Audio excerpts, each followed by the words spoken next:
So today I'm going to continue to do the line 75 list. I stopped on this one. The last one that I did this one off stream. And I look at the solution as well because I'm not familiar with binary trees. And I'll probably have to look at the solution for the other ones as well. But yeah. And I know that there are, I think, 3 different ways to do this. Yeah, the other one is with a stack, and the other one with is using a stack as a list here. And the other one is with a recursive call. So maybe I can try to do that. Erase this one and try to do it with the recursive call. But I have no idea how to do it. I can't remember really well.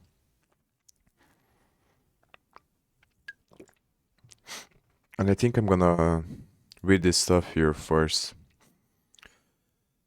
because I wanted to read one of these each day so I can finish this. This is some stuff about Ethereum and deconstructing a Solidity contract.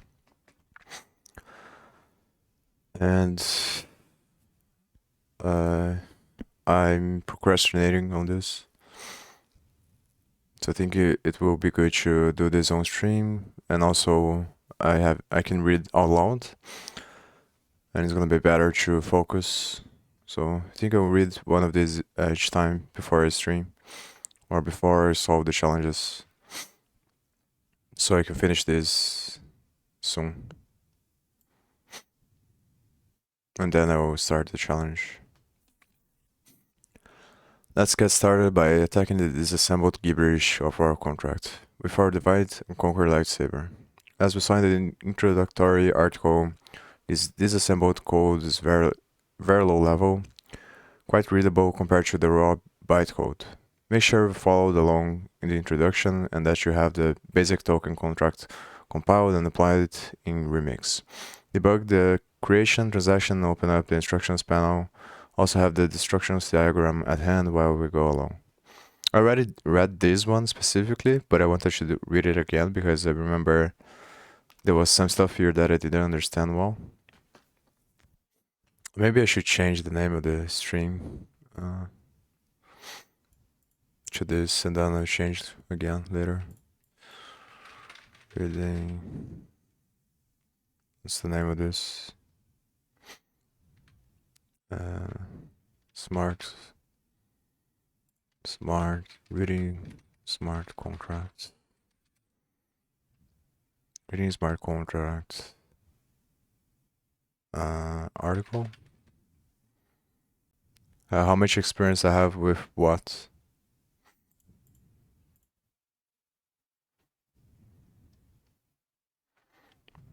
With binary trees or LeetCode?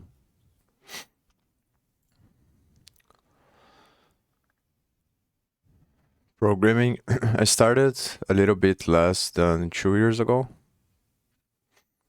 So I think in this either November or December is gonna be 2 years since I started.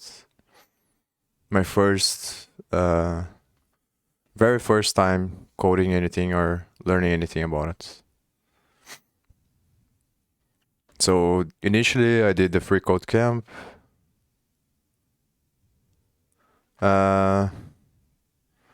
Yes and no. Like I will be looking for I'm already looking for a job now, but I will start looking more actively in the future. But I don't like to think about it in that way. So it's not like I'm training for interviewing. It's more like I'm learning how to be better at programming, if that makes sense. So the point for me for doing the challenges is just understand more how data structures and algorithms work, so I can become more efficient when I program. But I think, yeah, because I think a lot of people get it twisted. They do these things with getting a job in mind, but you can't really control if you get a job or not. It's better to focus on improving yourself and maximizing your chances of attracting the job, if that makes sense.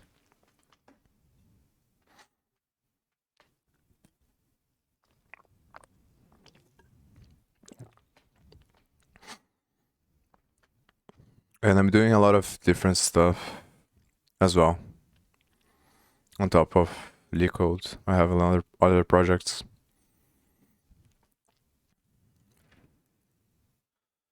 So disclaimer, debug the creation transaction and open up the instructions panel. Also have the instructions diagram at hand while we go along. Disclaimer, all instructions provided in this article are subject to my own interpretation of how things work. Please feel free to make comments below in case they need to be corrected in any way. And I'll be sure to update the article accordingly. For now, let's focus on the jump dash, return, and stop OP codes. Ignore all others. Whenever we find an OP code that is not one of these, we ignore it and skip it to the next instruction, pretending then that nothing intervened. When the EVM executes code, it does so top-down with no exceptions, i.e. there are no other entry points to the code. It always starts from the top. It can jump around, yes, and that's exactly what jump and jump I do. Jump takes the topmost value from the stack and moves execution to that location. The target location must contain a jump dash OP code though. Otherwise, the execution will fail. That is the sole purpose of jump dash, to mark a location as a valid jump target. Jump I is exactly the same, but there must not be a 0 in the second position of the stack. Otherwise, there will be no jump. So this is a conditional jump. Stop completely halts execution in the contract and return halts execution true, but returns data from a portion of the EVM's memory, which is handy. So let's start interpreting the code with all of this in mind. In remixes, debugger, move the transaction slider all the way to the left and open up the instructions section. You can so here, I don't think it's worth doing this. I think it's from the first part, the introduction, where they probably tell you. I haven't read that, but yeah. I got these articles from the Ethereum speedrun stuff that I was doing, and the link they had there was directly to this one. So imagine it's not necessary to know exactly what they're talking about here. It's more about understanding the bytecode of Ethereum. You can walk through the instructions with the step into button, the one that looks a little down pointing arrow. The first instructions can be ignored, but at instruction 11 we find out first jump I. If it doesn't jump, it will continue through instructions 12 to 15 and end up in a revert, which would halt execution. But if it does jump, it will skip these instructions to the location 16, which was pushed to the stack at instruction 8. Instruction 16 is the jump task. So far, so good. Keep on stepping through the OP codes until the transaction slider is all the way to the right. A lot of blah blah just happened, but only on location 68 do we find a return OP code. And a stop OP code in instruction 69 just in case. This is rather curious. If you think about it, the control flow of this contract will always end at instructions 15 or 68. We've just walked through it and determined that there are no other possible flows. So what are the remaining instructions for? If you slide down the instructions panel, you'll see that the code ends at location 566. The set of instructions we've just traversed 0 to 69 is what's known as the creation code of a contract. It will never be a part of the contract's code per se, but is only executed by the EVM once during the transaction that creates the contract. As we will soon discover, this piece of code is in charge of setting the created contract's initial state, as well as returning a copy of its runtime code. The remaining 497 instructions, 70 to 566, which as we saw will never be reached by the execution flow, are precisely the code that will be part of the deployed contract. If you open the deconstruction diagram, you should see how we just made our first split. We differentiated creation time versus runtime code. And now take a deep dive into the creation part of the code.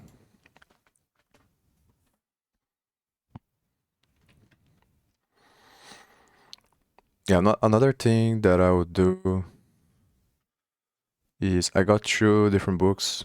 One for operational systems, the ones that were recommended to me, and another one for sort of data structures and algorithms, but more for interviewing. And I think I'll read these books as I do this, and I'm also gonna focus on operational system because I think it's also something really important because it's gonna help with understanding data structures and algorithms as well.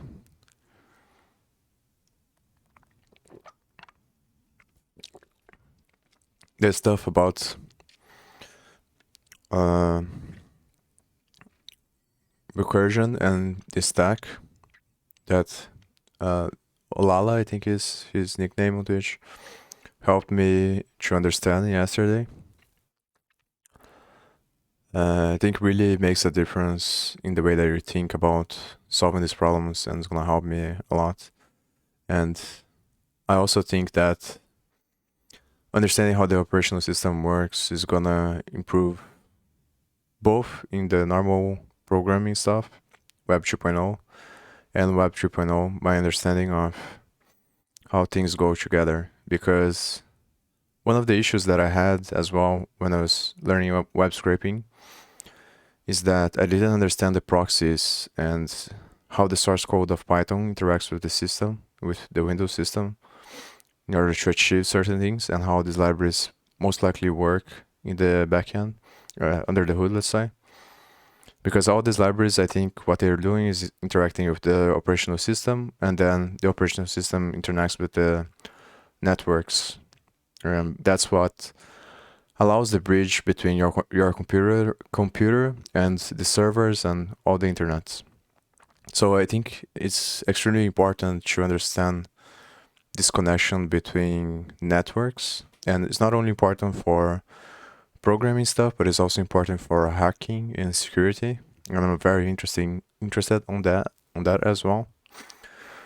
I was watching the live stream from George Hotz a while ago, where he hacks Solidity smart contract or something like that in the Hack the Box website, and I thought that was extremely interesting, and it also correlates with the stuff I'm trying to do, which integrates Web 3.0 with machine learning and all these other smart contracts.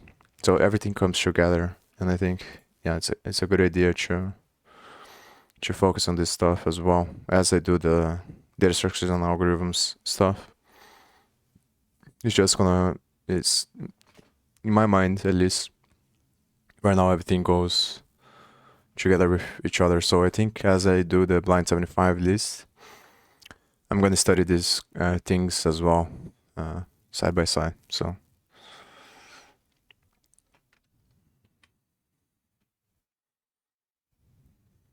here is too small to understand, but pretty much here is just the collection of assembly instructions probably that create a smart contract, and then is saying what each part does,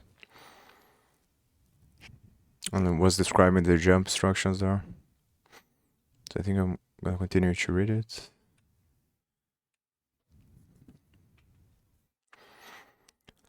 This is the most important concept to understand in this article. The creation code gets executed in a transaction which returns a copy of the runtime code, which is the actual code of the contract.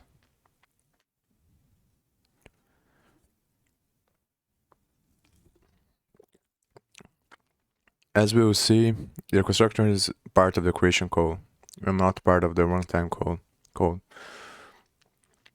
The contract's constructor is part of the creation code. It will not be present in the contract's code once it's deployed.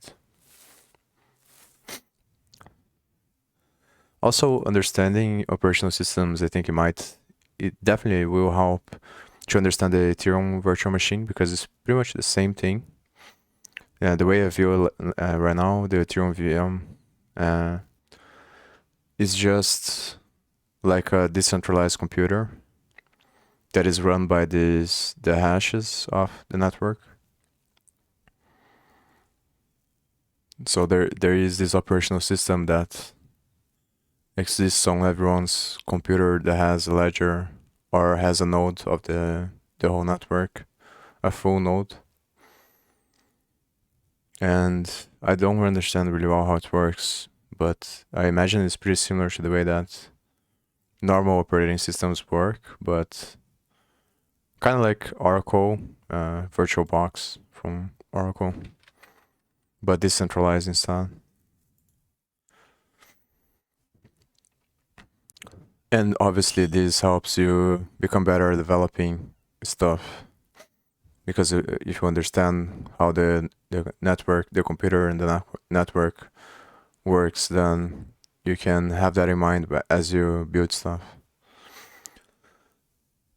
And also can potentially improve my ability to see potential exploits and vulnerabilities in smart contracts, both on my own projects and other people's projects.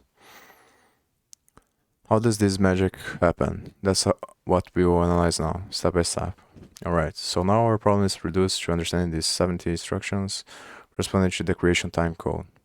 Let's retake our top-down approach, this time understanding all the instructions as we go along, not skipping any of them. First, let's focus on instructions 0 to 2, which use the push1 and mstore OP codes.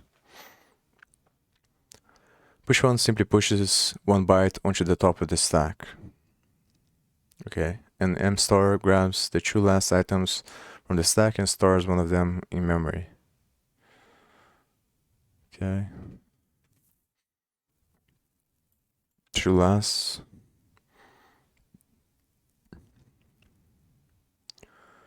Where to store. Note, the above snippet is U-ish code. Notice how it consumes the elements from the stack from left to right. Always consuming what's on top of the stack first. This basically stores the number 80 decimal 128 into memory at position 040 decimal 64. What for? At this point of our narrative, who cares? There must be a reason which we'll actually see later. For now, open the stack and memory panels in Remix's debugger tab to visualize the values as you step back and forth through these instructions. You might be wondering what happened to instructions 1 and 3. Push instructions are the only EVM instructions that are actually composed of 2 or more bytes. So push 80 is really 2 instructions. The mystery is revealed then. Instruction 1 is 080 and instruction 3 is 040. Next up are instructions 5 to 15. Value up 0 push jump push. Another potential thing that I'm gonna do after I finish the LeetCode stuff and I continue to work on the other project that I have, which is this analyzing these Ethereum blockchains. Yeah. The blocks on the Ethereum network and maybe decentralized exchanges to run data analysis and data cleaning and machine learning models on it, along with data visualization potentially. What I was gonna say, kind of lost the thread of. Oh yeah. I'm gonna continue to do the Ethereum complete thing. I think I'm gonna do that with the same kind of planning, or not sure if that's the right way to put it, but I'm gonna set the timer for 30 minutes for each challenge instead of spending, because I remember last time I tried to do that, I spent at least 2 hours on each challenge because it's extremely hard to do it. But this time I think I'm gonna spend 30 minutes on each one, and then I'm gonna look at the solution if I can do it.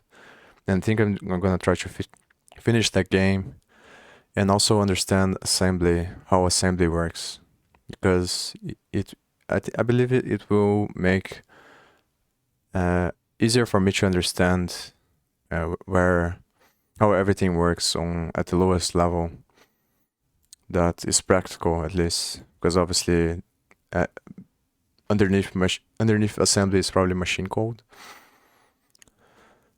and machine code is not probably practical to look at it, but assembly might be good.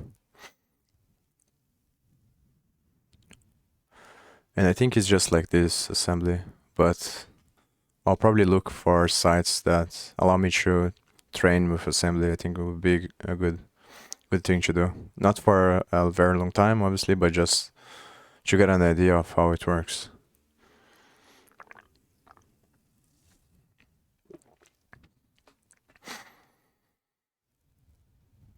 So these are the things I have on my mind right now.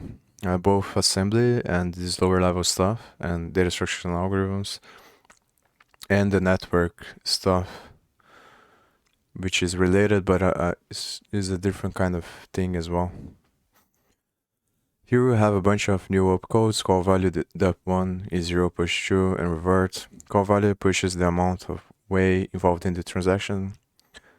In the creation transaction, dep1 duplicates the first element of this on the stack. E0 pushes a 1 to the stack if the topmost value of the stack is 0. Push 2 is just like push 1, but it can push 2 bytes to the stack instead of just 1. And revert halts execution. Thanks for the follow. I think is a follow. I think yeah, maybe I should leave it on, but yeah, I don't like to look at how many people are watching or anything like that because I feel like it distracts me a little bit. So in the screen that I have here, I can't read the name, but yeah, I appreciate that. Pushes the amount of way involved in the creation transaction. Dep1 duplicates the first element on the stack. E0 pushes 1 to the stack if the topmost value of the stack is 0. Push 2 is just like push 1, but it can push 2 bytes to the stack of instead of just 1. And revert halts execution. So what's going on here? In Solidity, we could write this chunk of assembly like this. This code was not actually part of our original Solidity source, but was instead injected by the compiler because we did not declare the constructor as payable. In the most recent versions of Solidity, functions that do not explicitly declare themselves as payable cannot receive Ether. Going back to the assembly code, the jump one at instruction 11 will skip instructions 12 through 15 and jump to 16 if there is no Ether involved. Otherwise, revert will execute with both parameters as 0, meaning that no useful data will be returned. Right, coffee break. The next part will be a bit trickier, so it might be a good idea to take a few minutes off. Go ahead, prepare yourself a nice cup of coffee. When you summon your powers of concentration, make sure you understand what we've seen so far, because the next part is a bit more complicated. I also watched all these videos from this guy that I thought were really useful. Yeah, this dude here. I might watch these videos again to understand a little bit more. But he gives more of a high level view and not so much the nuances behind it, but it's really good.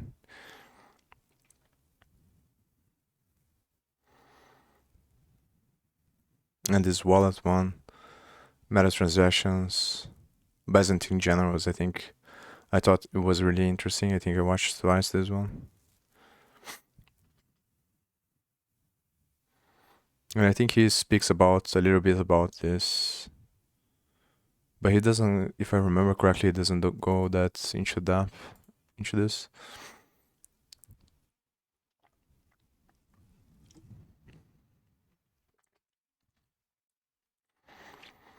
If you'd like yet another way to visualize what we've just done, try out this simple tool we've built, SoloMath.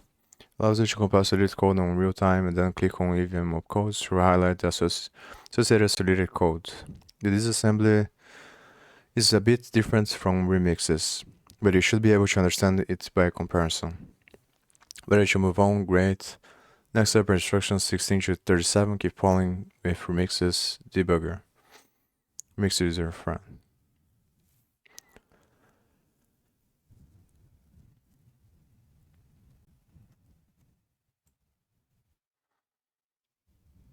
And so another thing that I want to understand is what's the difference between a compiler and I guess I understand a little bit more now because the operational system handles a bunch of different things.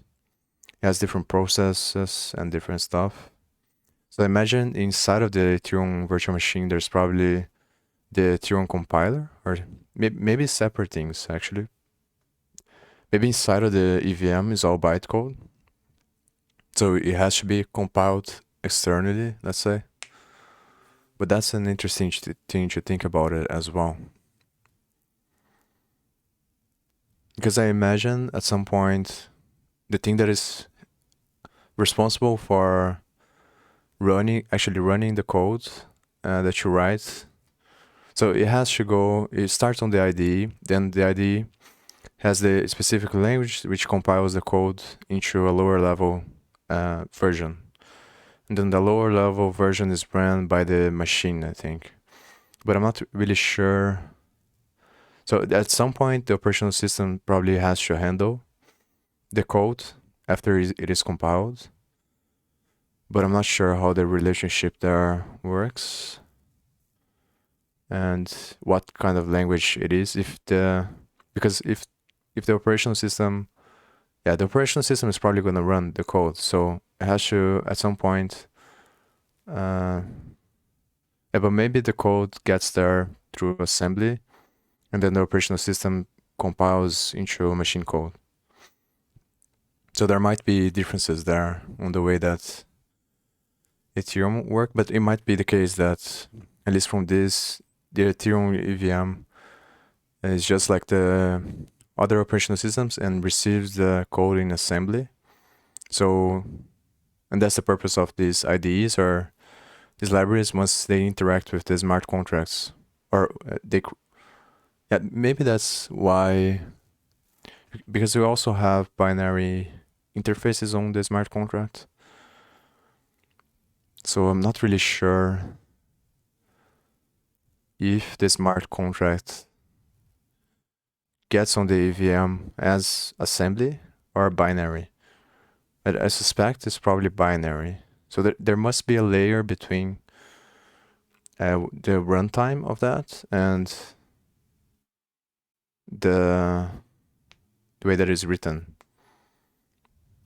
Because even if you write it in assembly, it has to be machine code eventually. But I'm not sure. Hopefully they will talk about it. But it seems from this that you can write smart contracts from using assembly itself. And then, yeah. And probably the IDEs translate into assembly then. But I'm not really sure. The first four instructions, 17 to 20, read whatever is in memory at position 40 and push that to the stack. If you recall from a little earlier, that should be the number 80. The following instructions then push 20 to the stack, duplicate the value, push this one, and finally duplicate the fourth value, which should be 8 again. I almost ran out of breath while writing that sentence. When looking at the EVM instructions like this, it's okay to not understand what's going on for a while. Don't worry, it'll suddenly click in your mind. I'm also trying to pause and talk about it so I understand a little bit better. Because when I read this off stream, I noticed that I wasn't understanding things and I was just autopiloting it. And then it ends up being worse because you have to go back. So it's usually better to take time to understand it and read it only once.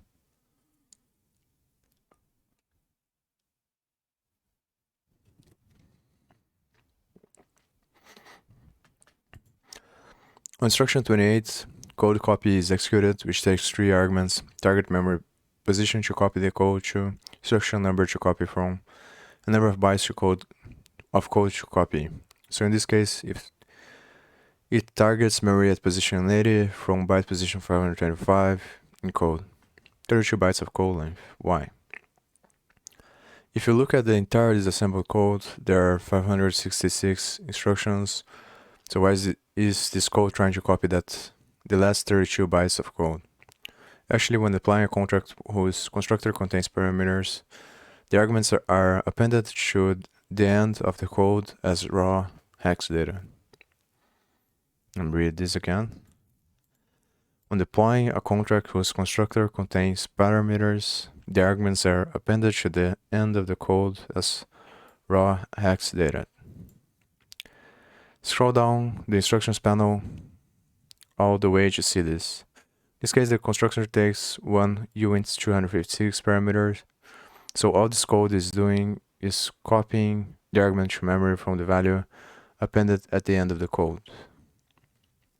These 32 instructions don't make sense as disassembled code, but they do in raw hex, which of course the decimal value 10,000 we pass to the constructor when we deploy the contract. See why you need the coffee.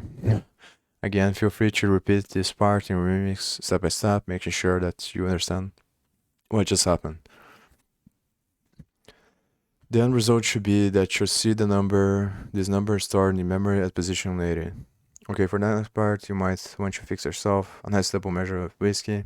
It's about to get weird. Just kidding, no more magic, I promise, it's all downhill from here. Next set of instructions 29 to 35 update the value stored in memory at position 40 from the number 80 to this number. That is, they offset the value by 20. Now we can start making sense of instructions 0 to 2. Remember when we shrugged? So LeetCode keeps track of something called a free memory pointer. That is a place in memory we can use to store stuff, with the guarantee that no one will override it. Except us if we make a mistake, of course using inline assembly or U. So since we stored the number 10,000 in the old free memory position, we updated the free memory pointer by shifting it 32 bytes forward. So that's another thing which is related with the stuff that I was talking about. But how the hell the EVM decides which process? Because now I think I understand that the normal computers are separated with the bus. They have the main memory and then they have the bus, and each bus has a process running or something like that. And then those processes go into the bus and it becomes the output. As far as I understand, it might be completely off, but so each program in the computer has its own thing going on, and each of these things activates a certain part of the stack. And that stack is used as well to communicate with the heap. And this flow of information goes to the bus, which becomes the output based on the inputs of the keyboard and the mouse, which becomes the stuff in the monitor. And then the operational system handles the logic for separating and allocating the resources based on which thing is running, using something called controllers, I think. So the thing that I don't understand, I think, is how the hell the EVM decides to do that. I imagine there's probably it's probably the same way. So there must be a set of instructions inside of the EVM of the operating system that is EVM to decide where to allocate different resources. But the difference here is that, well, maybe it is the same thing, because your computer doesn't necessarily know. No, but like the guy said, like Olala said yesterday when we were talking about this stuff, in your computer you can change the level of importance, which I didn't know, but apparently you can do it for running each program. But I believe there is probably a default behavior. But in this case, in something like Ethereum, how is the hierarchy decided of which thing is gonna have more computing power, or are all this stuff gonna have the same computing power? And what are the consequences of that when running complex applications? Because it's just like a decentralized computer in the whole planet. And yeah, I imagine that there will probably be a lot of innovation on this aspect as well. But it's kind of hard to evolve because of the network effect. But I think it might be interesting to study this part as well, because that allows you to understand the ups and downs of the thing. So let's say if Ethereum is like Windows, what's the Apple version or vice versa? I think that might be an interesting thing to think about. So maybe try to figure out the commonalities and differences between the standard operational systems and the EVM. And that will allow me to understand better how both of them work at the same time.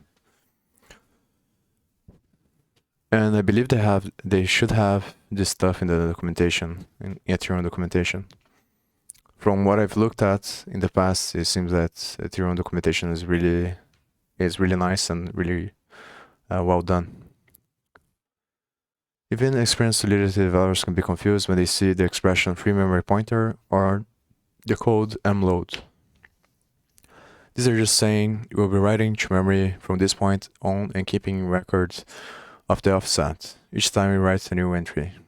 Every single function in Solidity, when compiled to EVM bytecode, will initialize this pointer. So it's kind of similar to the stuff that we were talking about yesterday or 2 days ago, which is the stack has a pointer to things. In Python, everything is a pointer as default. And in some other languages like C++, you can maybe allocate memory in a different way. But because if there are not a pointer in the stack, they take too much space. So they're usually allocated in the heap, and they have a pointer in the stack that activates that gets the resources from the heap in the execution. So imagine this free memory pointer is something similar to that. We will be writing to memory from this point on and keeping a record of the offset each time we write a new entry. Yeah, I think it's the similar concept. Every single function is lit when compiled to EVM bytecode will initialize this pointer. What's in memory between 0 to 40? You may wonder, nothing is just a chunk of memory that Solidity reserves for calculating hashes, which as we'll see soon are necessary for mapping and other types of dynamic data. Now instructions are, another thing that I remember that I didn't know in the past, but now it makes complete sense is, I was wondering, why the hell the people that made this stuff made so complicated with the decimals, with the size of the number? Like, why make it so that way is 10 to the 18? Because it just makes things a lot more complicated. We have to use big number. It seems like an annoying thing to do. And now I understand that the reason why they did that is because of the decimals. And I think probably is because to store floating points is more costly. So the idea they had behind it is to just do everything in integers and to use the amount of decimals as amount of cases as decimals. And that's the reason why 1 iter is equal to 10 to the 18 way, which makes a lot of sense. It's just more efficient in the resource allocation. And the whole idea is to use as many as low resources as possible while still being able to run. So basically want to put as low, how can I say this? You want to minimize the stuff you put on the EVM because it's costly to do that. And to be more as efficient as possible in the memory allocation. Because every time you write a contract, obviously it costs money for everyone. Now instruction 37, mload reads from memory at position 40 and basically downloads our 10,000 value from memory into the stack, where it will be fresh and ready for consumption in the next set of instructions. This is a common pattern in EVM bytecode generated by Solidity. If our function's body is executed, the function's parameters are loaded into the stack whenever possible, so that the upcoming code can consume them. I'm going to read this again. That's exactly what's going to happen. Next. This is a common pattern in EVM bytecode generated by Solidity. Okay, so Solidity generates EVM bytecode. But where does it do that? It's probably on the EVM, I think. Before a function's body is executed, the function's parameters are loaded into the stack whenever possible. Yeah, so probably similar to the way that happens normally. So the parameters are loaded first, so that the upcoming code can consume them. That's exactly what's going to happen next. Okay.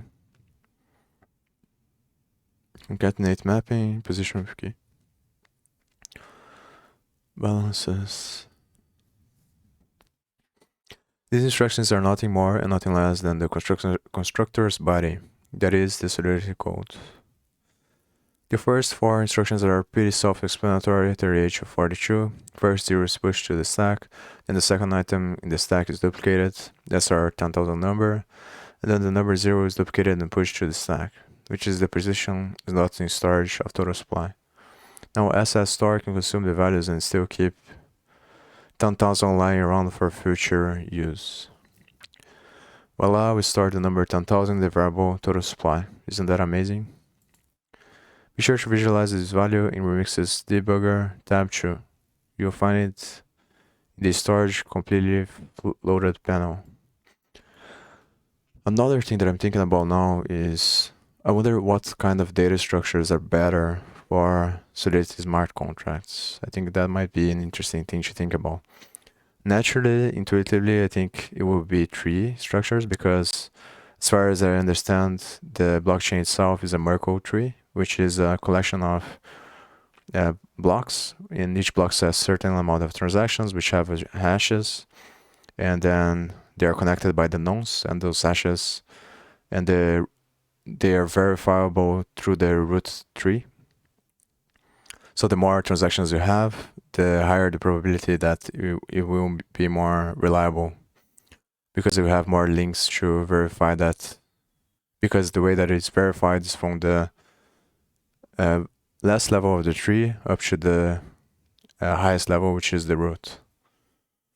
And anyone that has access to any block of the blockchain, it can verify that the block is valid through doing this computation of hashes until it gets to the root of the thing. So trees feels like it naturally is naturally better to use the tree pattern probably in smart contracts, but I'm not sure if it's related or not, or it doesn't matter, because it might be the case that it doesn't matter because the logics are separated.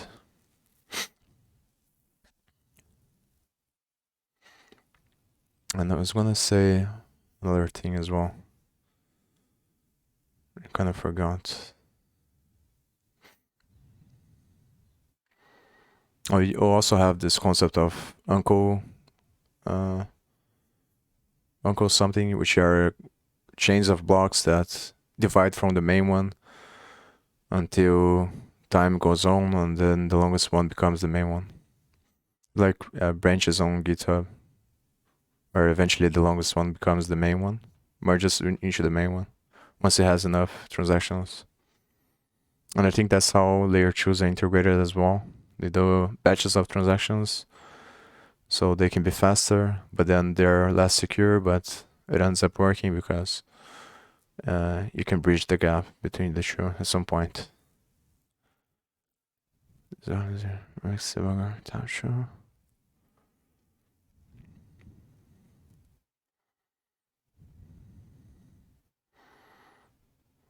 I think what I might do today actually, I think I'm gonna read all of these articles here first before I continue.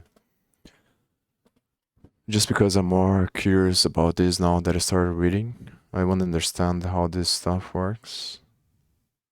Probably read the Ethereum documentation a little bit as well. Because I'm curious to understand how the virtual machine works. And then I can leave this in a block of a video to post on YouTube later and separate this stuff from the LeetCode stuff. So I think I'll read all these articles here and study the EVM for now. And then once I do that, then I'll go back to doing the LeetCode challenges. I'll be right back.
Alright, I'm back.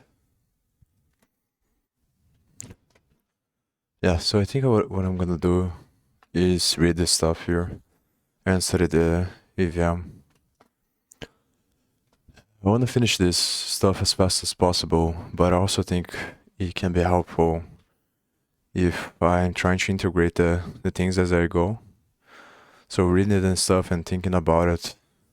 And it's just something that I feel like doing more today than doing the challenges. But I'm probably gonna do the challenges as well at some point after I finish this, either on stream or off stream. And now that I got these books, I also think the first book is supposed to arrive on Monday here. So I also think it would be cool to do the challenges while I read the books as well. And it's gonna help me integrate the structures better. Another thing I thought about a lot yesterday is that I want to make sure that I don't compromise myself in the reason why I started doing this in the first place, which is just to share my progress as a programmer and to share the journey since the day one that I started. That's the reason why I'm doing this. So I don't want to allow views or anything like that to make me deviate from this. So, and it can be a very tricky thing because at least from what I've seen, I heard about different streamers and people that do content for a living, that you tend over time to start to deviate from what you're actually doing something for, because you start to be moved by the views or the validation you get from this. I want to make sure I don't do that, so I gotta keep following what I have in mind and what I'm interested about, and just do that. And the reason why I'm doing this is because eventually, if I do something, if I decide to do either a YouTube channel or decide to do videos to get views or to make a business out of this, then one, I'm more prepared to do it because I'm already used to exposing myself online and sharing the stuff that I'm doing. And true, I forgot what I was gonna say, but yeah, because if I build something in the future that is great, I wanted to allow people to see the journey from the beginning. I think that's really cool, and not a lot of people do it because obviously you never know what's gonna happen in the future. So, but yeah, I think that's the main reasons why I'm doing this so far. So I want to keep on this thread and not and make sure I don't, because I've noticed that on Twitch at least people tend to gravitate towards LeetCode content and stuff like that, and I don't want people that follow me to think that I'm just gonna do that, because that's not what I'm here for. Okay. Be sure to visualize this value in Remix's debugger tab too. You'll find it in the storage completely loaded panel. Next set of instructions are 43 to 54 are a bit disconcerting, but will basically deal with storing 10,000 balances, mapping for the key of the message.sender. Before moving forward, make sure you understand this part of the Solidity documentation, which explains how a mapping is saved in storage. Long story short, it will concatenate the slot of the mapping value, in this case the number 1, because it's the second variable declared in the contract, with the key used, in this case message.sender, obtained with the OP code caller. Then hash that with the SHA-3 OP code and use that as the target position in storage. Storage in the end is just a simple dictionary or hash table. Moving on with instructions 43 to 45, the message.sender address is stored in memory, this time at position 0. And then in instructions 46 to 50, the value 1, the slot of the mapping, is stored at the memory position 20.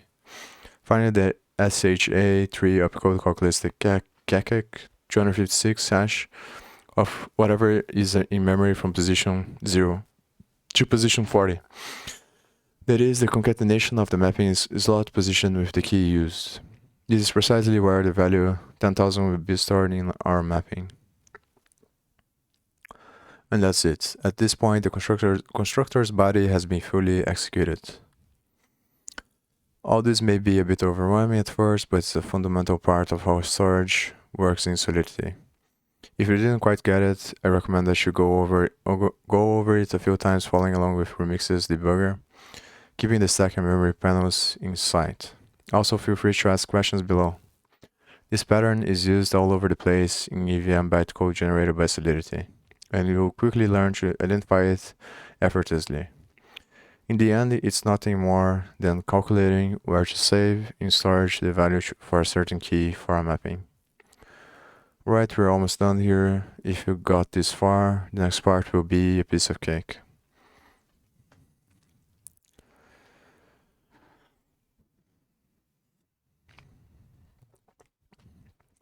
This pattern is used all over the place in EVM bytecode.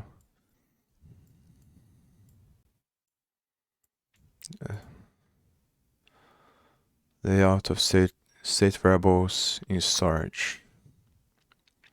I might use the get off of the dark mode for reading this. It's kind of hurting my eye a little bit. This one's better, but for some reason, some sites, it seems like the dark mode makes things worse for me. Some sites, it makes it better, but sometimes it makes it worse. I'm not sure why. Also, I have to look it up which one is better for the eye, but I think it's not. There's no clear research on that, at least from what I've seen. But intuitively, it makes me feel better doing it with the dark mode. I think for people that spend, at least this seems like to be the common thread. I think people that spend a lot of time in front of the computer seem to like the dark mode more. Alright, we're almost done here. If you got this far, the next part will be a piece of cake. Instructions 56 to 65, we're performing a code copy again. Only this time, we're not copying that's 32 bytes of the code to memory. We're copying D1 decimal 465 bytes starting from position 46 into memory at position 0. That's one big chunk of code to copy. If you slide the transaction slider all the way to the right again, you'll notice that position 70 is right after our creation time EVM code, where execution stopped. The runtime bytecode is contained in those 465 bytes. This is the part of the code that will be saved in the blockchain as the contract's runtime code, which will be the code that will be executed every time someone or something interacts with the contract. We'll cover the runtime code in future parts of the series. And this is exactly what instructions 66 to 69 do. The code that we copied to memory is returned. So push, return, stop. Return grabs the code copied to memory and hands it over to the EVM. If this creation code is executed in the context of a transaction to 0 address, the EVM will execute the code and store the return value as the created contract's runtime code. That's it. By now, our basic token contract instance will be created and deployed with its initial state and runtime code ready for use. If you take a step back and look at figure 2, you see that all the EVM bytecode structures we analyze are generic, except the one highlighted in purple. That is, they will be in creation time bytecode generated by the Solidity compiler. What will differ from constructor to constructor is just the purple part. The constructor's functions actual body. The structure that fetches parameters embedded at the end of the bytecode, as well as the instructors that copy the runtime code and return it. And we consider boilerplate code and generic EVM OP code structures. Should be able to look at any constructor now, and before studying its instructions by instruction, you should have a general idea of the components that make it up.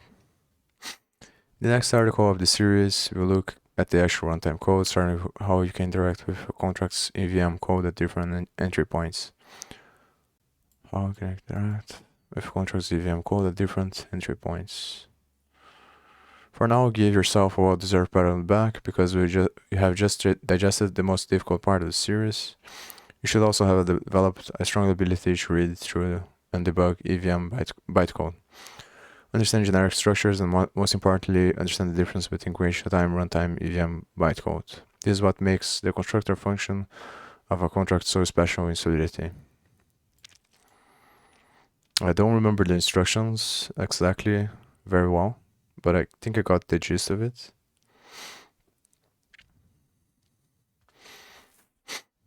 It's probably really difficult to remember anyway, what each thing does.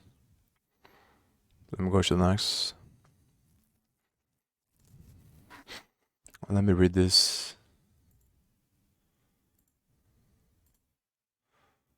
Miscellaneous. Let me see. I think I will leave it like this for a bit. I think I'm having a hard time to read dark mode.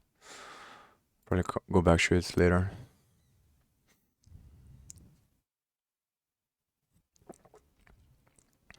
Layout of state variable in storage. Statically sized variables, everything except mapping and dynamically sized arrays. Array types are laid out contiguously in storage starting from position 0. Multiple items that need less than 32 bytes are packed into a single storage slot if possible, according to the following rules. The first item in the storage slot is stored lower ordered aligned. Elementary types use only that many bytes that are necessary to store them. If an elementary type does not fit the remaining part of the storage slot, it is moved to the next storage slot. Structs and array data always start a new slot and occupy whole slots, but items inside a struct or array are packed tightly according to these rules. When using elements that are smaller than 32 bytes, your contract's gas usage may be higher. This is because the VM operates on 32 bytes at a time. Interesting. I would think that's better to do 64, but there's probably a reason for this. Because from very little or some things I read seems that 64 byte systems are better than 32 because it's more memory, so more powerful. Therefore, if the element is smaller than that, the EVM must use more operations in order to reduce the size of the element from 32 bytes to the desired size.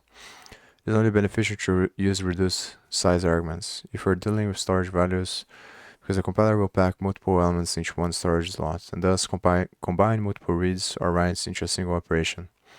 When dealing with function arguments or memory values, there is no inherent benefit because the compiler does not pack these values. Finally, in order to allow the EVM to optimize for this, ensure that you try to order your storage variables and structure members such that they can be packed tightly. For example, declaring your storage variables in the order of uint instead of this, okay? So the biggest one comes later. Should come later, always. As a form, we will only take up 2 slots of storage, whereas the letter will take up 3. Yeah, that makes sense. Because this one fills 256 2 times, and this one fills 3, half for each, and then 1 for the middle. The elements of structs and arrays are stored after each other, just as if they were given explicitly.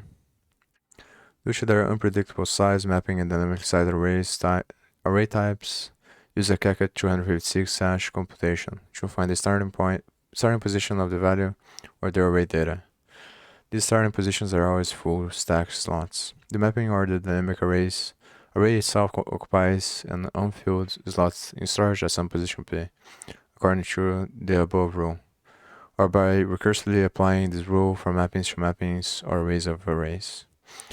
For a dynamic array, this slot stores the number of elements in the array, byte arrays, and strings are an exception here, see below. For a mapping, this slot is unused, but it is needed so that two equal mappings after each other will use a different hash distribution. Array data is located at CAC 256p, and the value corresponding to a mapping key k is located at this, where dot is concatenation. If the value is again a non-elementary type, the positions are found by adding an offset. Bytes and strings store the data in the same slot where also the length is stored if they are short. In particular, if the data is at most 31 bytes long, it is stored in the higher order bytes, left align. The lowest order bytes is stored. If it is longer, the main slot stores in the data is stored as usual in this.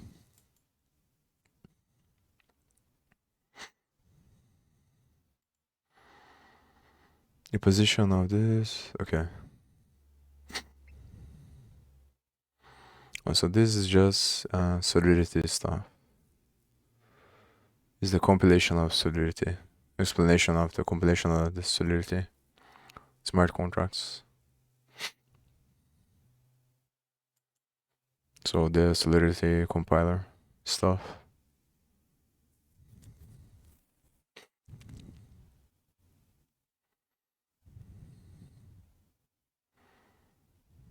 I think I'll go back to the other one.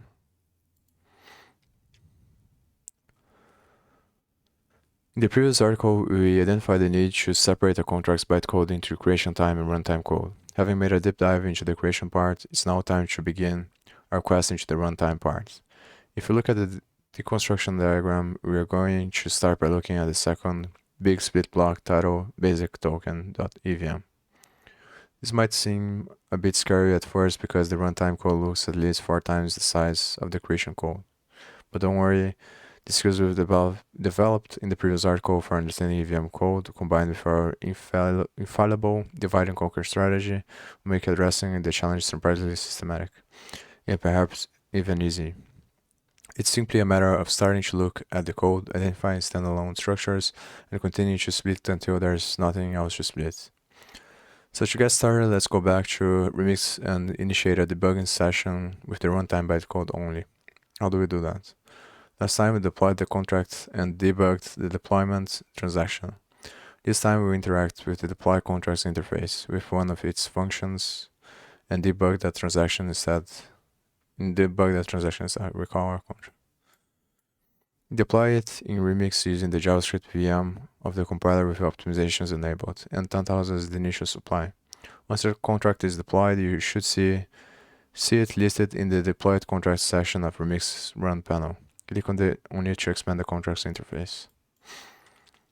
What is this interface? Okay, this should be interesting. So this is the contract.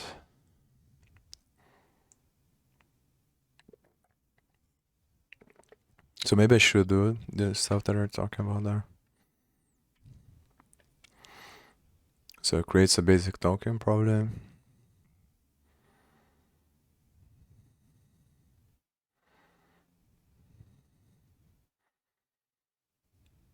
With the initial supply.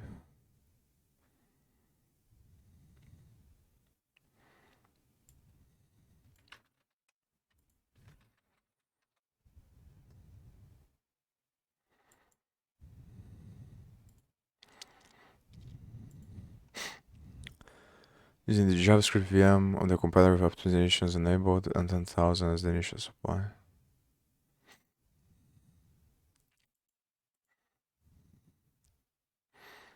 Okay, so how do I do this? That's all. I think I already have a file here. Delete.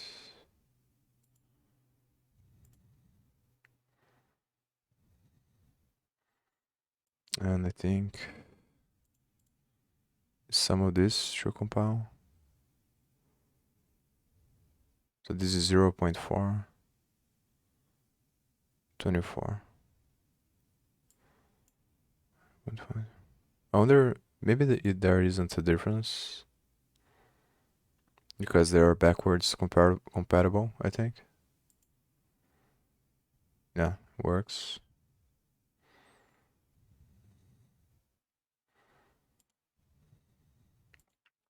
Yeah, but it's probably gonna ask me for stuff.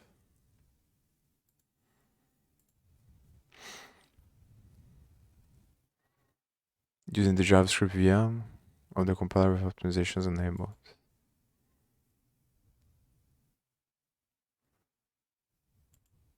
So 10,000 here. Yeah. And now I'm not sure. I don't think it makes that big of a difference. Where is optimizations?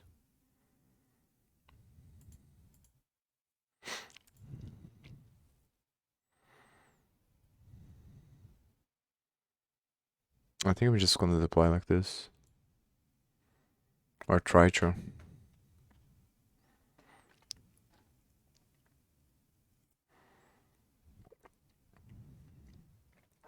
Did it work?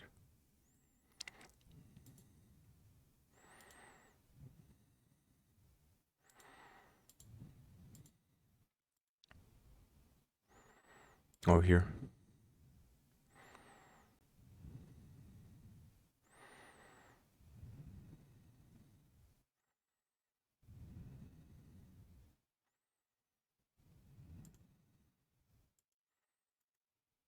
Yeah, but I think I have to somehow enable optimizations here so I can see the interface. I think I'll just continue. Probably doesn't matter that much.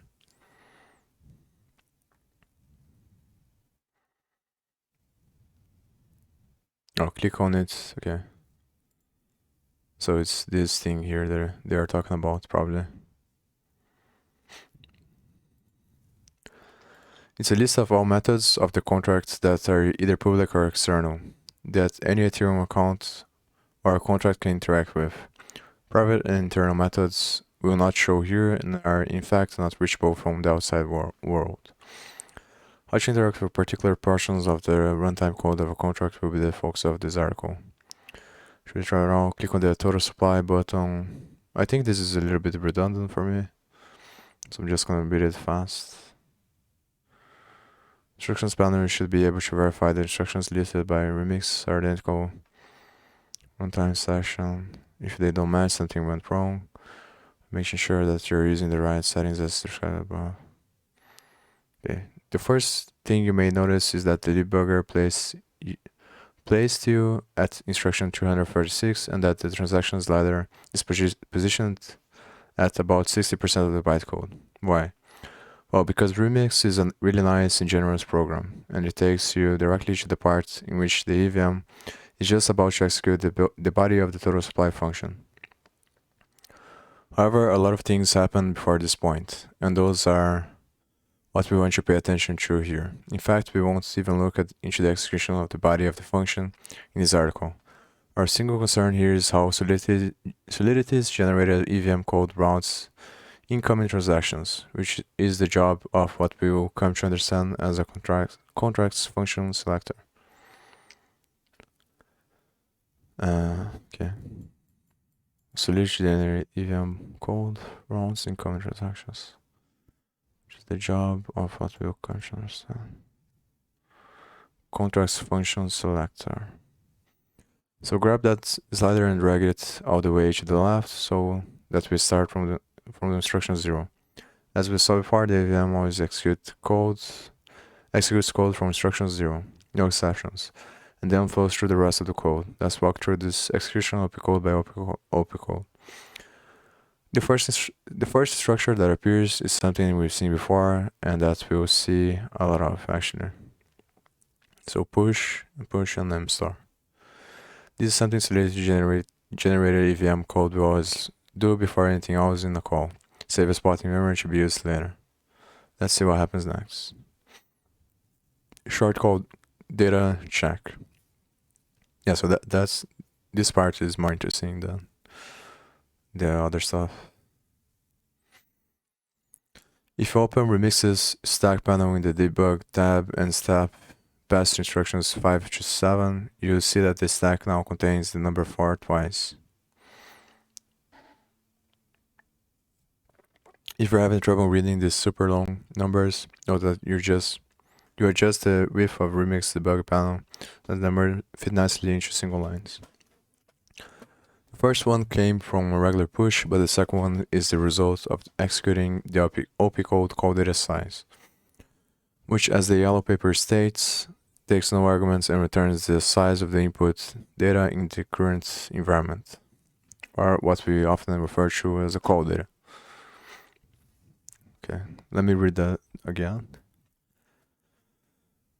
First one comes from a regular push, but the second one is the result of executing the OP code called data size. Okay, so this one takes no arguments and returns the size of the input data in the current environment. I've seen this command in some flash loan bots. So, it's really interesting. Or what we often refer to as the call data. What is the call data? As explained in Solidity's documentation API specification, the call data is an encoded chunk of hexadecimal numbers that contains information about what functions of the contract we want to call, and its arguments are data.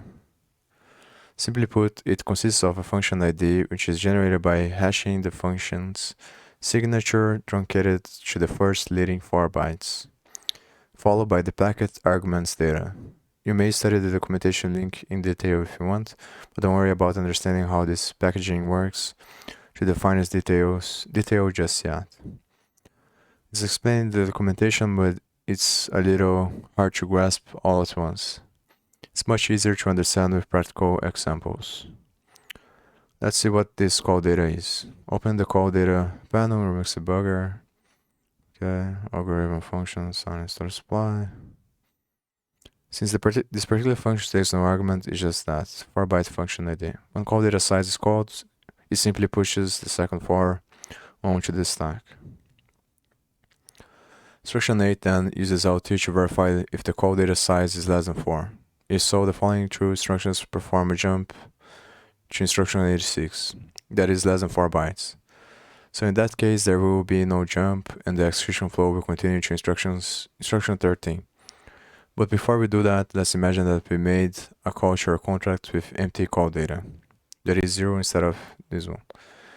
You can do that with Remix, by the way, but you could if you constructed the transaction manually. In that case, it ended up instruction 86, which basically pushes a couple of zeros to the stack and feeds them to a revert OP code. Why? Well, because this contract doesn't have a fallback function. And this is another interesting thing that seems to be present in more advanced examples of Solidity, like the reentrancy attack stuff. Because this contract doesn't have a fallback function. If the bytecode doesn't identify the incoming data, it will revert the flow to the fallback function.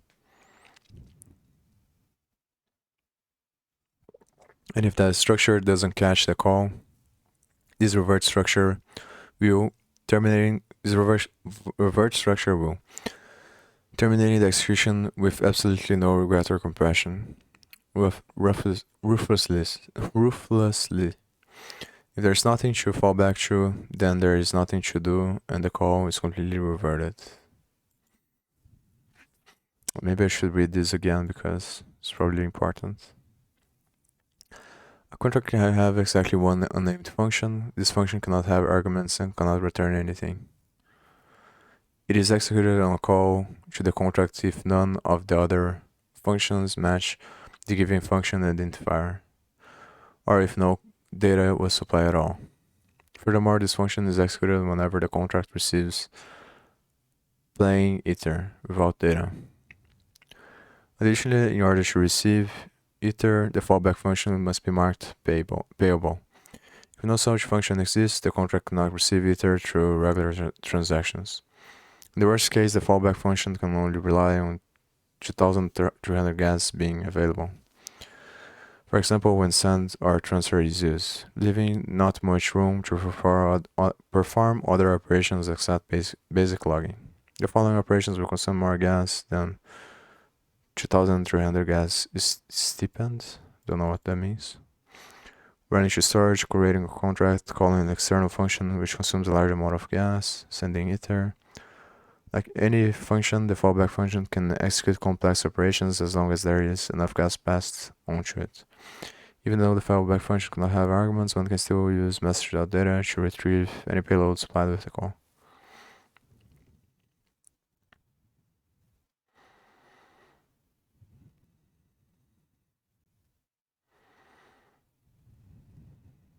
And this is the same documentation from before.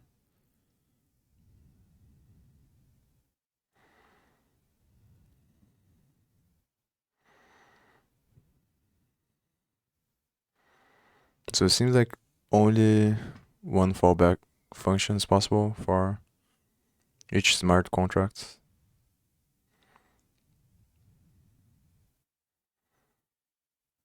And from what I've seen, it seems like you can do it with for each function, so I'm not really sure. In that case, we'd end up in instruction 26, which basically pushes a couple of zeros to the stack and feeds them through a revert OP code. This contract doesn't have a fallback function. If the bytecode doesn't identify the incoming data, it will divert the flow of the fallback function.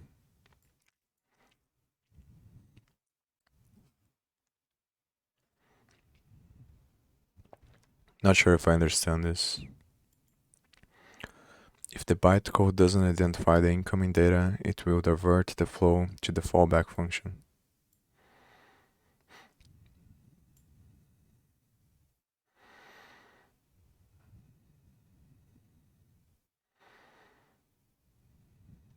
I don't know what that means. I think I kinda get it, but not really.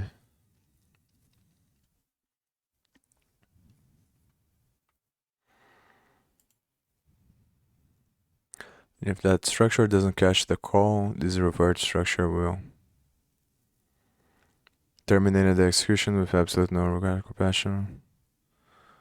Now let's do something a little more interesting. Go back to the remix account. Instead of total supply and debug the transaction, this is completely new debugging session, let's forget. Okay. And if you look at the call data, it's now this thing.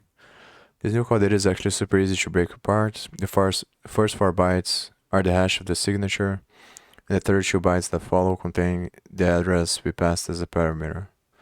Why 32 bytes if Ethereum addresses are only 20 bytes long? The inquisitive reader may ask. The API always uses 32 bytes words or slots to hold parameters using function calls. Continuing in the context of our balance off call, let's pick up where we left off and at instruction 13, at which point there's nothing in the stack. Instruction 13 then pushes this to the stack, and the next instruction pushes a 29 byte long number to the stack. We'll see why in just a moment. For now, simply notice that one contains 4 bytes of Fs and the other contains 4 bytes of zeros.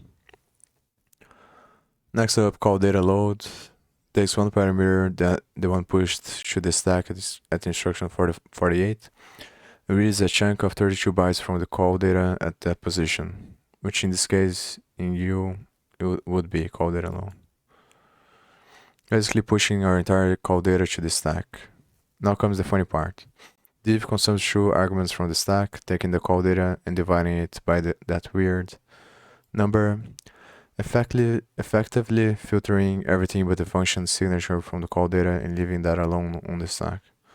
Next instruction uses end, which also consumes the true elements from the stack, our function ID and the number with 4 bytes of Fs. This is to make sure that the signature hash is exactly 8 bytes long, masking out anything else. If anything were present, a safety measure used by Solidity, I presume. Okay. I'm getting tired of reading, so I might stop after this one. I'm think I'm on the third one already. So maybe I'll do the other half another time.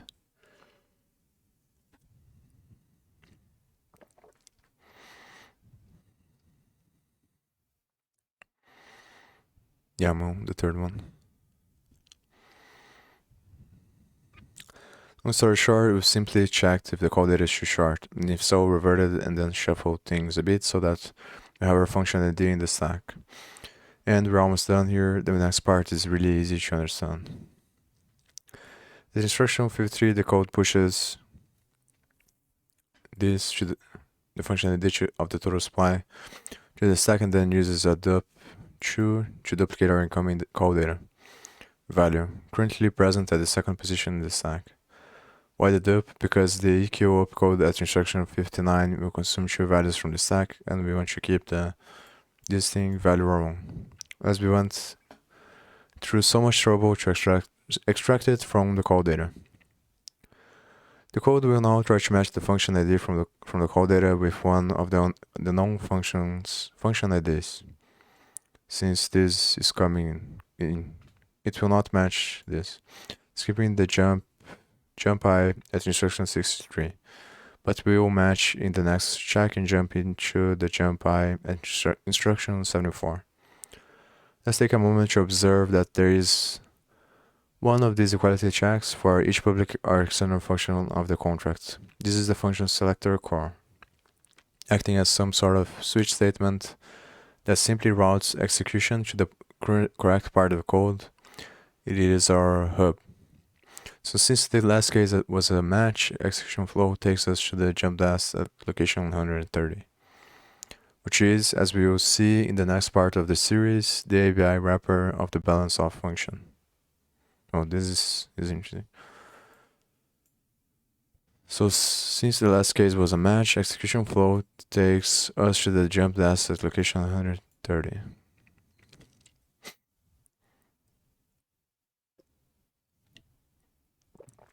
Which is, as we will see, the ABI wrapper of the balance of function.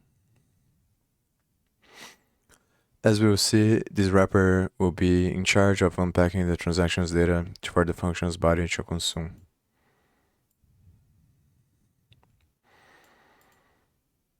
Okay, go ahead and try debugging the transfer function this time. There's really no mystery to the function selector. It is a simple and effective structure that sits at the gate of every contract out there. It lists all those compiled from Solidity and redirects execution to the appropriate location in the code. It's the way in which Solidity gives a contract's bytecode the ability to emulate multiple entry points, and hence an interface. Okay, let me read that again. There's really no mystery to the function selector. It's a simple and effective structure that sits at the gate of every contract out there. At least all those compiled from Solidity. Okay. So I think I'm getting it now. But maybe not. So it's pretty much the thing that decides which function is going to be executed.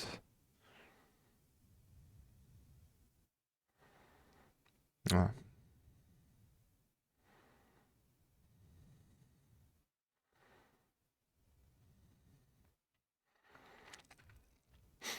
But I'm not really sure if I understand. It seems to be this jump, that stuff.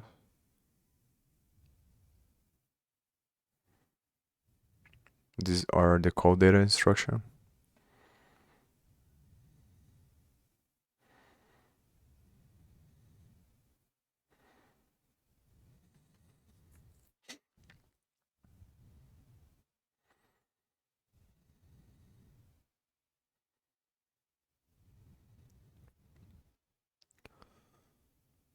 Tag it. And redirects execution to the appropriate location in the code. It's the way in which Solidity gives a contract's bytecode the ability to emulate multiple entry points, and hence an interface.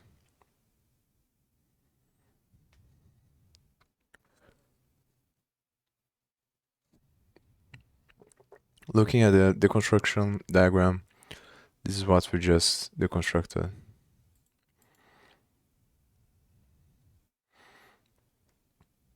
Okay, next part.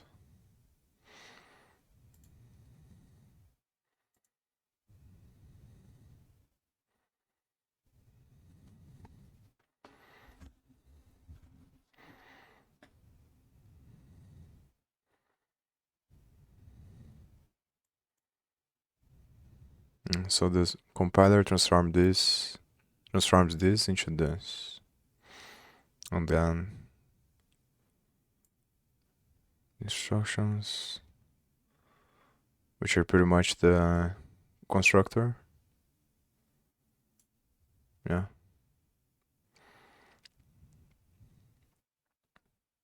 The memory pointer, unpayable check. So I assume that the EVM translates the assembly into machine code. And then at the level of the EVM, it's all assembly, probably. Which is this thing here.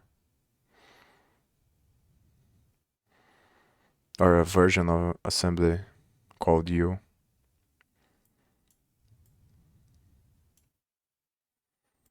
Well, you should watch a video on this. But I'm not sure if there's gonna be any video about it.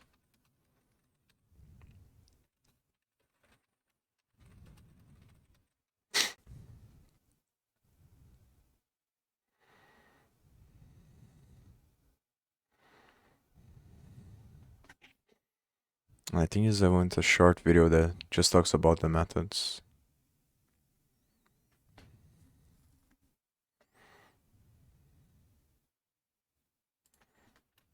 It's probably not gonna have any video about it.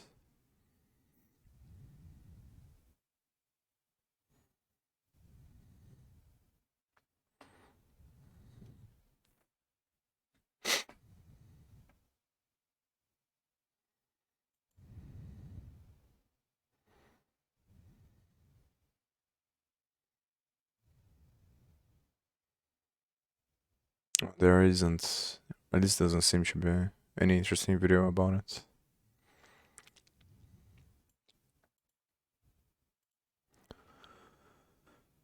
Okay, runtime copy creation.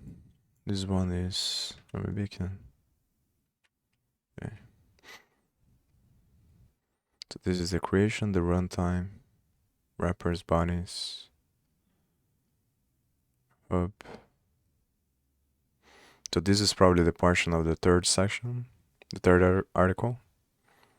And next, they're gonna talk about these ones.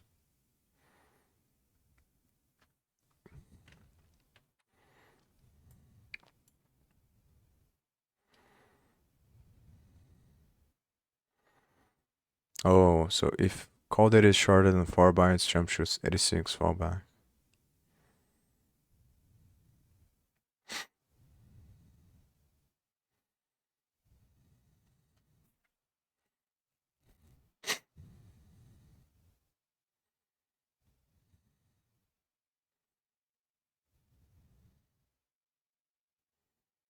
Function signature hash.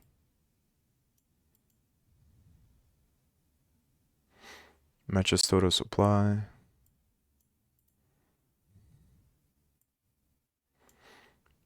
Jump to 91.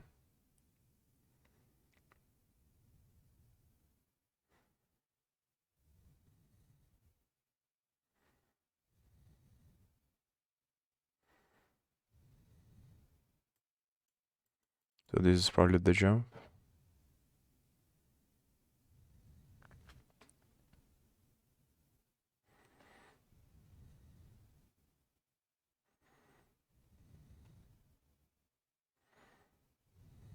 Oh, so this is this line here.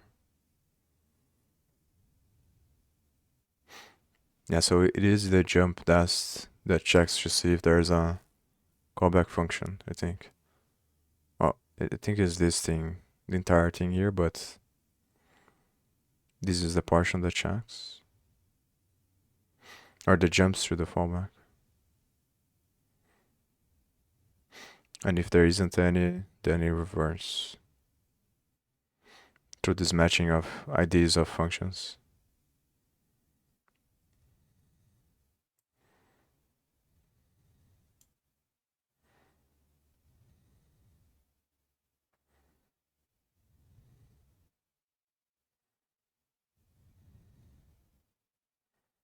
It's a lot to unpack, but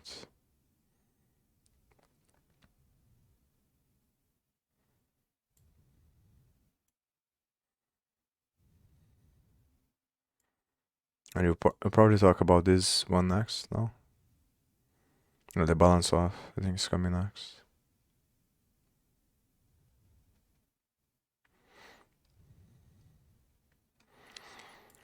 So I think I'm gonna stop reading here because I'm already tired of reading. I'll probably continue. I'll do some LeetCode challenges and then continue to do this. Continue to read this until the end.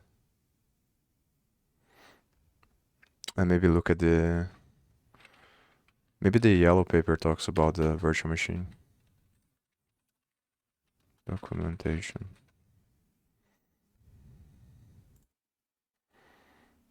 Close this stuff.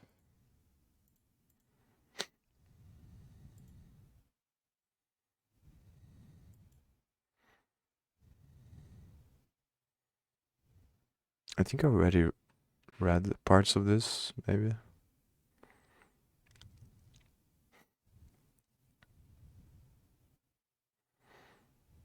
Yeah, I remember reading some of this stuff.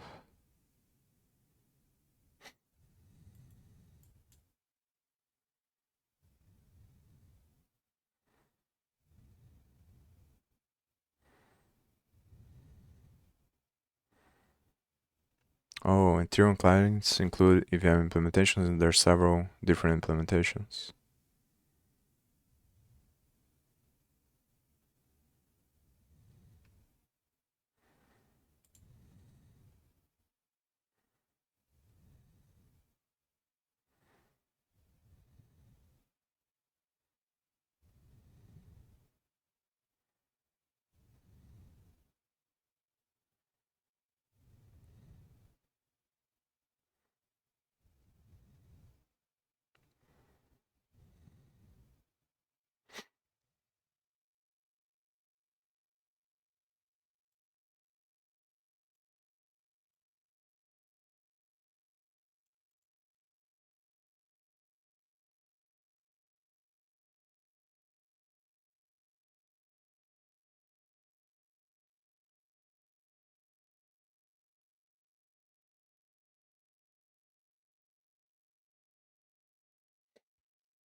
Right back, and I will...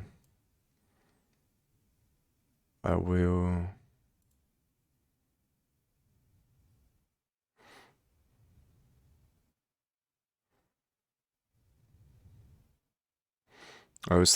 will continue to do this. I think I'll look at this stack solution for this one. Or for the recursive solution. I probably won't be able to do it because I don't remember how it works, but... And then I will start doing this, trying to do these challenges here and watch the videos. Or maybe I can look at the video of this solution here because I don't think welcome back. I watched this one. And I probably won't cut this stream as well. Leave everything in the same video. So I'll be right back.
Alright, I'm back.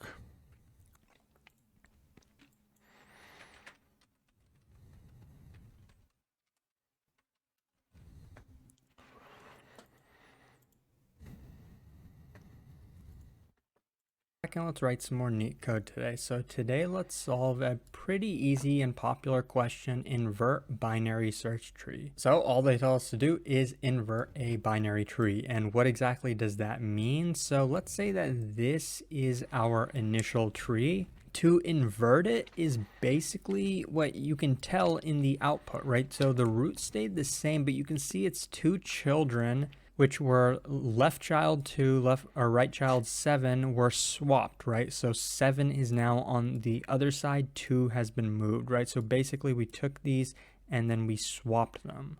And when they say invert the binary tree, it's a recursive definition. So take a look at this subtree, right? You can see since we moved it to this side, that's where it is, right? But notice how even these subtrees are different now, right? 1 was initially on the left and 3 was initially on the right, but now 3 is on the left and 1 is on the right. The exact same thing happened with this tree, right? It was moved over here to the left side, but then its children were also swapped, right? So 9 was moved to the left, 6 to the right. So when they say invert the binary tree, what we're saying is visit every single node in the tree, right? And every time we visit a node, take a look at its two children and swap the positions of the children, right?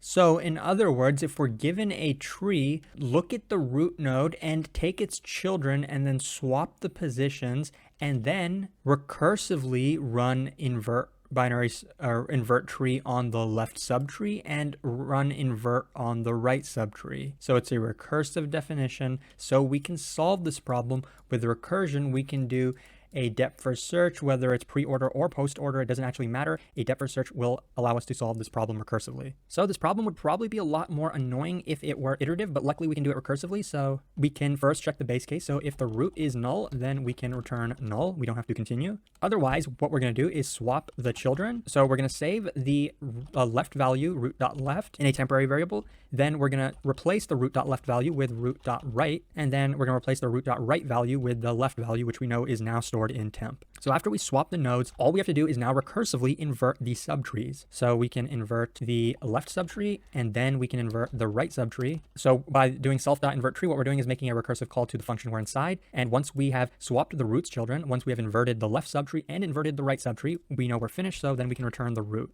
So there it is. This problem is relatively short code. It's a very good problem to kind of understand the basics of depth first search and tree problems in general. And it's actually a pretty popular problem. And if you weren't able to solve this on your first try, don't feel too bad. Take a look at this trivia. There was a very good engineer who actually failed this problem in their Google interview, but his career still turned out pretty fine. So I hope this was helpful. If it was, please like and subscribe. It supports the channel a lot, and I'll hopefully see you pretty soon.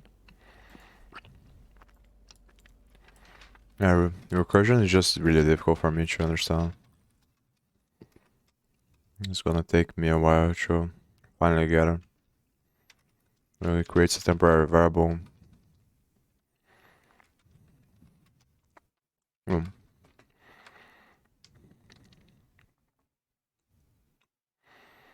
I don't remember if he uses nodes on or not.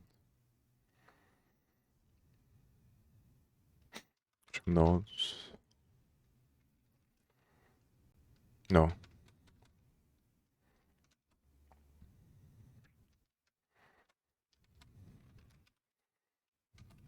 Something like that. Or nodes not right because node dot left.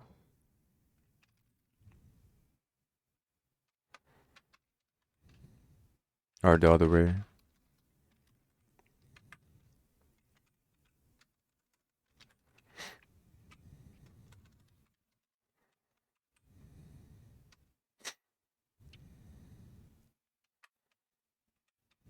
Maybe.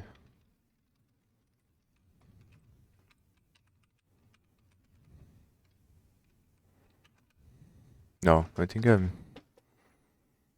confusing things here. Oh, he calls after assigning. and roots, all that.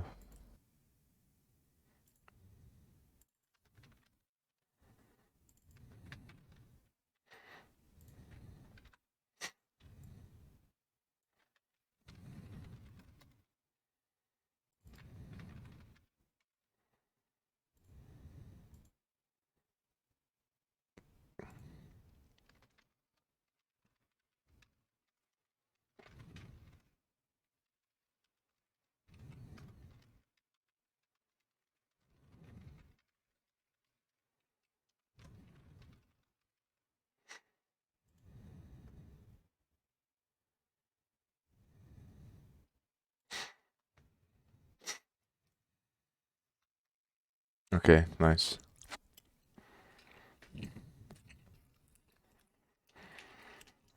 So it creates the temporary variable, so because he's reassigning the left one to the right, and then he wants to reassign the right to the left, and then he uses those two variables to call the recursively again.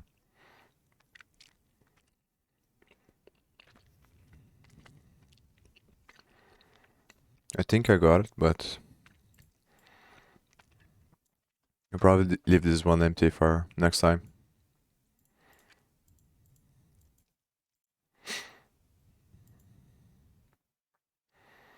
I'm gonna put some music.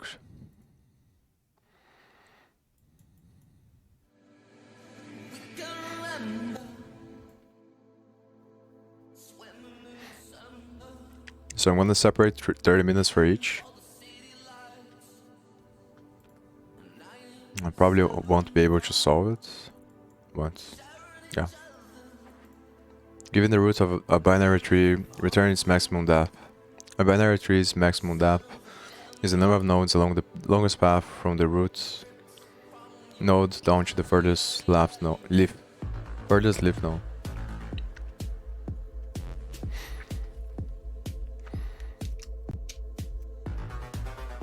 Yeah, so the difficult thing is I think all of these were gonna be recursive.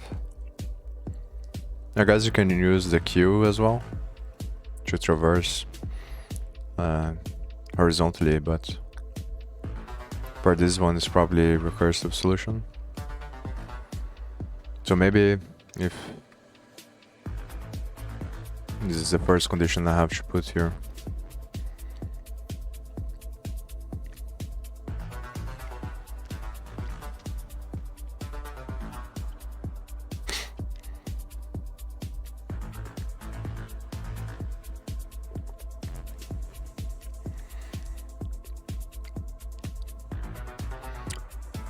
And it returns an integer. So the thing is, how can I store the value calling recursively? That's the thing.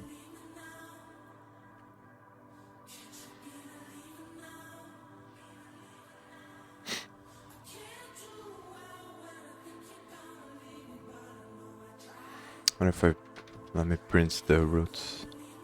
From what I remember, it's a nested object that contains all the nodes. Yeah. Oh, the issue here is that they're gonna it's gonna have no nodes. So I think the way to solve it is to call it recursively until you find a null node, and then you count the steps. You count each level, but the thing is, how can I know the levels? So maybe for each call is one level.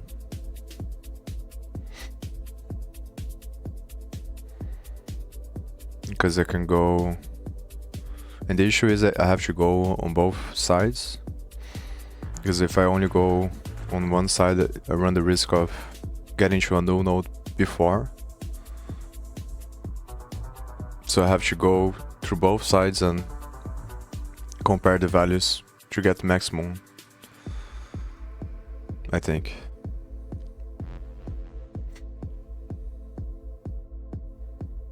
So how can I do this? Okay.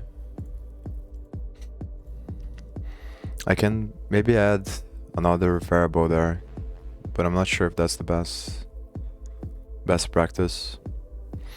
Because then I can call it recursively with that variable by adding 1 to it each time.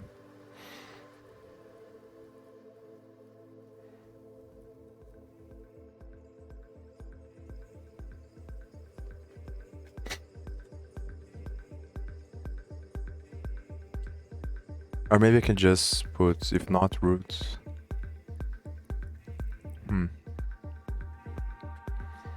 Instead of making none, I return the maximum.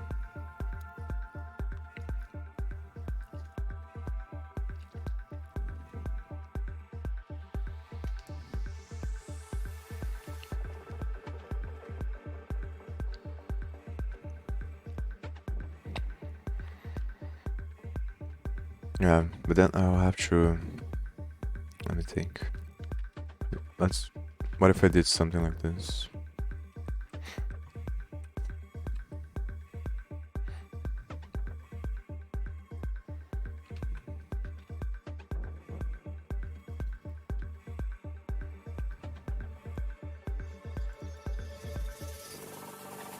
Yeah, but I need 2 different counts. So count left and count right.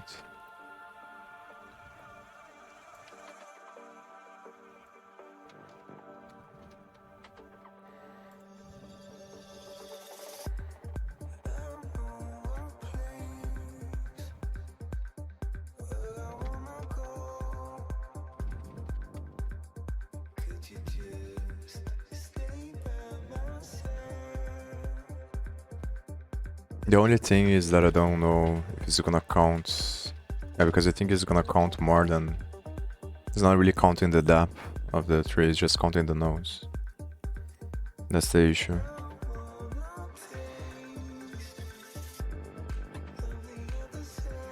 Yeah, but then I can divide by 2, where 2 to the power of n is gonna be equal to the amount of nodes.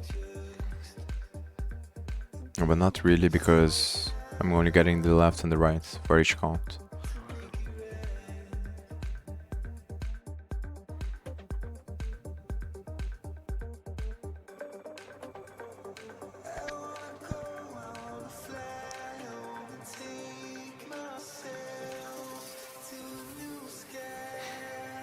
Because I could make 2 to the power of n equals the count left, and then maybe use log to...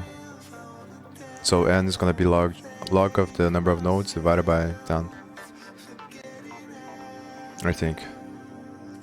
If I use log on base 10. And then if I'm not mistaken, if you divide one log to the other one, you can just make log of one number minus the other. You could probably use numpy to choose the log. It's probably not a good way to solve this. It's probably an easier way.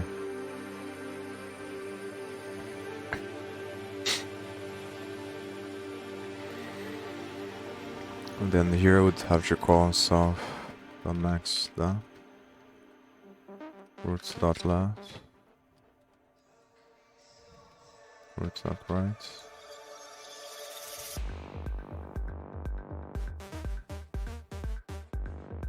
So let me just print.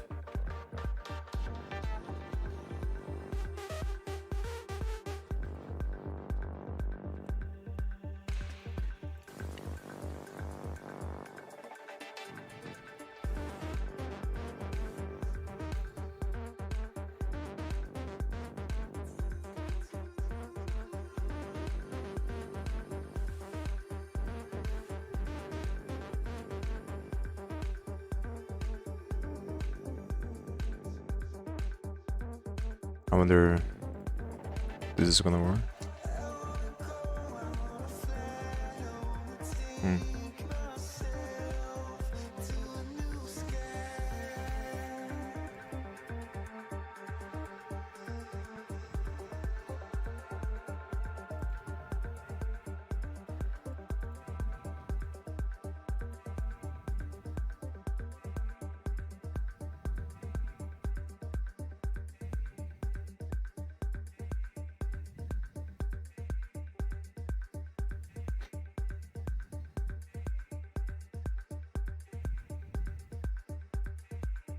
So why was the other one working? So if I remember, he was passing the root dot left as well, or root dot right. Because here what I think is happening is I'm passing the node and it runs into this condition each time.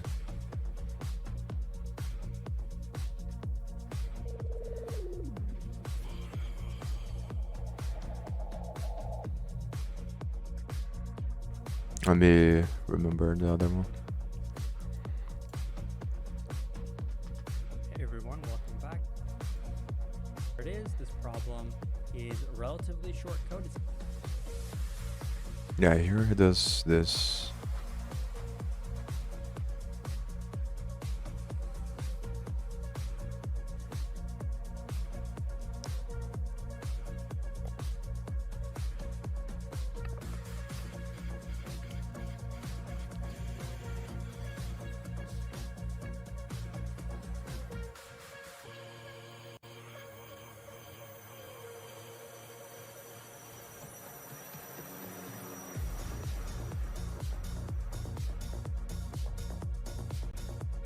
And it should be the same thing here.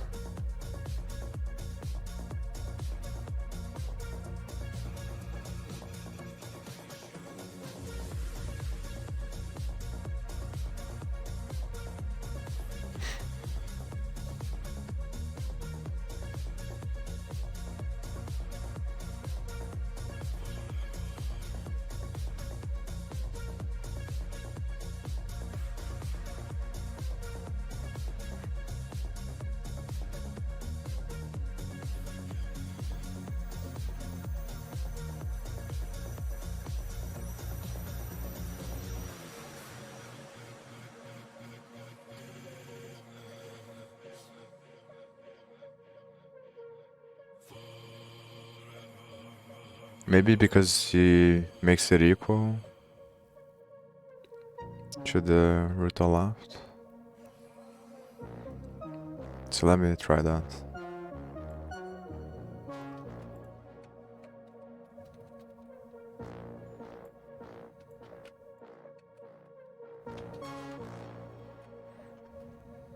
I don't think it's gonna be different, but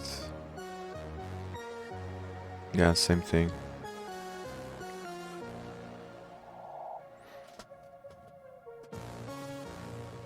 So let me start from the beginning.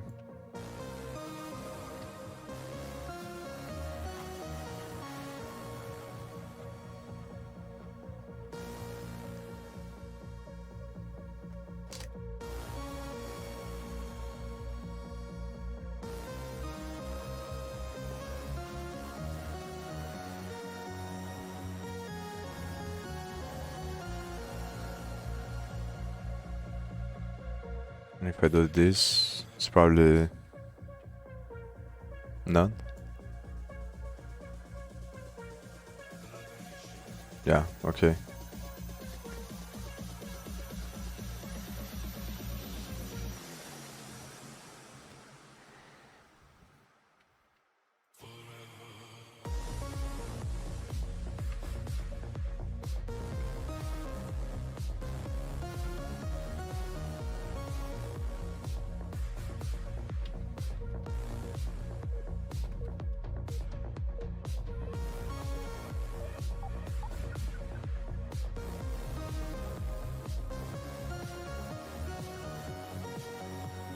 So this should be working. So why does it print there the count?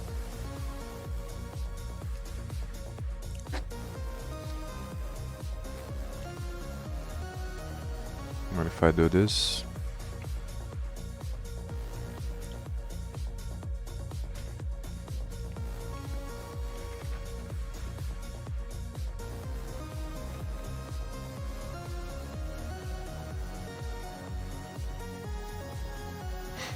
No, one shoe. Okay. No, but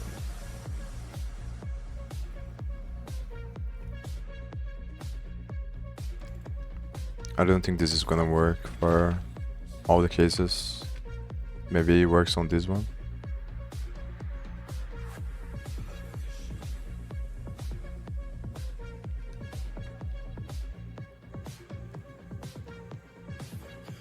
And it's interesting that it's printing.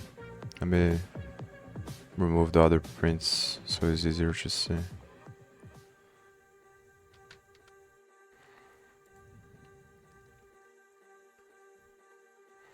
I guess because at the end there's still a root, so I can't really do this condition here. So maybe if I return at the end here, and then I just do done there.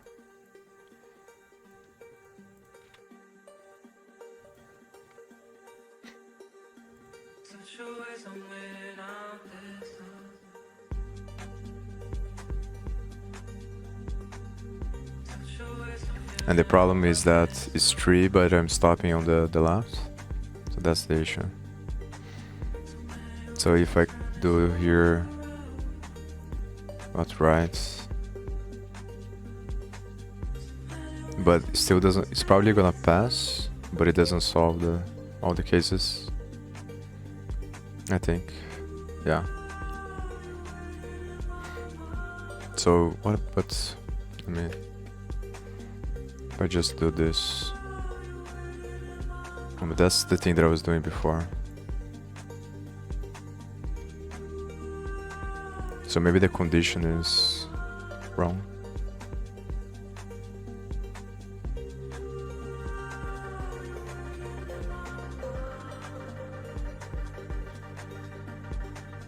And then I just return the max.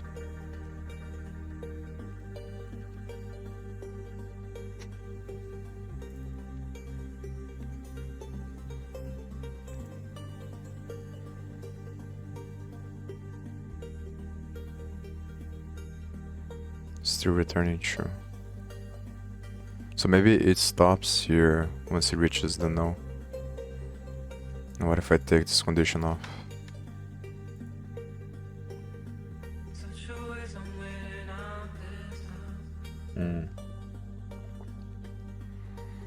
That's the problem.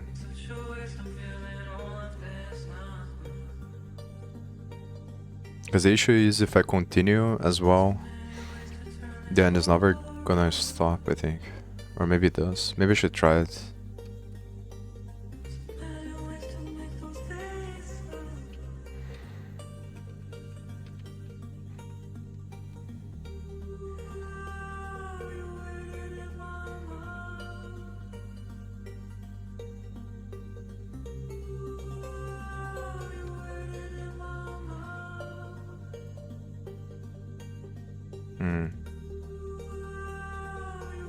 Can I do pass?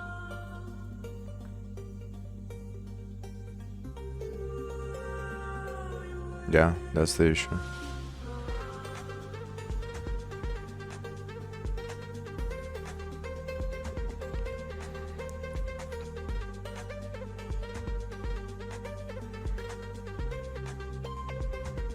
So the question is, how can I check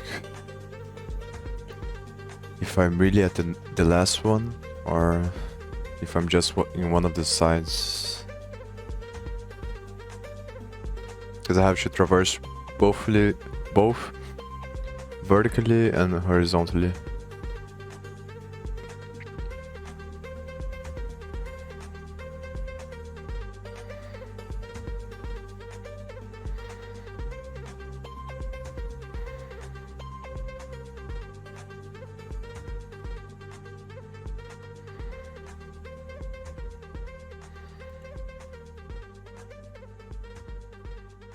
Maybe I can use the Q there.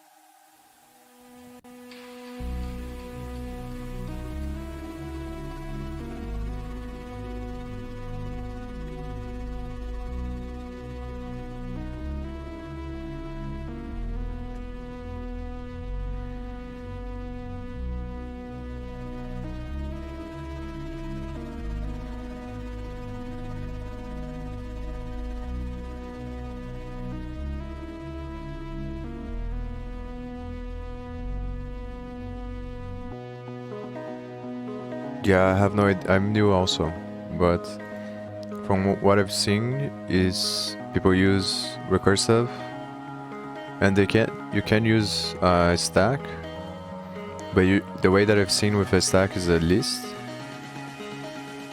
and also with a thing called queue, which is pretty much is very similar to a list, but I'm still not sure exactly how it works.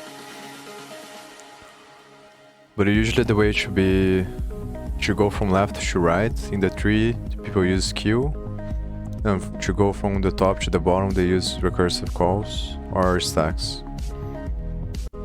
But I'm not really sure how to do it. The issue here is that when I reach the last level, I'm gonna enter a null node or non-node, but it can be from the left side here. So in this case, I'm counting 2 levels, but I should be counting 3 because this side has more levels. And I don't know how it should go from this one to this one. That's a problem. Because if I do return none here, it doesn't work. It just reaches here and then returns true because it didn't go on this one, I think. Yeah, and it's expected 3. Now I think I could put the condition here, if not root plus 1, but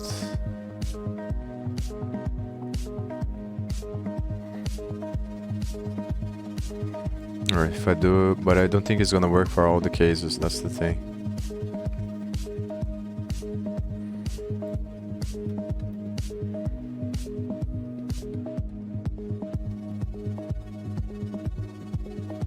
Maybe this passes this one.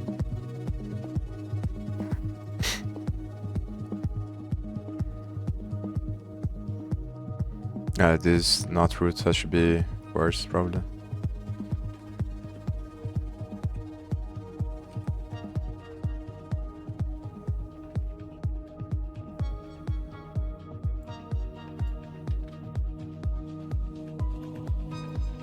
But it's probably not gonna pass anyway.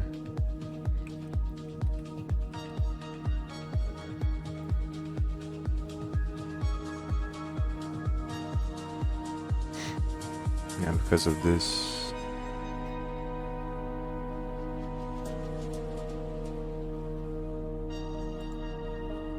Maybe if I do if roots here.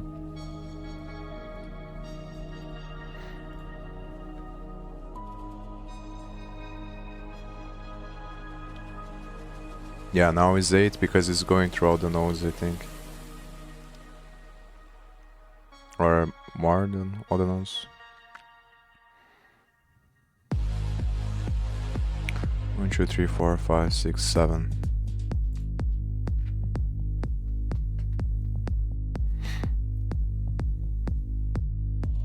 It probably counts the null one as well.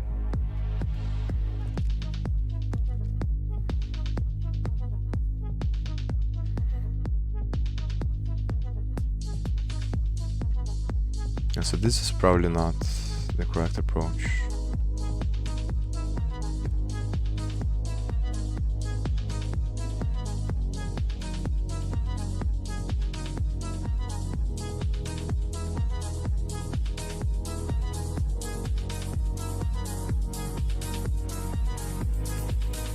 What if I did that from collections party queue? I don't remember if it's, I think it's like this. Q equals the Q. Q.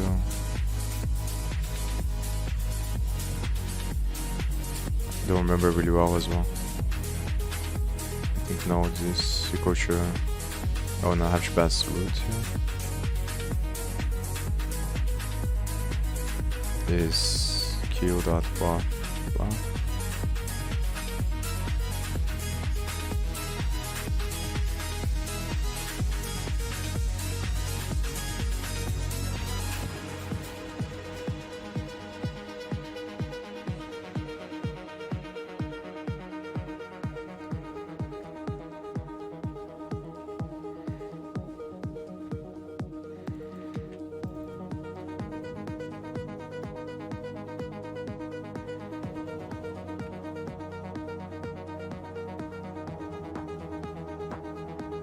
I don't think it changes anything.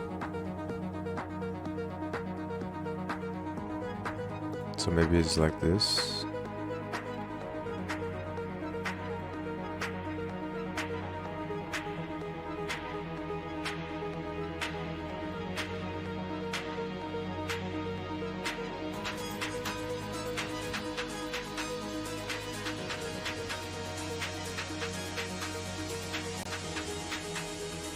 Yeah, I still got the same answer.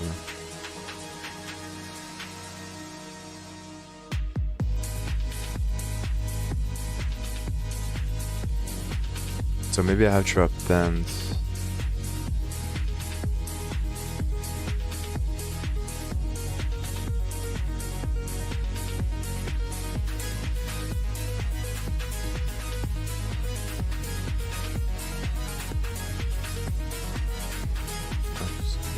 Just try whatever. Don't lose anything by trying. Yeah, but the thing is, I'm already checking the nodes, so it doesn't make sense. Can't append the node to itself. Alright, actually, well.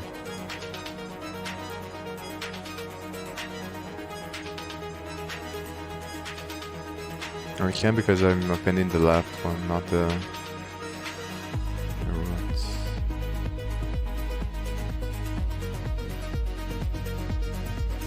But I don't think it's gonna change anything.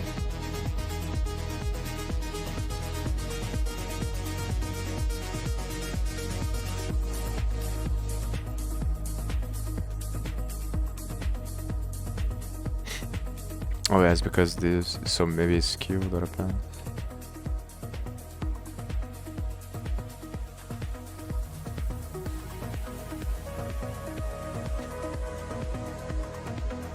Yeah, same thing.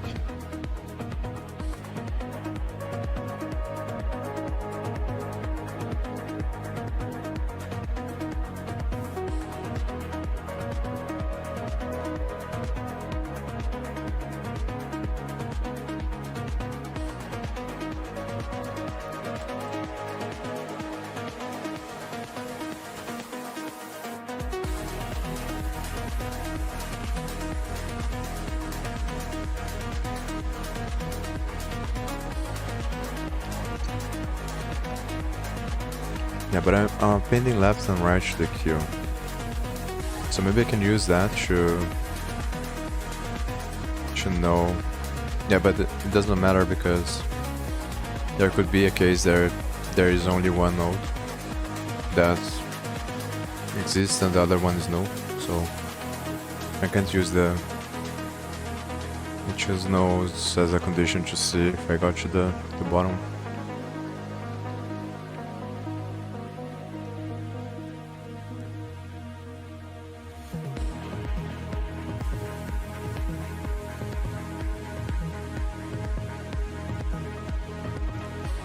It's probably the way that I'm calling here that is incorrect.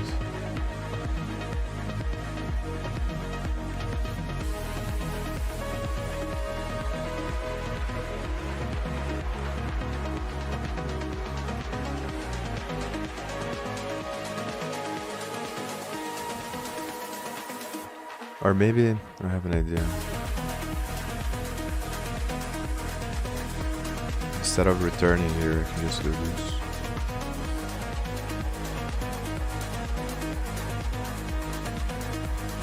Or I can do this.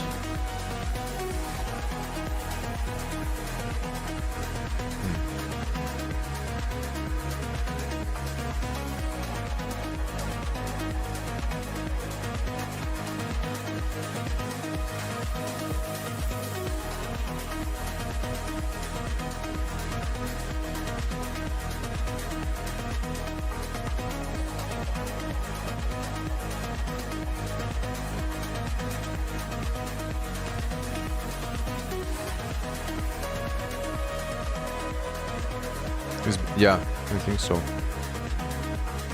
Either that or it counts the no ones. But that wouldn't make sense because these ones don't have no ones. It's only no when there are nodes in the tree, but oh, actually I'm not sure now.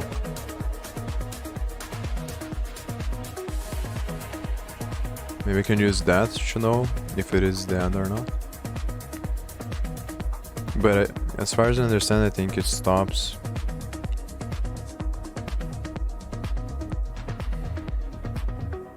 It stops at the end. Or maybe I don't need these conditions here if no dot left. You can just call.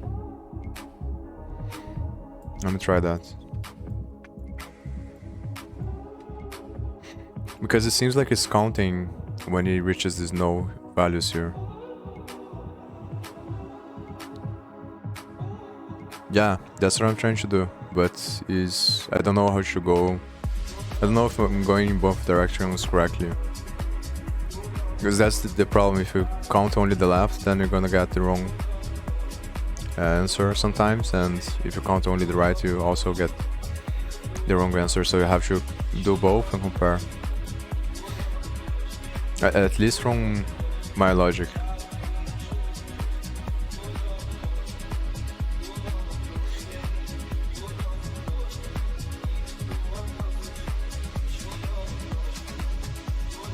Maybe if I do it like this, also.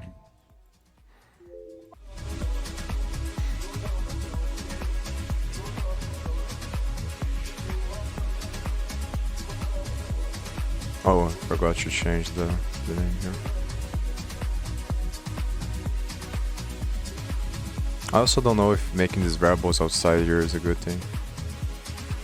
Yeah, now it seems that there's 2 more because it's probably counting from the nodes here, from the no node. So maybe -1 I can make at the end. -2 has to be. Yeah, but then I'm not sure if it's gonna work for every case. And the time is up, so I'm gonna have to look at this solution now. Article about this. If you have any suggestions, no, now it works, but it is for this one. If you have any suggestions, let me know, because I'm doing by time. I separate 30 minutes maximum for each challenge, and the time stopped. So after the time stops, I'm gonna look at the video with the solution. But if you have any ideas, then I try to implement before.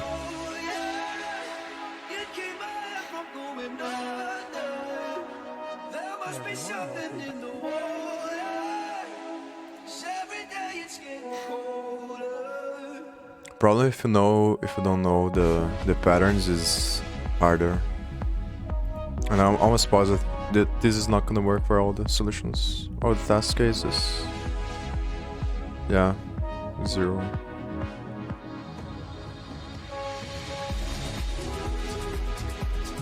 Because I'm counting. There's 2 problems. One is that I'm counting 2 more for each no node. And the other problem is that, yeah, but I'm not sure if one side has 2 levels or more, then I'm gonna be counting less if I do it this way, I think. Seems super easy. What's the suggestion?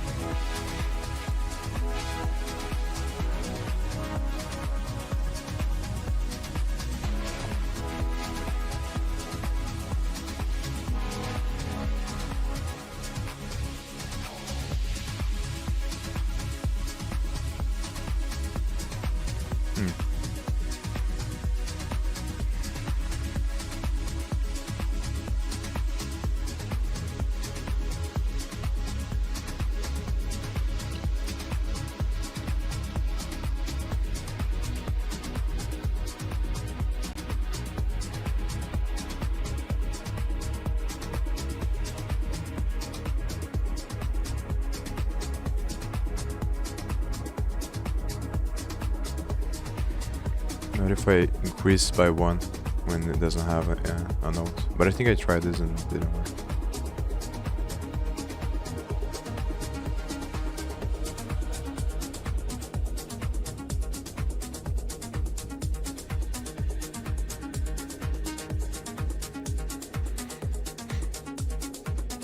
The one you had commented out was a good start.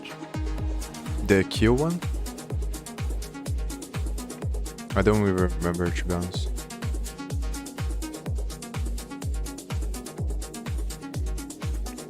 I think this is very close. It's just the thing that I have here right now. But I just understand how I'm gonna make it so I adjusted no values. That's the issue.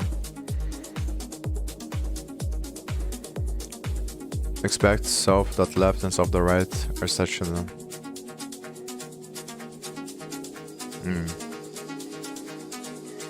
I think I tried this one. Now let me think. Because I remember I was doing like this, or root to the left.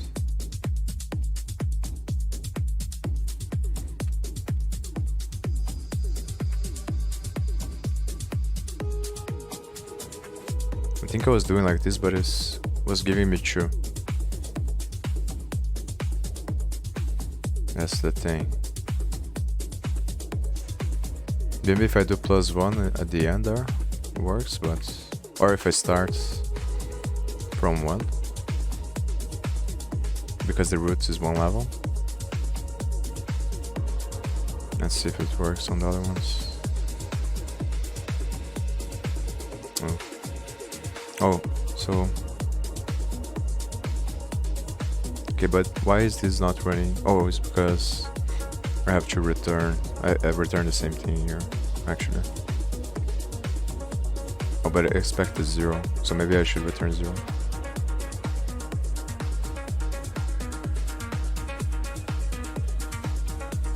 Okay, close, but not quite. What the hell does 0, 0, 0 even mean?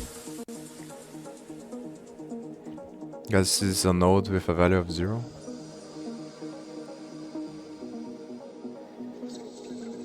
Or is the case that one side of the tree is bigger than the other one and I'm not taking that into consideration?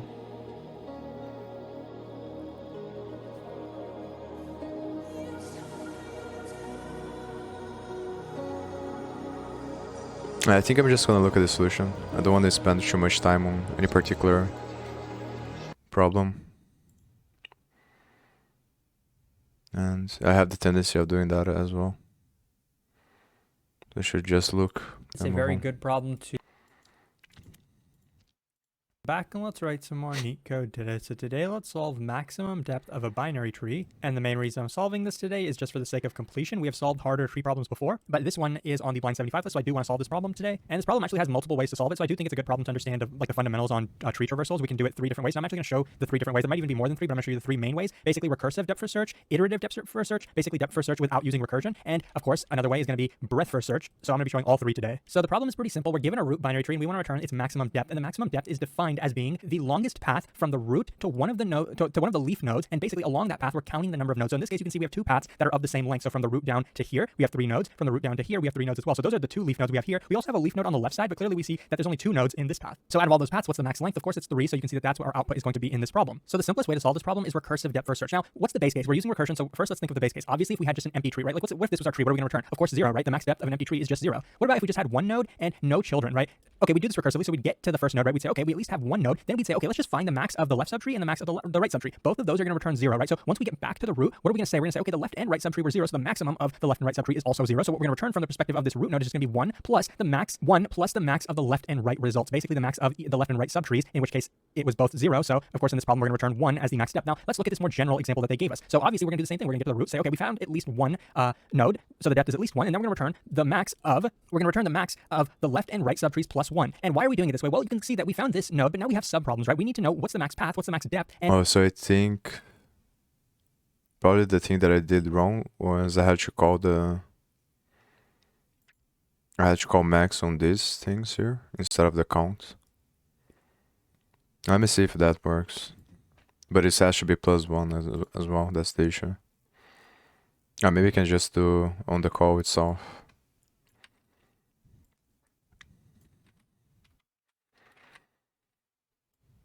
But I don't know if it changes anything.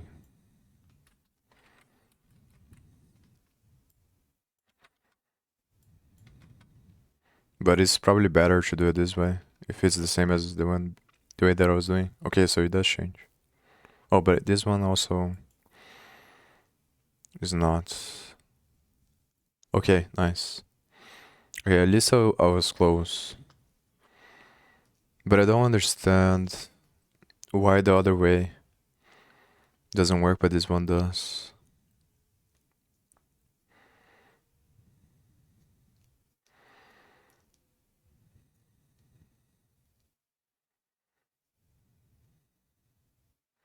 It's probably because I suck at recursion still. I have to think more about that. We'll have to search the left subtree and we'll have to search the right subtree. So we're not even considering this node anymore. We're doing recursion. We're looking at the subproblem. What's the max depth of this left subtree? Well, of course, it's just... So there's probably something going on in the stack that I don't understand really well, or I didn't think about. And that's the difference there, because the only difference is the way that I'm calling the recursive function.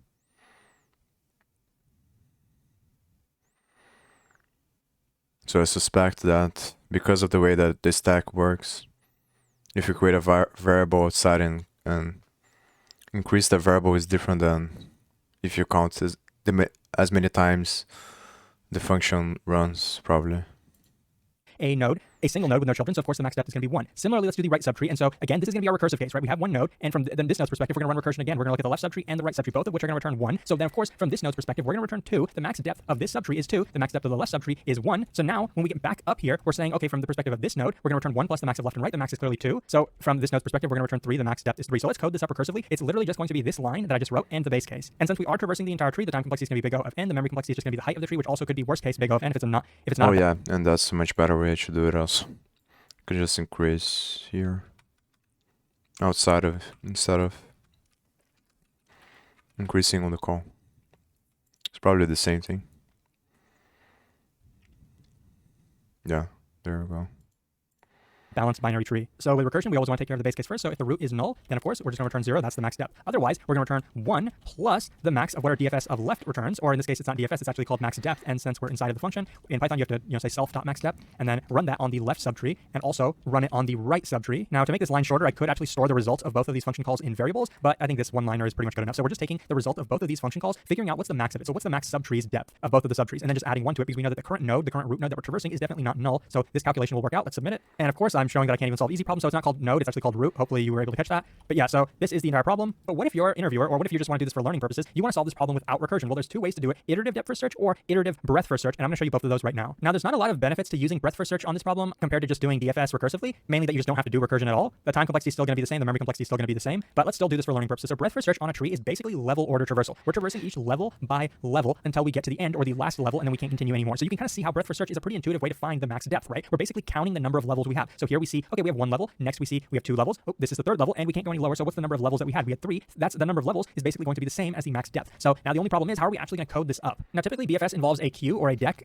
a DQ, or however you call it. And so the way it's going to work is the queue is initially just going to have the root value. So I'm going to kind of represent this array as the queue. So initially we're just going to put the root in the queue, right? So now we're going to say, okay, what's the length of our queue? These are the elements currently in our queue, and these are all at level 1. So now we're going to go through every node in our queue. We only have 1, and we're going to take 3. Now we're going to remove it from our queue, and we're going to replace it with its children, 9 and 20. So let's add 9 and 20 to the queue. So now this is our second level, right? These elements that we have here are our second level of the queue, the second level of the tree. So we're going to do the exact same thing with these 2 nodes. We're going to take the first one, 9, get... Well, it's probably because it is easy. It's just that we don't have the pattern recognition yet.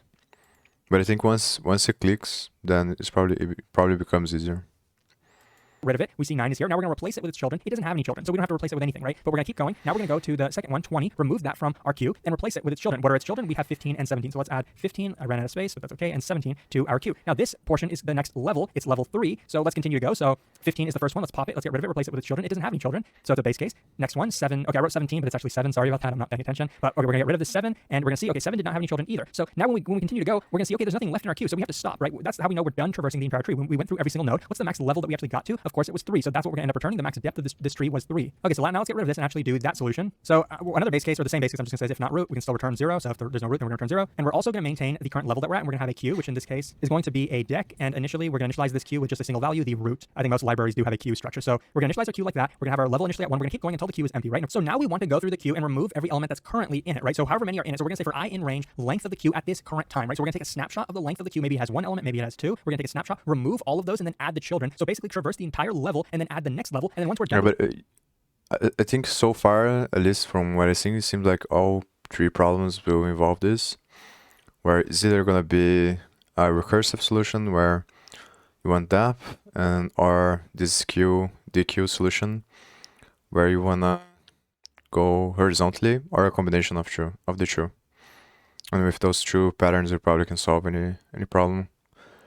But recursion is just really is the most difficult topic for me to learn so far.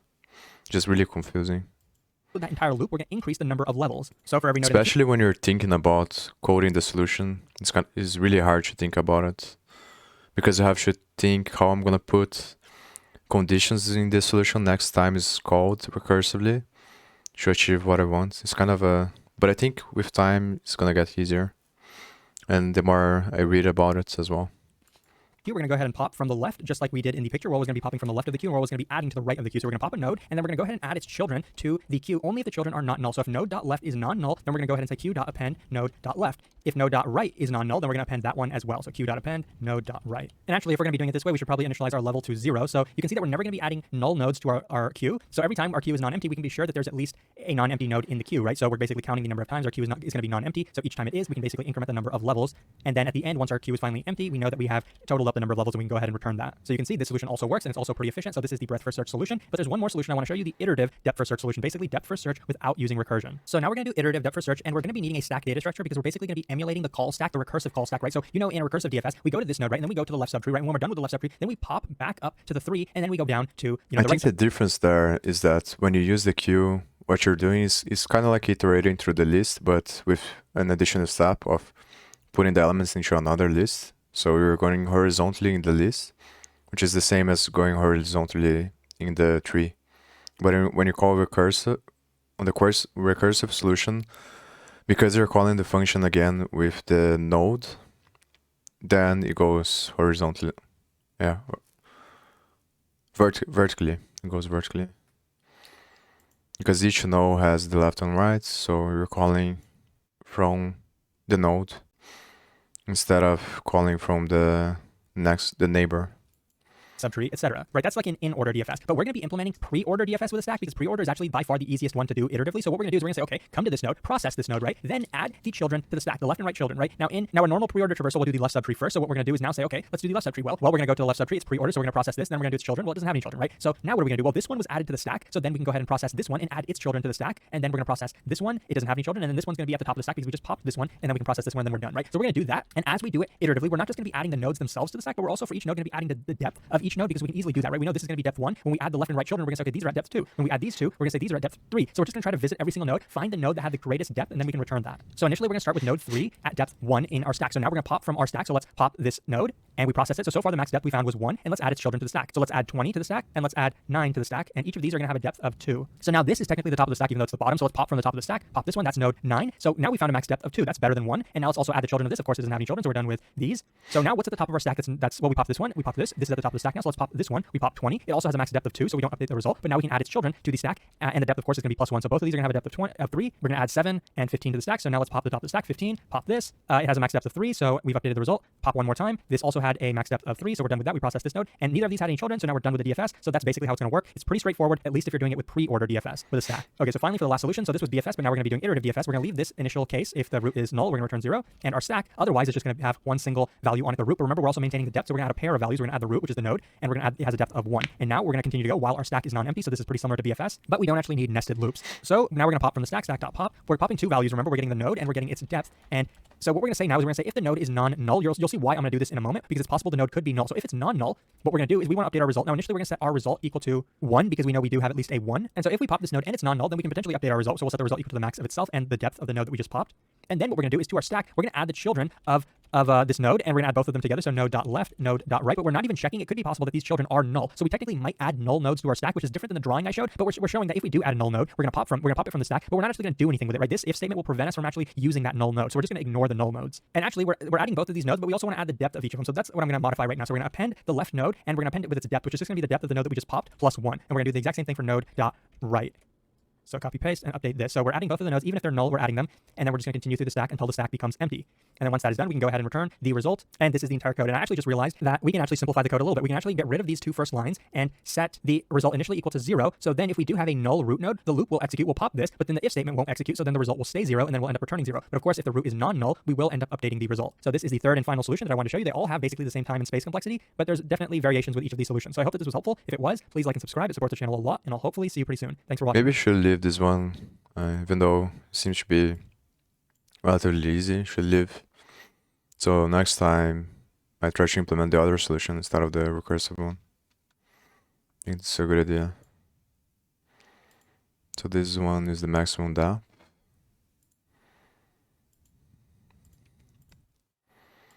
Same tree. So far I like this more than linked list. Linked list confused the fuck out of me. But this one seems to be more straightforward, at least in the way that it works.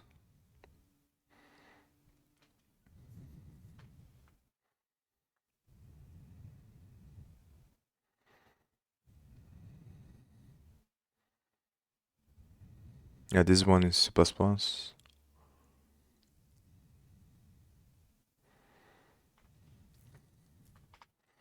Damn, C++ looks a lot harder. Everything is so much harder on C++. I guess it's because they are adding the nodes as well.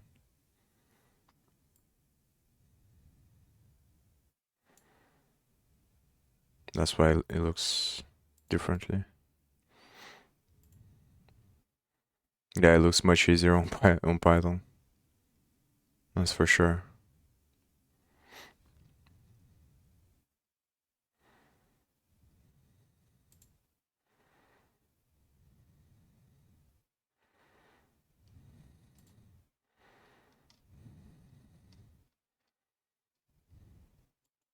Be right back. Grab some tea before I start this one.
Alright, I'm back.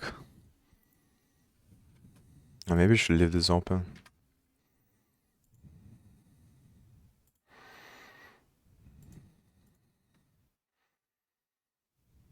So 26.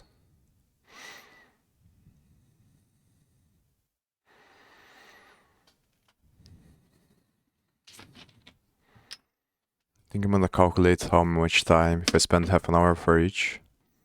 I probably have to calculate for more time because I have to look at the solution and think about the stuff. So yeah, maybe 1 hour for each is easier. So 3:39. So 39 hours left. And so if I do 10 a day, maybe in finishing 4 days.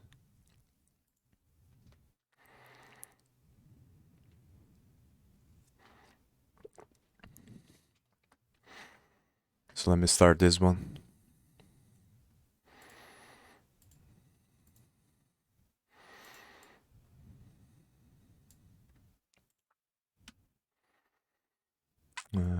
Music. Given the roots of two binary trees P and Q, write a function to check if they are the same or not. Two binary trees are considered the same if they are structurally identical and the nodes have the same value. I would say it both needs to be. Can't I just do return B equals to Q? Probably not. It would be too easy if it was like that. Yeah.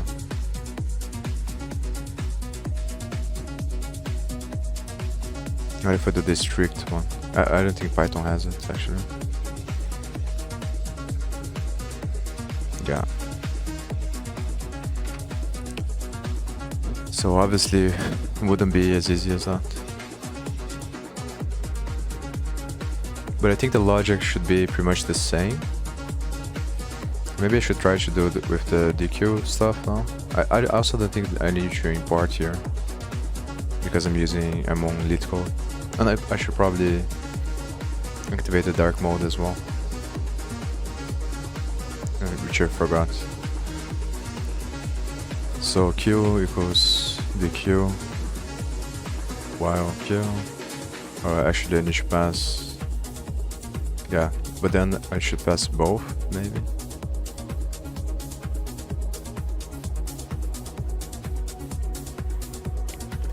Or maybe what I should do is pass only one. Yeah, but then, yeah, if I can do like this, then Q, the Q, Q, while P and Q.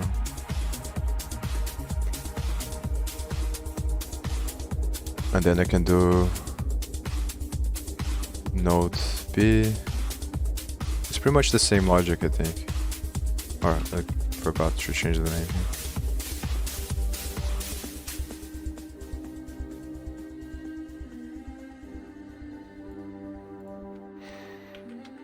Pop left. And Q plus Q dot pop left. If node B is different than on Q, then false.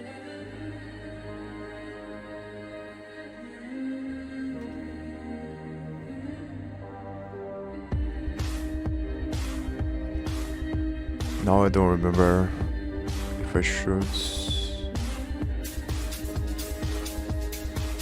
I think I have to append each one, actually. I don't remember really well.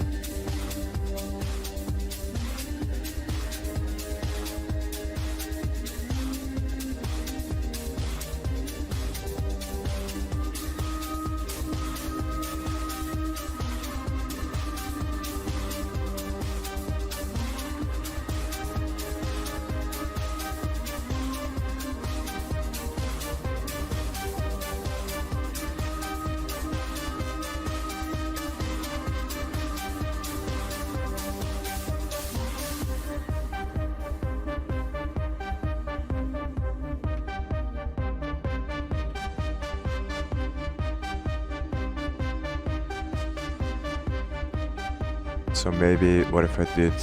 Oh, it's because the value has should be equal as well.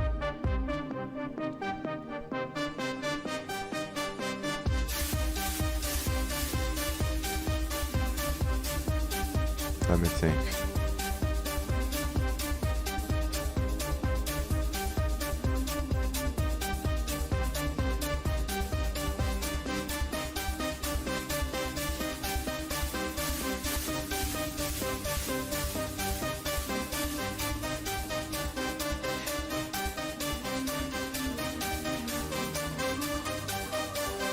Because maybe you have to separate between two different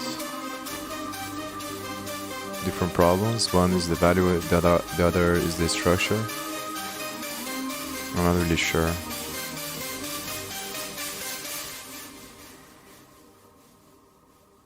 Because maybe I should do the vertical traversal, the recursive traversal for the structure, and the skill method for the value.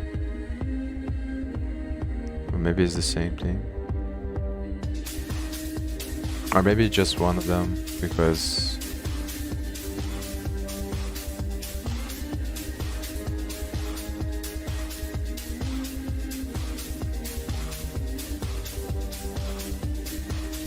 and the hash should be right and left.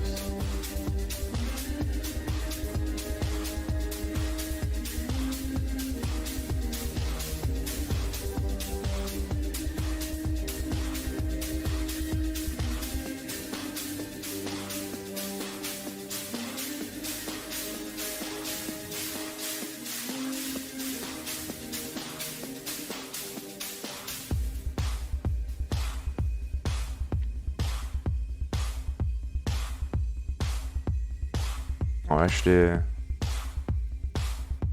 I'm doing this wrong. This is wrong. And this is skill.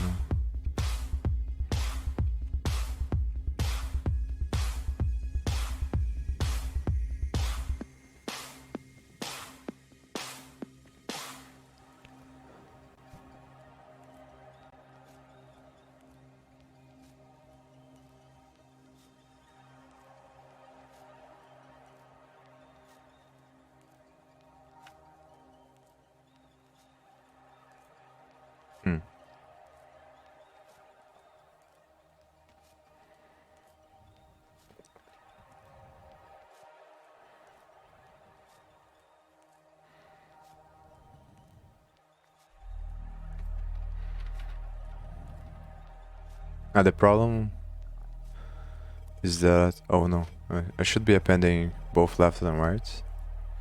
Oh, the problem is that I'm only checking one of them. That's the issue. Because I append the right one here first. Can I do pop right?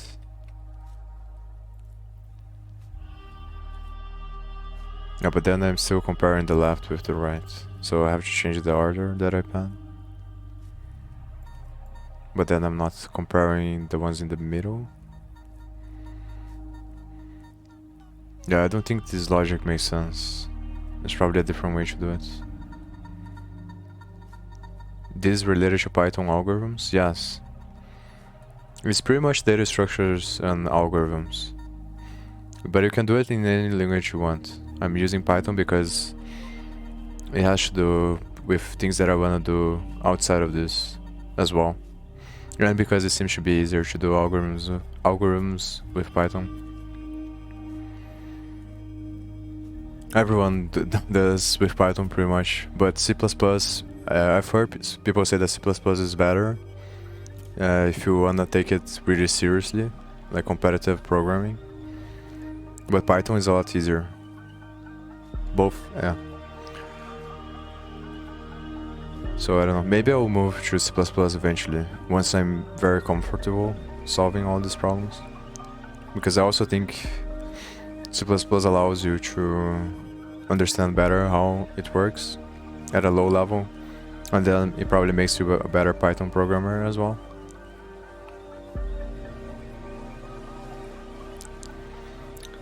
But there's different discussions on that. Hey, Yola, what's up, man?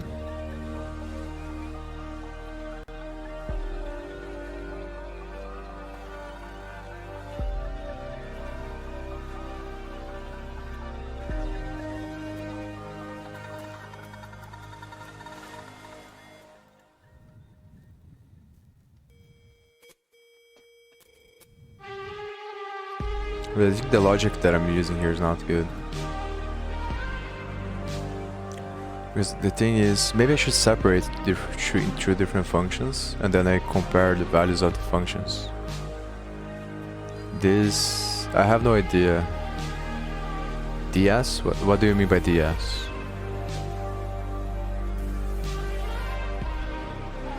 Two lines? So I'm missing something fundamental.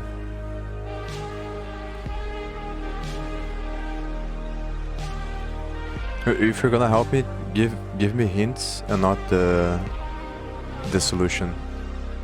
No, I don't think I'm gonna do this card today. I think this card has to be something that I do at a low frequency, because otherwise it's gonna change the format of the stream, the reason why I do this.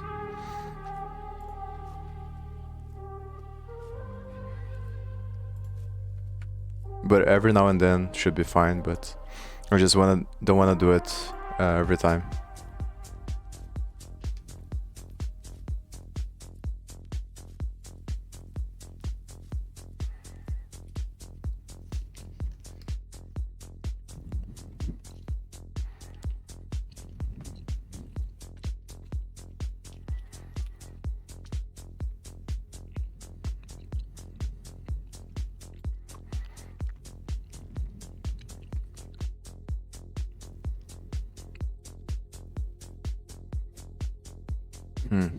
So if it can be solved in two lines, probably the function idea is not the best. I was thinking about separating two different functions, and then in one function, or maybe, yeah, maybe I can use the other. I can use that function to compare the two. Depth first search, I assume you're saying, when you say that DFS. So it's a recursive call, I think. It's still very confusing for me, the recursive stuff. I have to study more.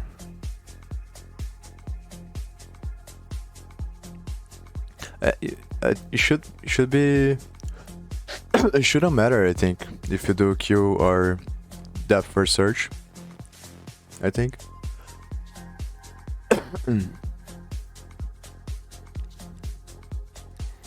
But probably there's one that is better than the other because of memory and stuff, but because you have to look at all the nodes anyways, right?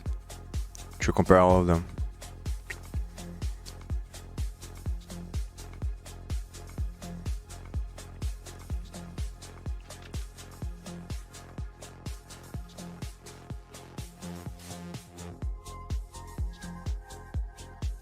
I assume there's gonna be something like this.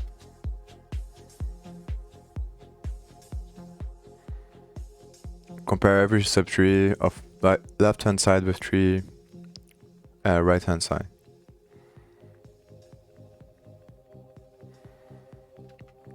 Yeah, that I know, but just think about that, it's kind of hard.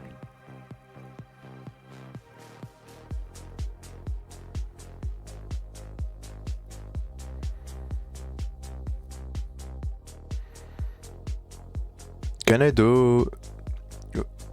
At which point should I use the equality operator? Because I can't do that. I tried to do that, but it doesn't work. Because they're not the same. So I suspect that to compare one with the other, it has to be the node itself. There must be a way to compare the higher level nodes, otherwise you can't verify. The other thing is that I have to compare the values as well, not just the structure. So maybe I'm just comparing the values each time.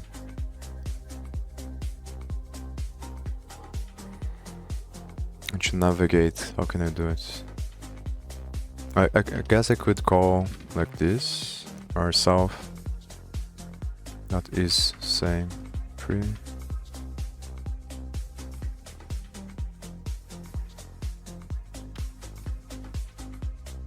I can just call both of them.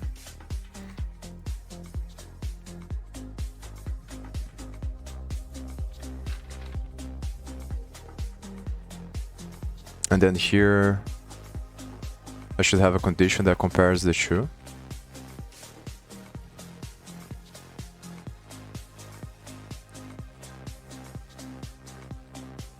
So maybe if p dot left dot value equals q dot left dot value, or maybe different actually, return false.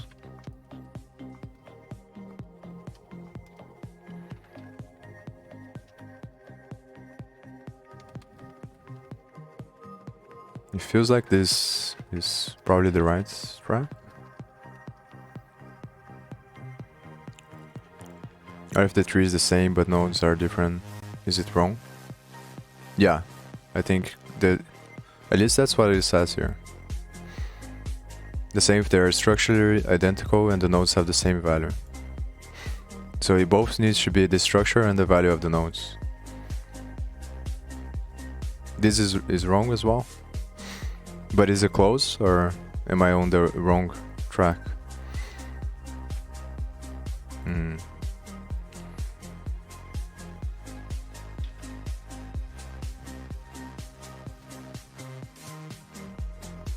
Oh, because then the issue is... Yeah, I can't really do that, I think. That's the idea.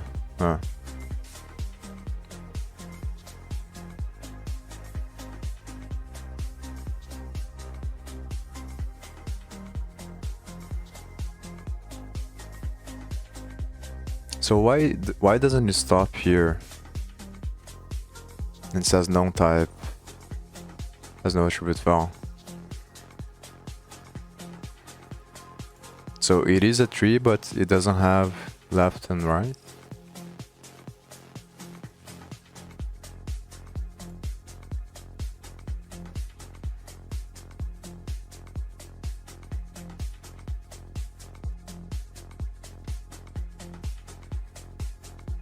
I think it's just gonna... Oh, let me try, see what happens.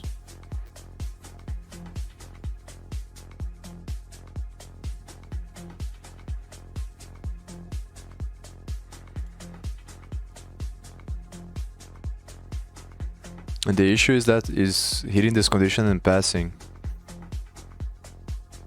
So...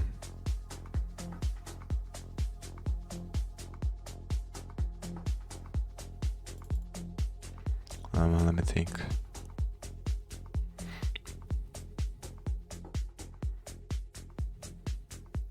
So maybe if I do if p or if rq, then I do this stuff.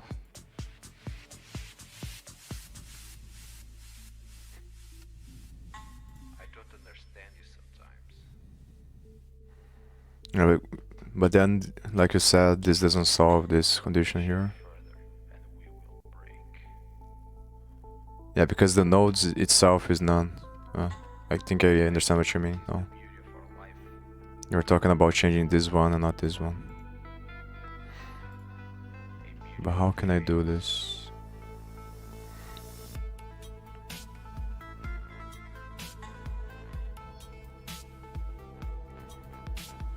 So maybe...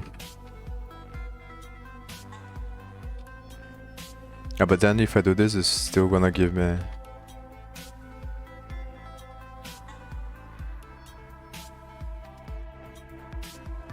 It's still gonna give me a warning, I think.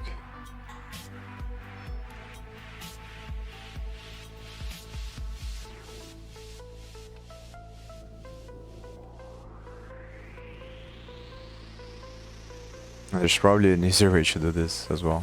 that I can't think about. It's better to try the easiest way first.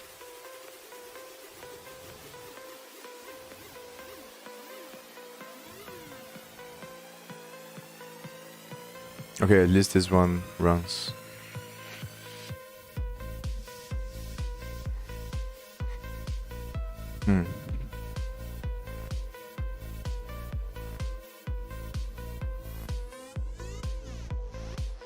Maybe it's because of the order that I'm calling.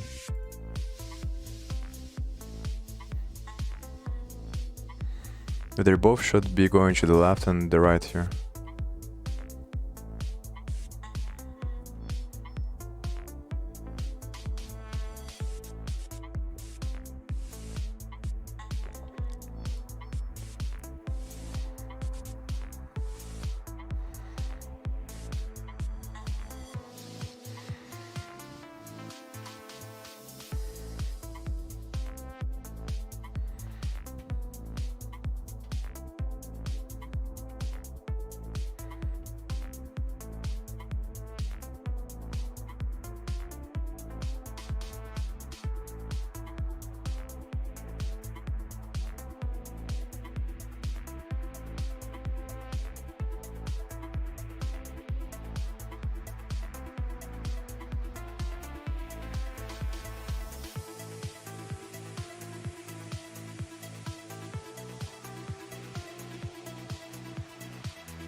You solved it?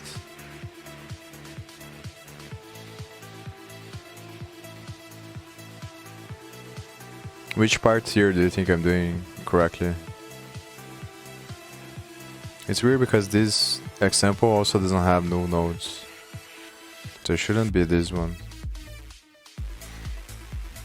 But I guess at the bottom is gonna have, once it reaches the bottom is gonna have no nodes as well. Sure. But the thing is, I don't want to look at the solution yet. That's the problem. Just give me hints of where do you think, what do you think I'm doing wrong here? First cone is cracked, this one?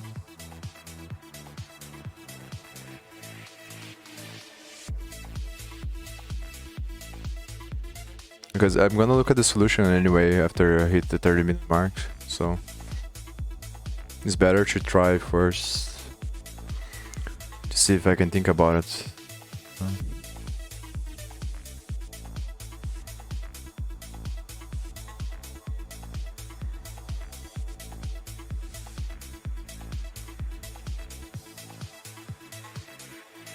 They are same if both empty.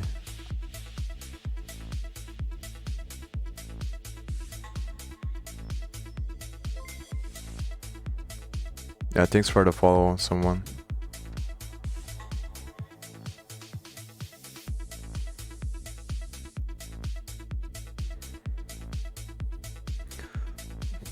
The thing is, to me, it's the same thing.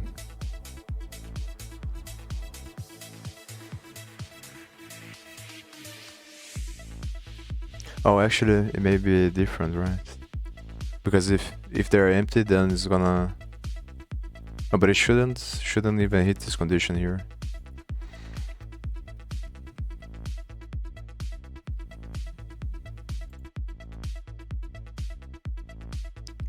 Kind of, but not really.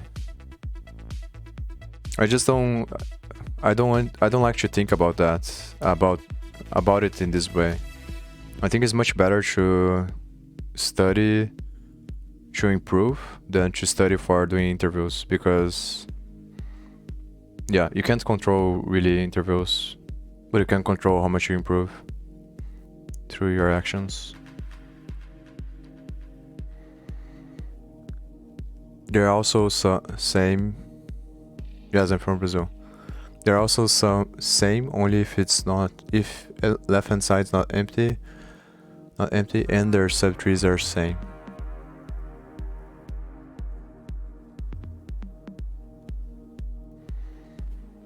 So I think you're telling me I should have another condition here. to check. Oh, it's because I'm not checking.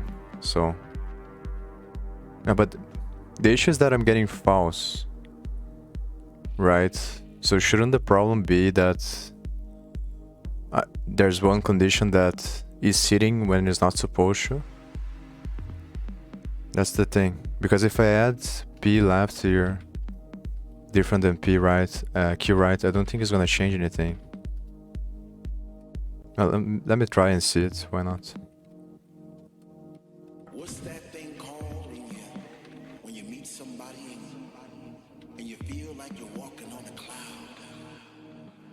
And every step But I don't. Oh, it should be left here as well. right No. led you to this place right here, right now. Dumb solution in it one. As usual. And you said to yourself, Let's look at your solutions after the timer runs here. It's almost over. put on your favorite jeans and you get into the mood. It's that damn recursion, man. You explained it to me, but I still... It's really hard for me to think about it. It's just confusing. It's gonna take me a lot of time until I'm comfortable picturing in my head what's happening and thinking about how to create a solution that takes everything that is happening into account. Because I think I understand now how it works, but it's still difficult for me to think about it as I'm coding, what's the steps that are happening under the hood. To think about the flow of stuff that I need to write here. How long do you study LeetCode for? I'm not, like I was saying before, the reason why I'm doing this Twitch streams is because I'm streaming my process since the beginning that I started coding. And so I can put the recordings on YouTube. So it's kind of like a log of the history since I started coding. In case in the future I wanted to do something like make videos for YouTube or build a site or something like that. And then the reason why I'm doing this is so people could look back and see exactly what I did since I started. So they could have an idea, but I don't have let's say something that I do here. I can do something completely different tomorrow.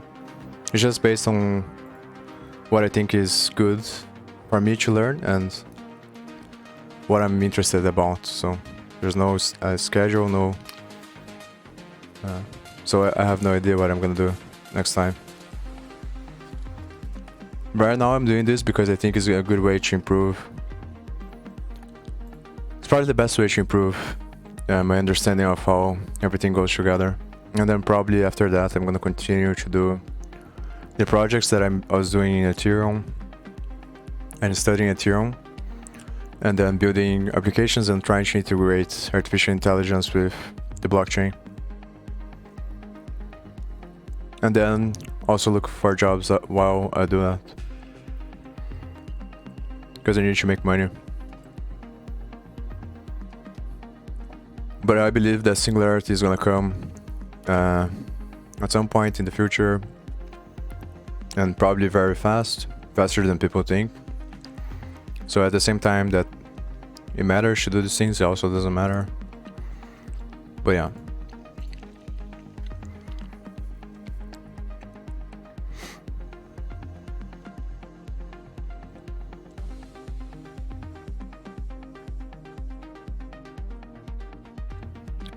So I think the mistake that I'm getting here is that... Oh, let me erase this stuff and see if it runs more times.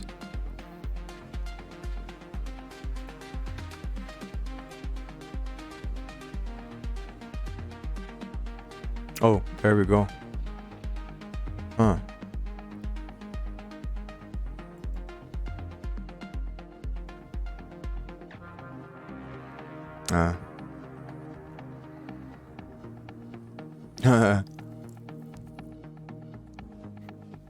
Yeah, that's how I think, and most of my thinking comes from people that talk about this stuff a lot. So it's not original ideas, it's just collection of a bunch of different ideas from people that I think that are smarter than me, and I'm not sure if it's correct or not. It's just the way that I think right now. But I don't see any reason why.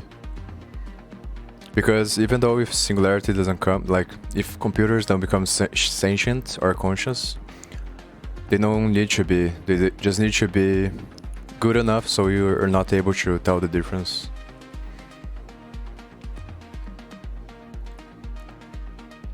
You ignore results returned from subtrees.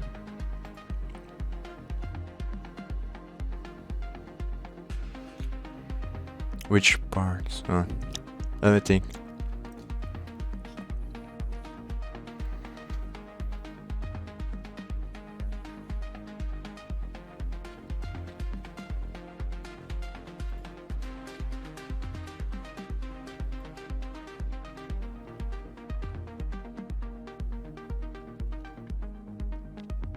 But yeah, isn't the issue here that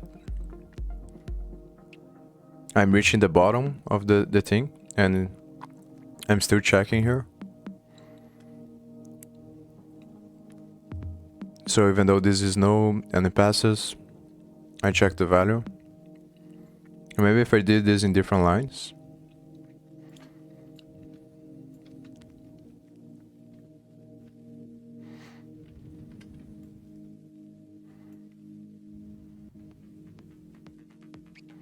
(22, 23), make it return is same left and same.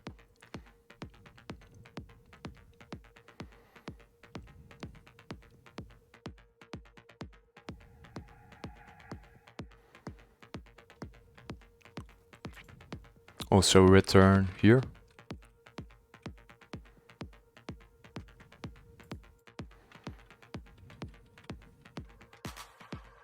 Like this.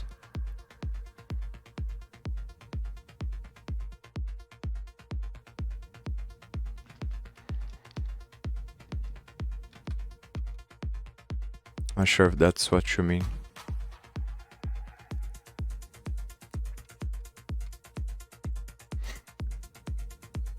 This one is gonna pass because I tested it right. Let's see.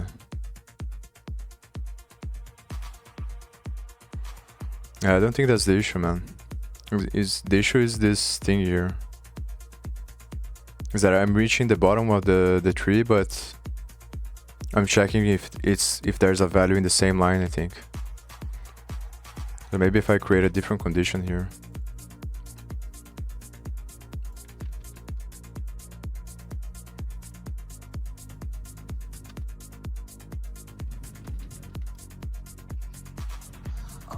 Yeah, but then it's still gonna fuck it up there.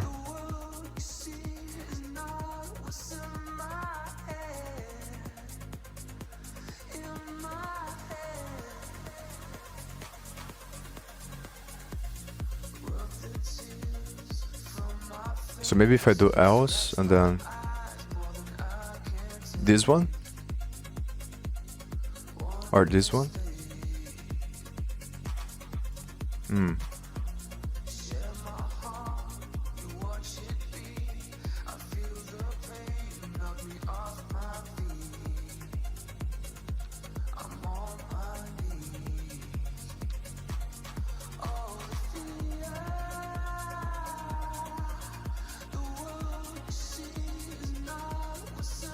Yeah, but now it doesn't pass. Oh, so maybe if I put here. Oh, let me just copy this.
This is the best one or the worst one?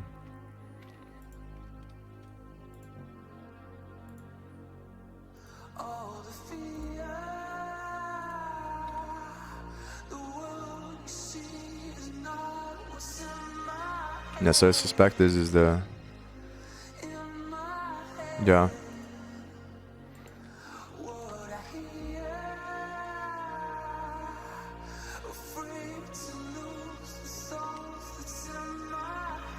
So if the node exists, you compare the two values and you call the function again.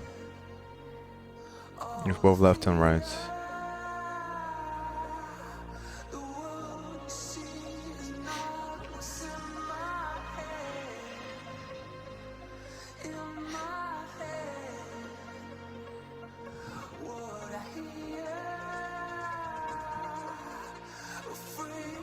Now what's the difference here?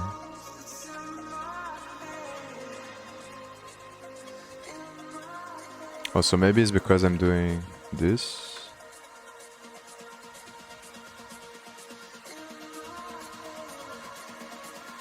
Now, obviously written in this way is better, but I just want to see the difference in my... Yeah, but I don't need this thing here, that's the thing. Because I'm already checking here.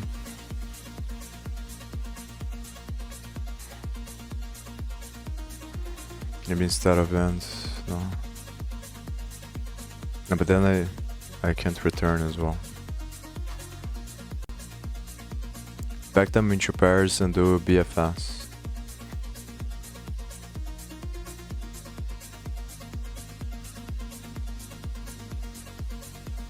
This is correct?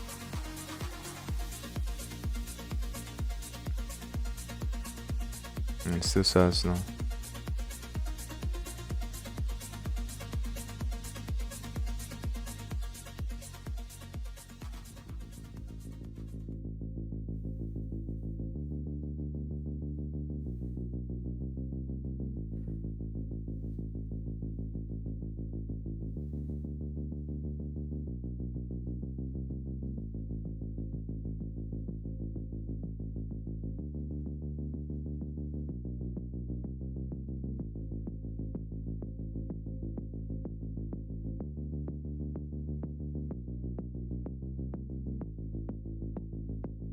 I'm trying to think here.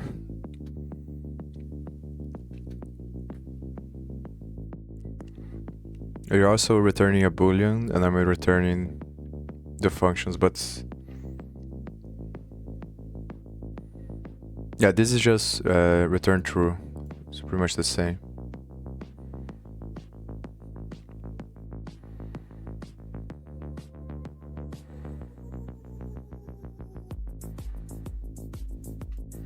So maybe if I remove this,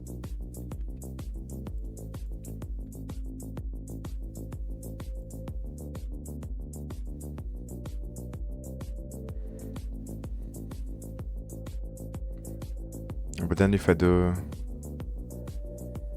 it's the same thing pretty much.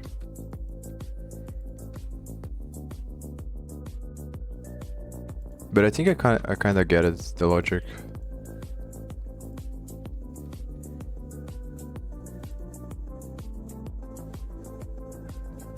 And then I return.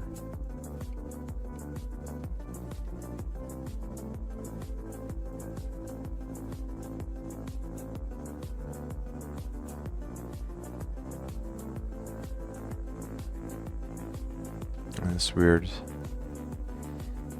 Yeah, because they can both be...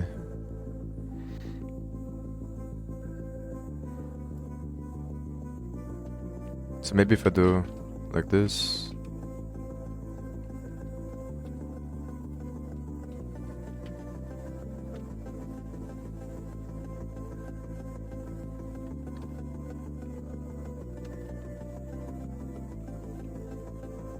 Yeah, but I still think it doesn't make sense.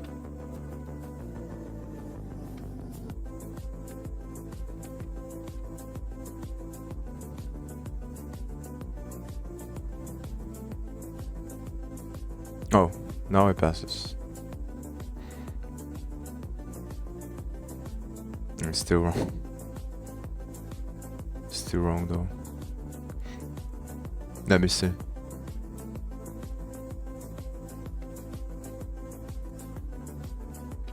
I'm gonna put this one here as well.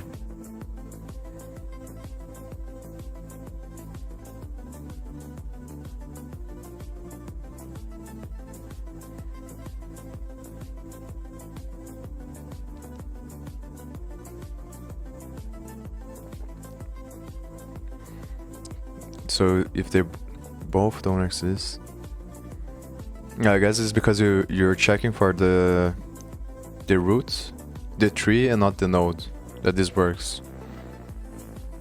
Because shouldn't the last node of the tree be null or no, none?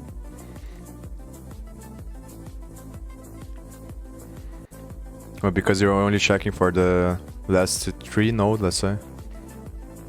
Then it accepts this and continues.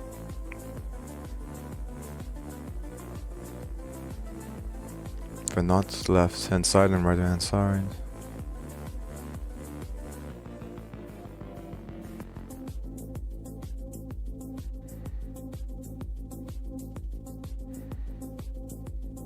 So either are.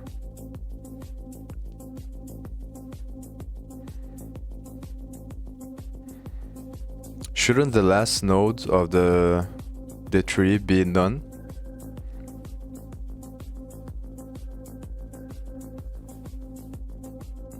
So you can return true even though you didn't check all of them?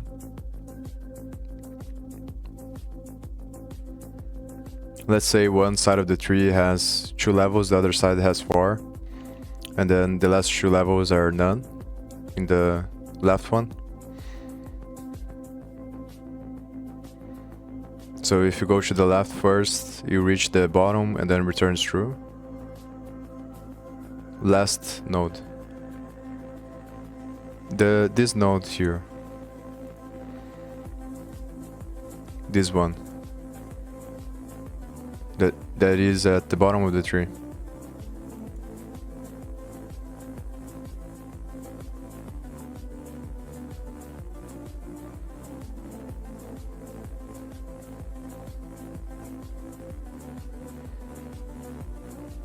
Yeah, that's what I was thinking.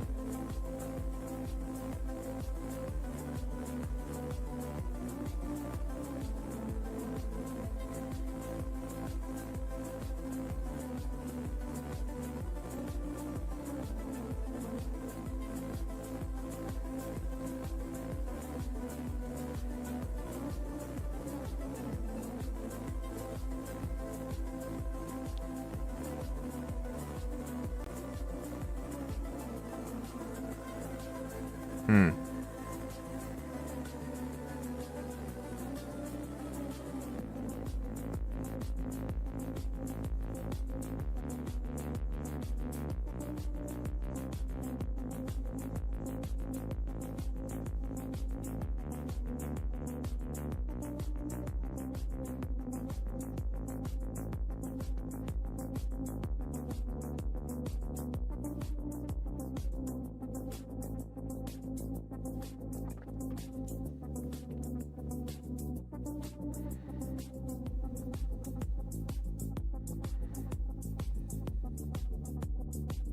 So this checks to see if there is a right hand side and not left hand side, or if there is a left and not right hand side.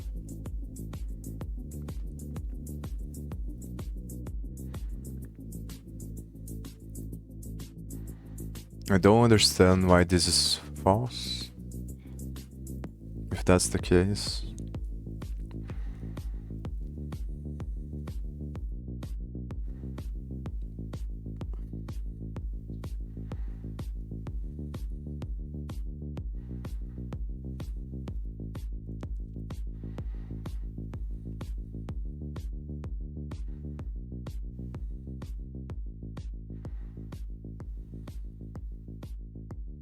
I think I'll watch the video, maybe from the guy.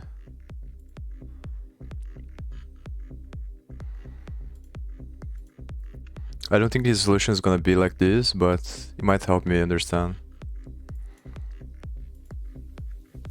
What you Hey think about everyone, this? Welcome back, and let's write some more LeetCode today. So today let's solve same tree. So I'm going to upload this on a Friday. So today we're going to be doing an easy-ish problem. So we're given the root of... Oh, okay, makes sense. If one of them is null and the other is not, then they're not the same.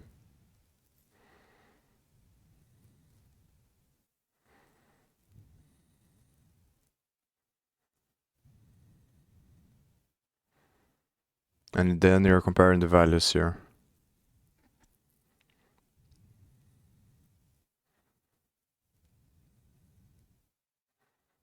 It's still very of two difficult for me to binary think trees, about. P and Q, we need to write a function to check if they are the exact same tree or not. We can determine that by one, making sure that the structure is the exact same. So for example, basically the number of nodes, right? Like they both have a root node, they both have a left child, and they both have a right child, right? The structure is the same. Not only that though, they also have to have the exact same values at every node position. So in this case, we can see they have the same value.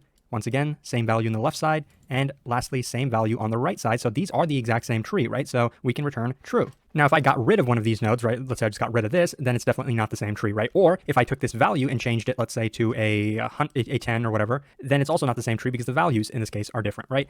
The main thing to notice with this problem is it lends itself very well to recursion, and we know that there's a pretty convenient recursive way to traverse trees, and that's depth first search. We're going to be using that recursive function to solve this problem. So remember, we're trying to check if these are the same tree, right? So that's a big problem. We're comparing the big trees. Can we break that down recursively? Well, first thing to intuitively check is we really just need to check the root nodes, right? Are these the same? That's the first thing to check. Are the root nodes the same? If they are, we're going to continue the function. Now, if they were different, for example, maybe this had a different value if it was true, we immediately return false, right? If even a single node doesn't match, we can return false. Nothing more is needed. Now, if they do match, right, these are equal, great. Now, this is the recursive part. We don't have to consider this node anymore, and we don't have to consider this node anymore. And now we have changed the problem. Now we actually have two trees left. We have one left subtree, right? These are the left subtrees, and we also have two right subtrees. So this is the right subtree of the first tree, and this is the second right subtree. So now the problem is changed. Now we're checking, are these two trees the exact same? And are these two trees the exact same, right? So we've changed the problem. It becomes recursive, right? We're now going to be looking at the subtrees, comparing them. Now, both of the subtrees need to be equal, right? These two need to be equal, and these two need to be equal, and then we can return true. And we're just going to continue to break this down. Obviously, the tree could be much larger than this, in which case we would continue to do that.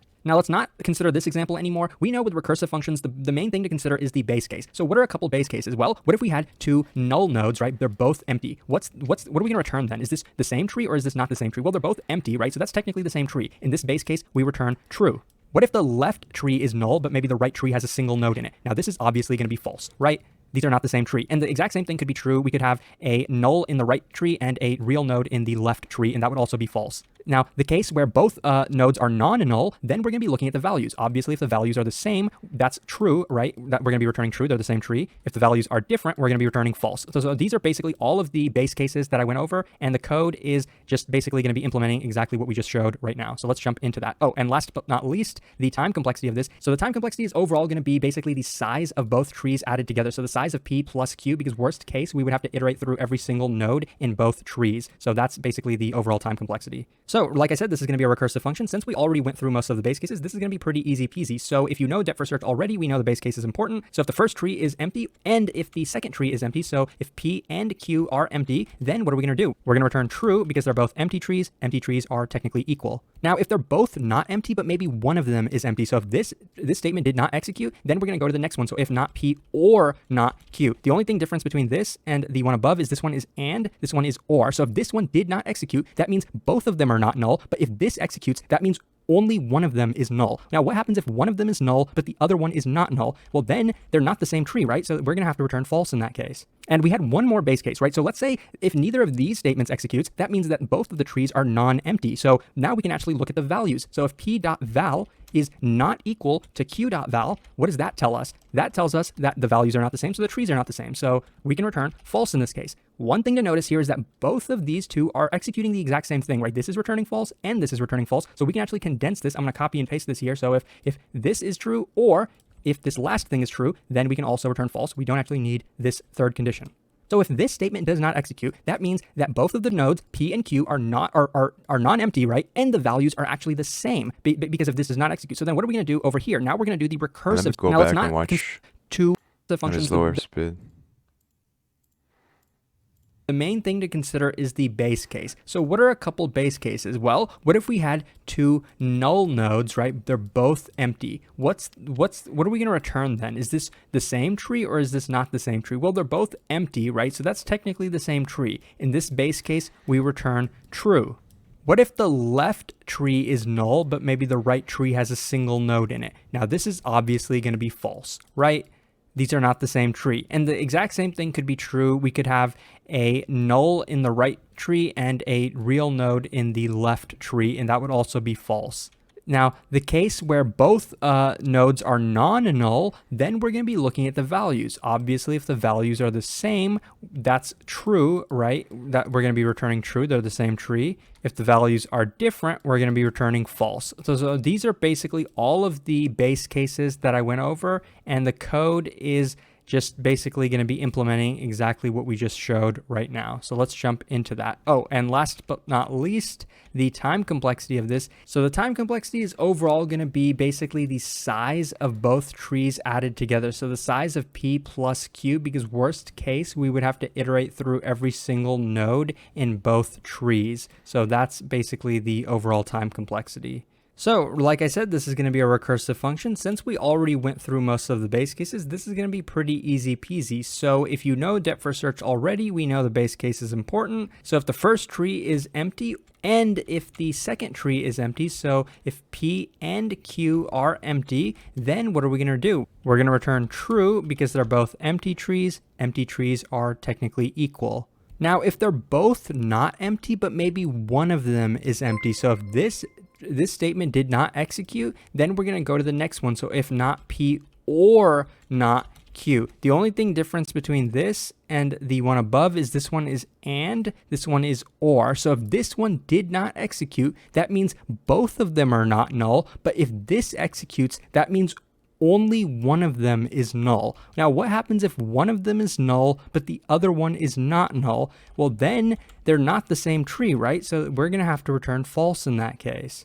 And we had one more base case, right? So let's say if neither of these statements executes, that means that both of the trees are non-empty. So now we can actually look at the values. So if p.val is not equal to q.val, what does that tell us? That tells us that the values are not the same, so the trees are not the same. So we can return false in this case. One thing to notice here is that both of these two are executing the exact same thing, right? This is returning false and this is returning. So I guess this was my point of confusion there. It seems like this only returns true if they're both empty. But I was thinking that if they're both non-nodes, it's going to return true also. So it seems like that's not the case. False. So we can actually condense this. I'm going to copy and paste this here. So if this is true, or if this last thing is true, then we can also return false. We don't actually need this third condition. So if this statement does not execute, that means that both of the nodes P and Q are non-empty, right? And the values are actually the same because if this does not execute. So then what are we going to do over here? Now we're going to do the recursive step. We're going to call is same tree on the left and right subtree. So if P, we're going to call it on P left and Q left, and we're going to call it on P right and Q right. And what do we want to know when we're comparing the left tree and the right trees? What do we want to know? We want to know that both of the left subtrees and the right subtrees are equal. So we want this to be true and we want this to return true as well. So we're going to take these two the return values of these two function calls, and we're going to AND them together. And if the AND is true, we're going to return true. If the AND is false, we're going to end up returning false. And this is the recursive step. This is the only thing that we have to return. This is the entire function. So this is a pretty good problem to practice your tree traversals, your depth first search practicing. So I think it's a pretty good problem.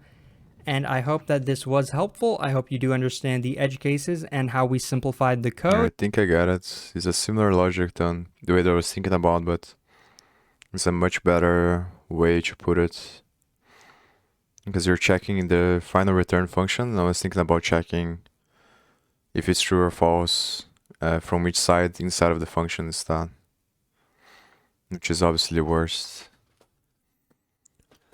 And then the other one, it checks to see if they're different by checking if either or exists. And you can do that because it checked for both before. And then the value. If it was, please like and subscribe. It supports the channel I think a I'm lot, gonna erase and I'll this, hopefully see try you again pretty next soon. time. Thank you so much for watching.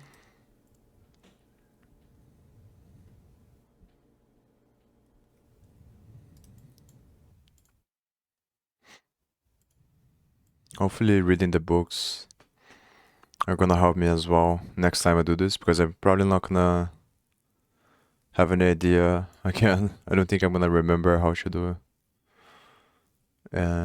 So I'll just solve all of this, because there's a bunch of different topics as well. It's kind of hard to remember. And I'm even not even halfway through the thing.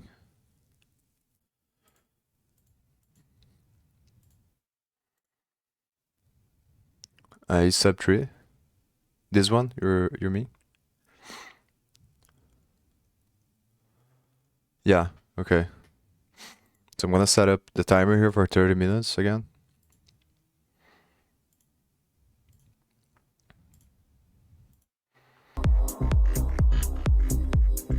I don't want to spend too much time on each one, because otherwise I think it's gonna take too long to finish the list.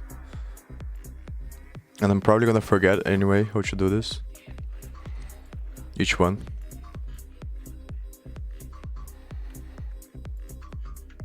Maybe I should erase here.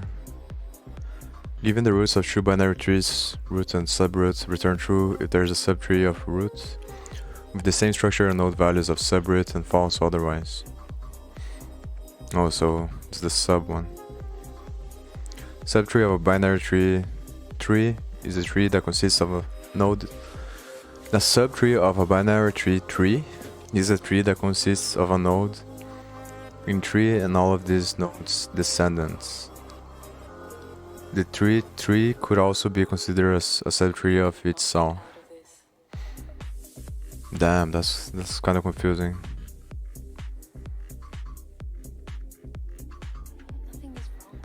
And so in this case,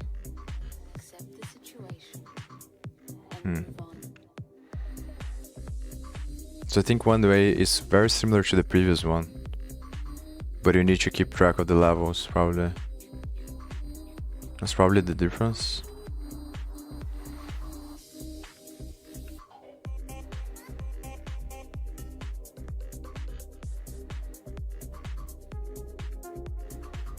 So maybe I should try to see if I remember how to code the other one. I remember these parts. I think it was like this. Return true.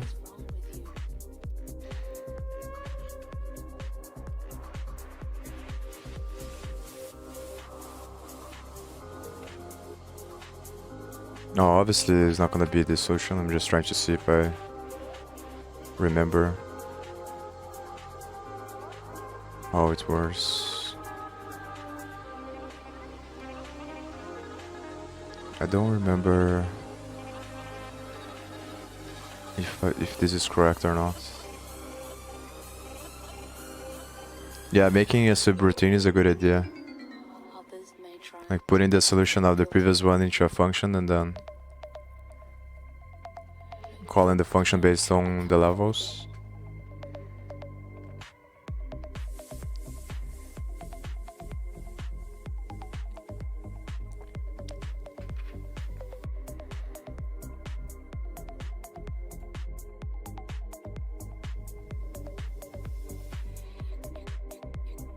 I think there was.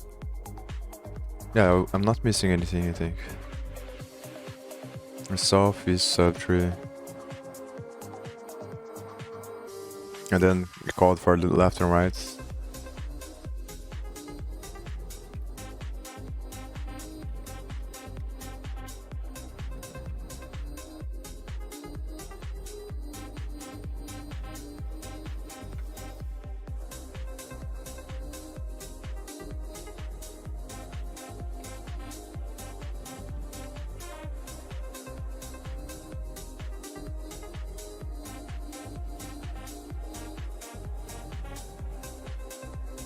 The difference is I was comparing nodes in the previous one. Each node. And here I have to compare the tree.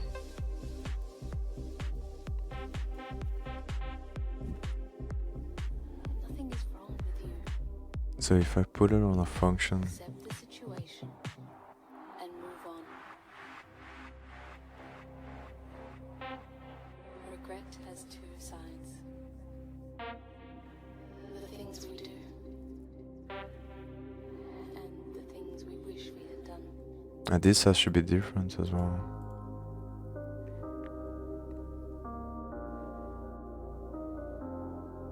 No, actually, let me think.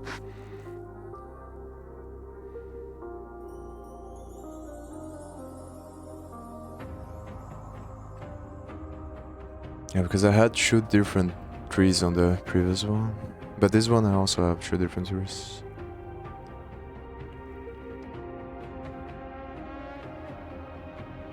Yeah, so I need to think about it as if I have two different trees. And then I go over the main root and compare each one with the subroot.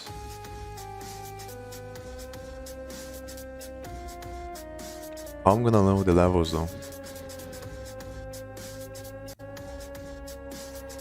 I think a subroot is always 3 nodes.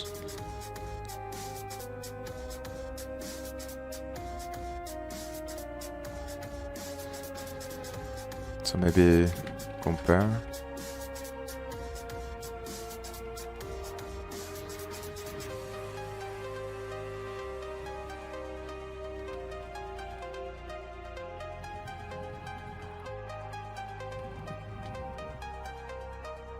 Oops. You cannot get out of this.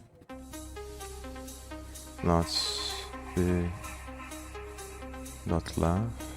I don't remember now. No, I think it was B or not Q. Yeah. No.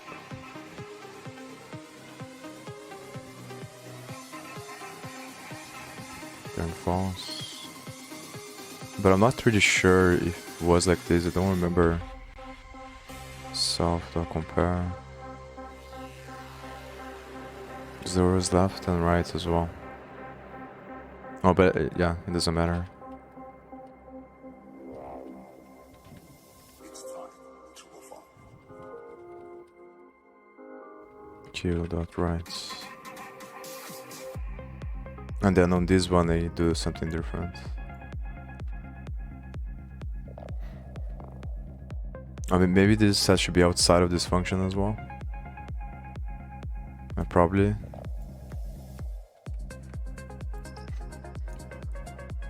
Each find the same tree. The left hand side tree root can be any node of the whole tree, starting with root variable.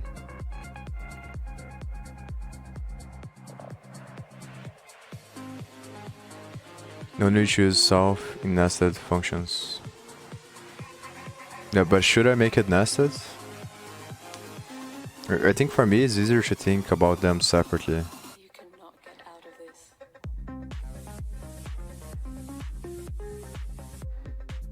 Because then all I have to do, I can do the recursive thing on the main one. You think, yeah, but I always pass the self dot is sub 3. Oh, actually, oh no, actually I have to call recursively to get the levels. But how I'm gonna do that?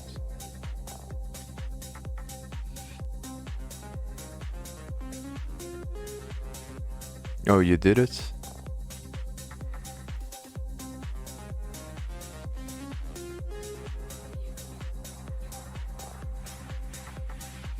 I have to maybe root the left and then sub roots.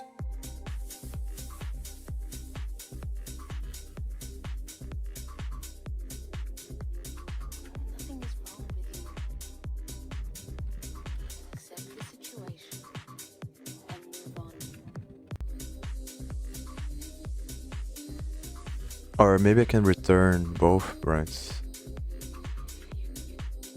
The same thing from the previous one.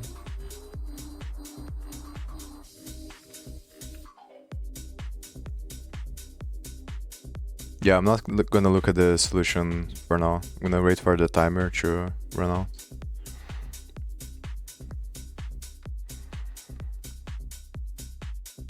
I probably won't be able to make it, but I have to try it, so because otherwise I'm not gonna learn it.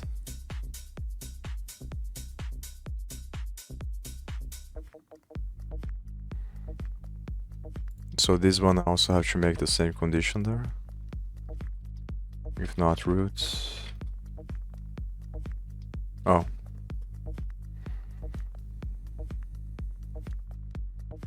Or maybe I can do if roots and then call that.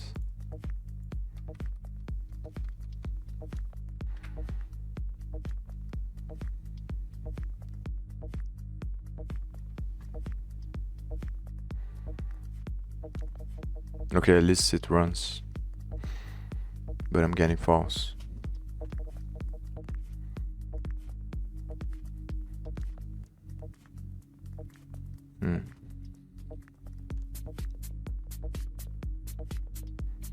So I'm testing both left and right of the main one. The subroot shouldn't change, it's probably something I'm doing wrong here.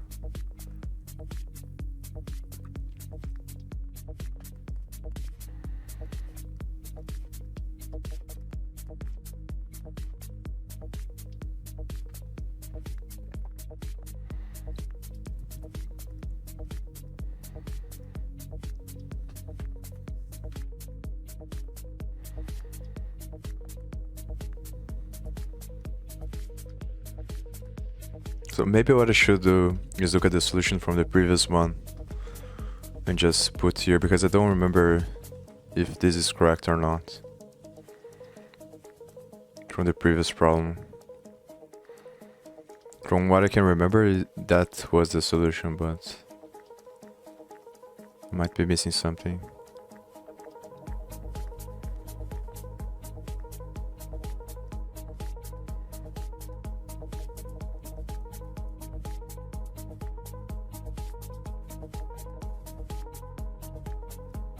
It is? So it has to be here, the problem? Oh, it's because I should return R here, maybe.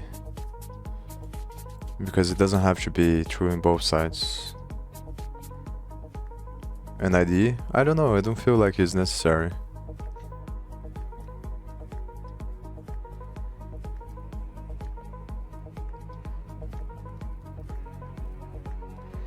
My issue is with thinking, not with the... But I've always been like this on college as well. I like to think with my... I don't like to write things down, and I like to force myself to think on my head. Because that improves my memory. I should be using more paper, or writing things down more often, but... Yeah.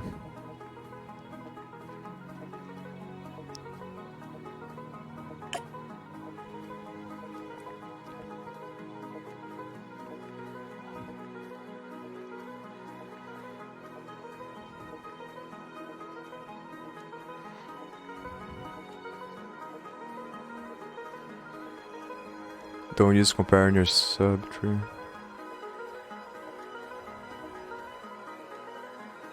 Oh, you're right.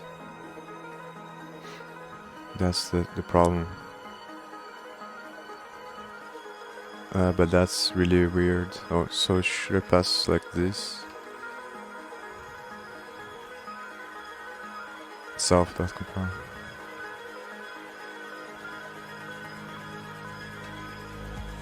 It's just really confusing to think about passing a function instead of another function.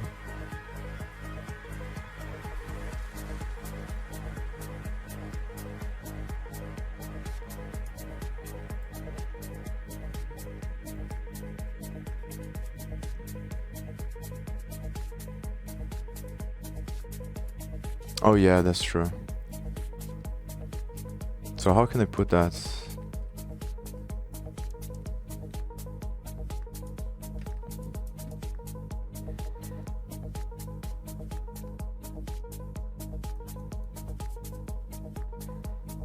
Because I need to call the first one recursively, so I go through all the nodes, all the levels.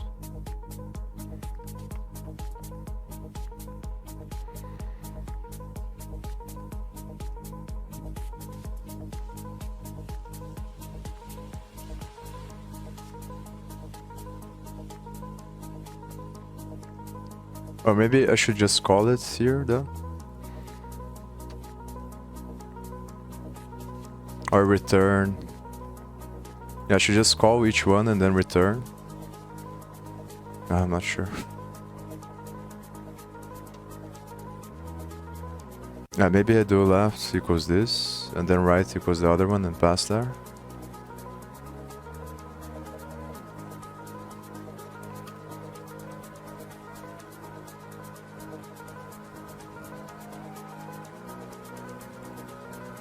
Oh, self. Correct.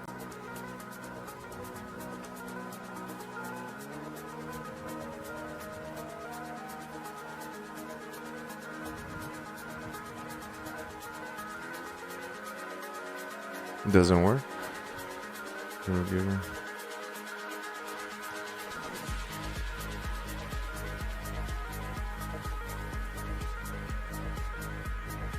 What's wrong here?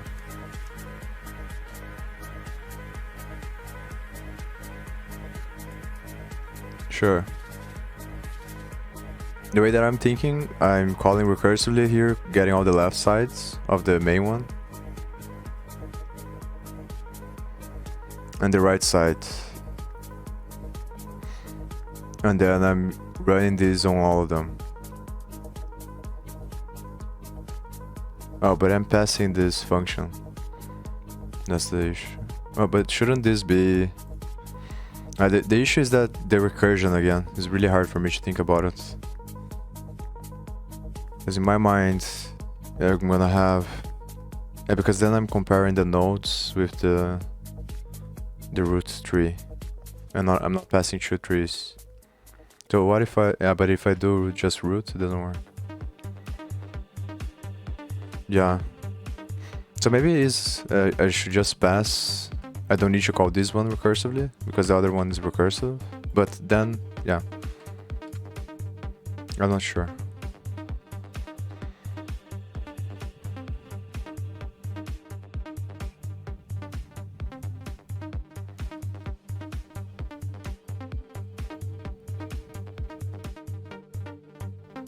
Oh. Oh, but I'm not pass. Oh, this should have self, maybe? Yeah, that's probably the issue. Okay, this is some improvement.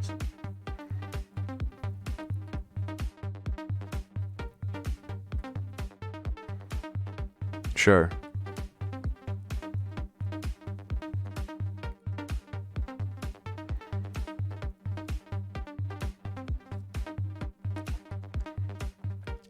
How can I know the type?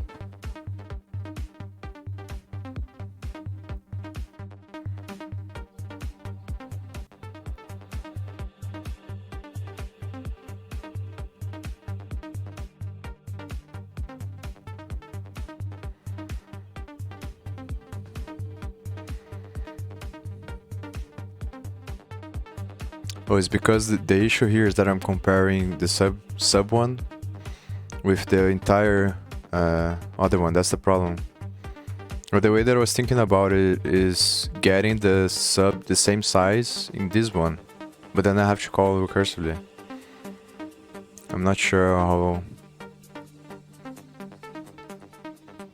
because before I call this function, they both have to be the same size.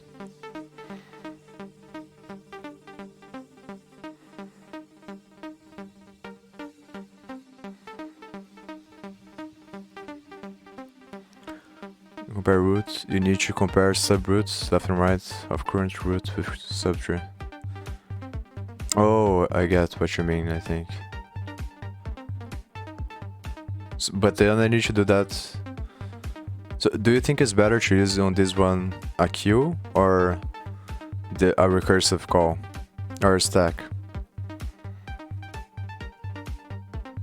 Because if I need to compare all of the right and left hand sides, so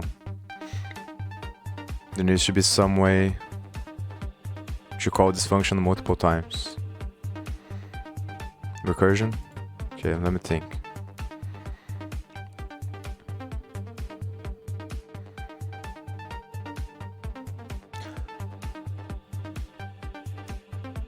Oh, so I think I understand now.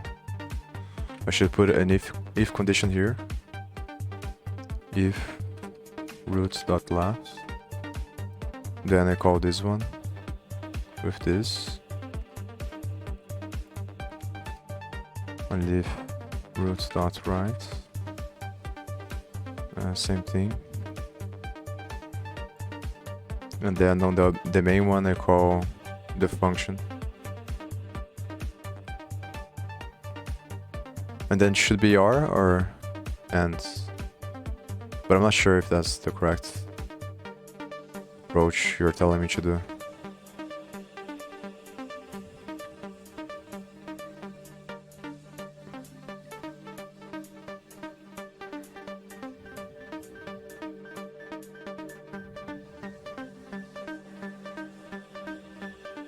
Oh, so if this... Huh. I can do if this or and that, or that. Or this one. Then I return true.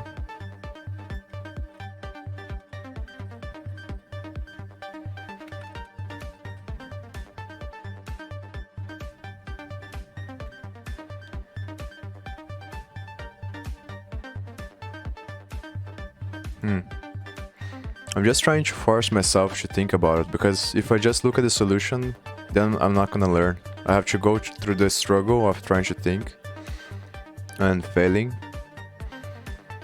so that it's better I memorize more, or it's more ingrained in my mind. I don't know what the right word to say that.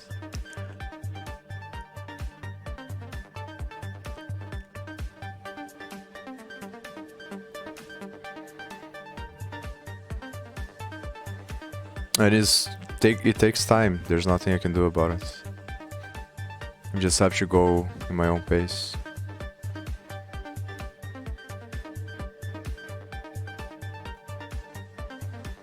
No, later after the time runs out, then I look at it.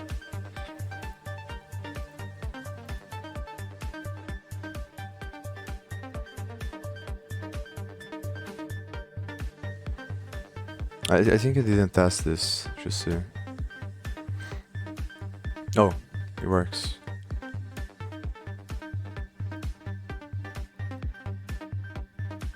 So maybe I need to pass a condition here.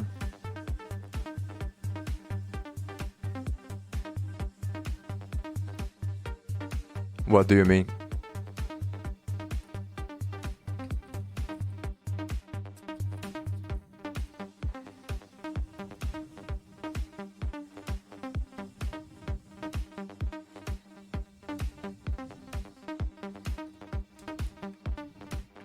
I think I just need to check here now, because I'm passing roots, and I need some way to check for the nodes.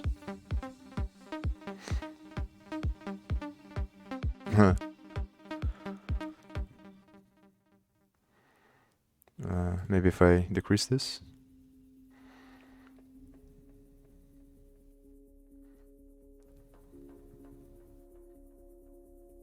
I think the logic is correct. The only problem is that when it passes one node, it doesn't check here. It returns false on this one.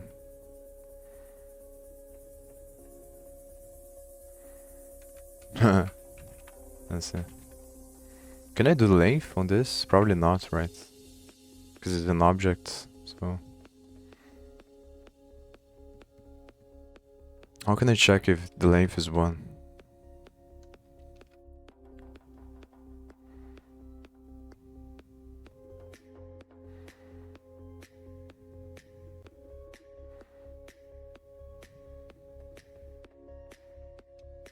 root first.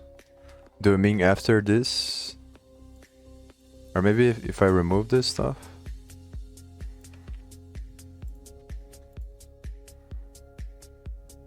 Oh, but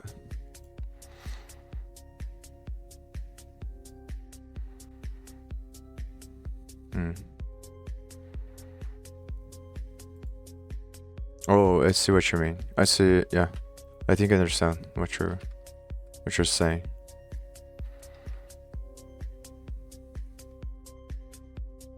But how? Because if I compare the root with the other one, when it's bigger, it's gonna be different. Because it needs to be the same size for to pass inside this function.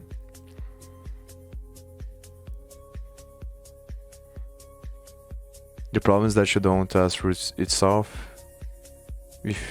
If should be tested first. It should be tested first.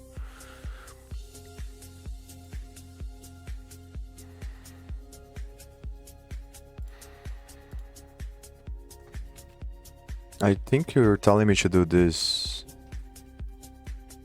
But the issue is that I think this is gonna return false, but I might be wrong. Let's test on this first. Yeah. Because this function requires both of the things to be the same size. That's the thing. So I don't know how to test root. Because in the other cases there is gonna be a different size and it's gonna give me false. I need to figure out a way to test it only when the size of the root is 1.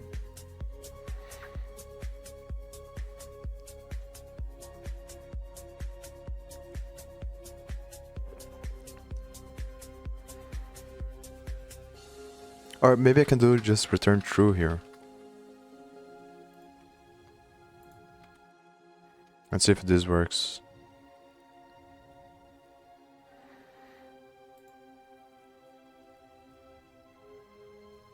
No, still doesn't work. What? Oh no, doesn't work.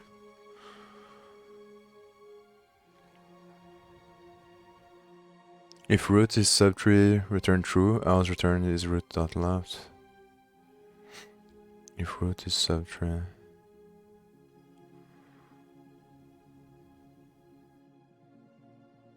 Return true. Okay, so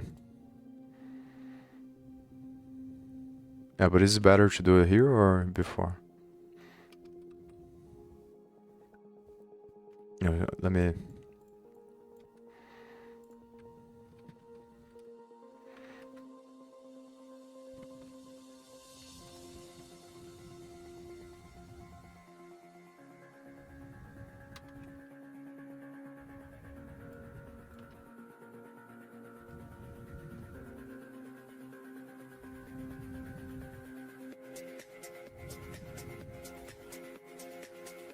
Doesn't matter, it will return false.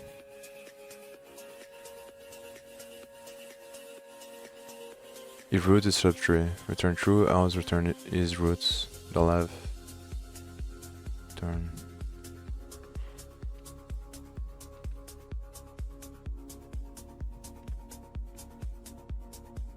If root is subtree, return true, else return.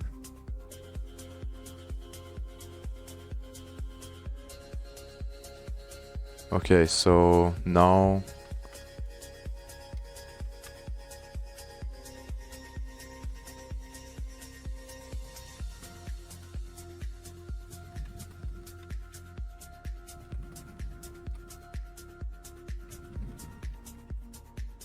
maybe that's what you're telling me to do. Let's see if it works on this one.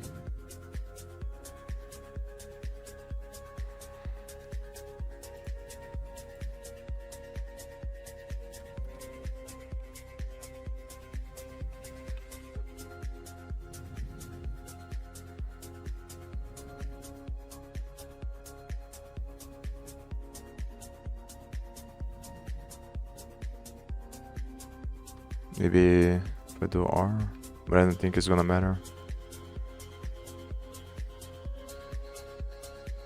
No.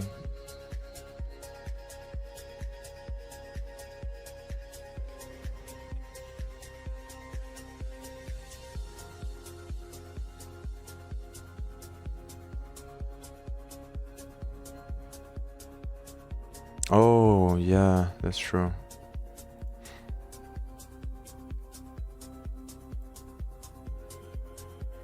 Yeah, but in this case, doesn't it doesn't make any difference, right? Because I'm doing it here. Maybe if I remove the roots here.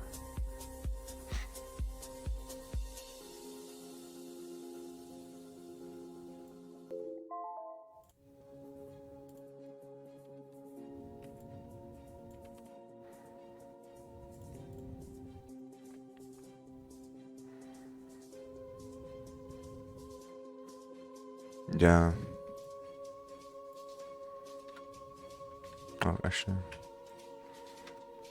I think I'll be right back. I'm gonna go to the bathroom.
I'm back.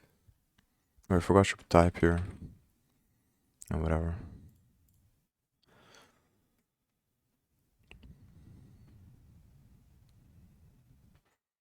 Oh, I get what you mean. So this is the part that I was fucking up. Soft compare roots.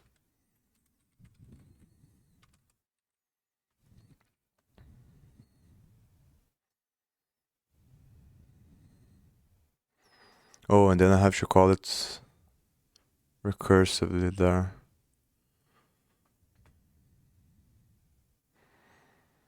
Now let me see if this way works. Okay, it works as well. But this way is probably better. The way that's sure. So.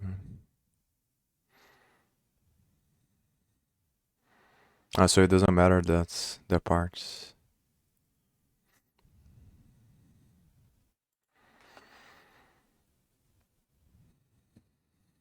Oh, so but now it doesn't work.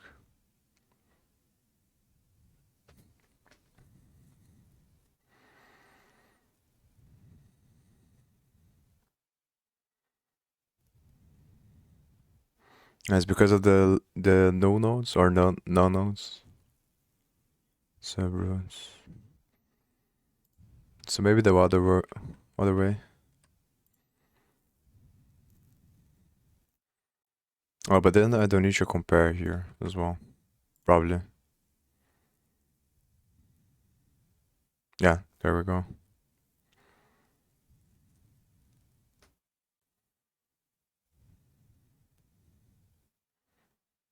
Which, where?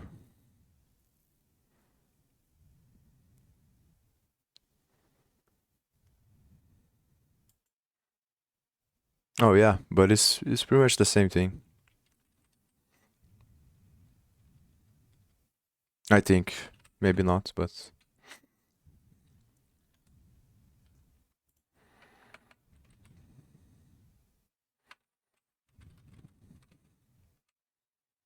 But then it should be false here.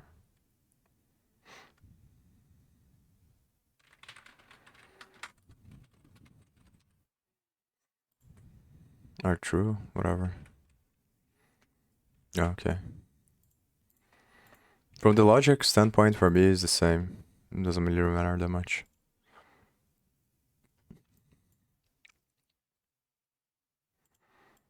Check Let me out the see how link in this the guy did it. description where you will be able to save 10% on your Educative.io subscription. Hey everyone, welcome back, and let's write some more LeetCode today. So today let's solve the problem subtree of another tree. And this problem is actually from the blind 75 list that we haven't really visited in quite a while because we've solved most of the problems on this list, but you can see one of the problems, one of the few problems that we missed was subtree of another tree. So let's solve that today.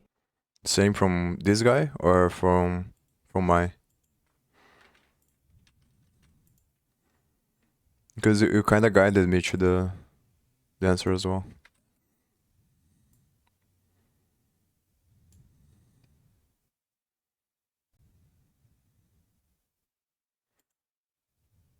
Oh, but oh no, this is the same for the last function.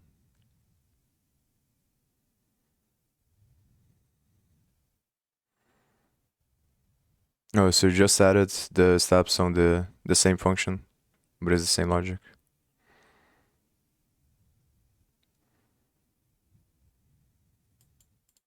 By the way, this is a spreadsheet we created a long time ago, basically just tracking. I think all problems with trees are probably like this, right? You're either gonna traverse horizontally or vertically or both. And then so far I like more this than linked lists. I hated linked lists. But this, even though it seems difficult, is not that bad, I think, once you get used to it. The only thing is that recursion fucks up my brain. It's hard for me to think about it. All 75 of the problems in the blind 75 list. You can see I've taken some of my notes on each of these problems over here, and each of the problems, or at least most of the problems, have a video solution that I created. And you can see about 16 people are actually looking at this sheet right now. I assume most of them are viewers of mine. And if you don't really care for spreadsheets, I actually did make a video playlist of each of the solutions. We have about 68 of them done. So pretty BFS, DFS, playing recursion or magic with its properties, like our next question. Yeah. I bought the book you... I think it was I got two books, one from PR developer and the other one that you recommended to me. I think was that... Oh, I'm almost out of space. Should probably delete the videos. That book probably will help me a lot. But it's gonna take a while until it gets here. Modern operating systems. Oh, I also wasn't sure which edition to get. I think I got the third one, but I'm not sure which one is best. What do you mean? You should have tried that first.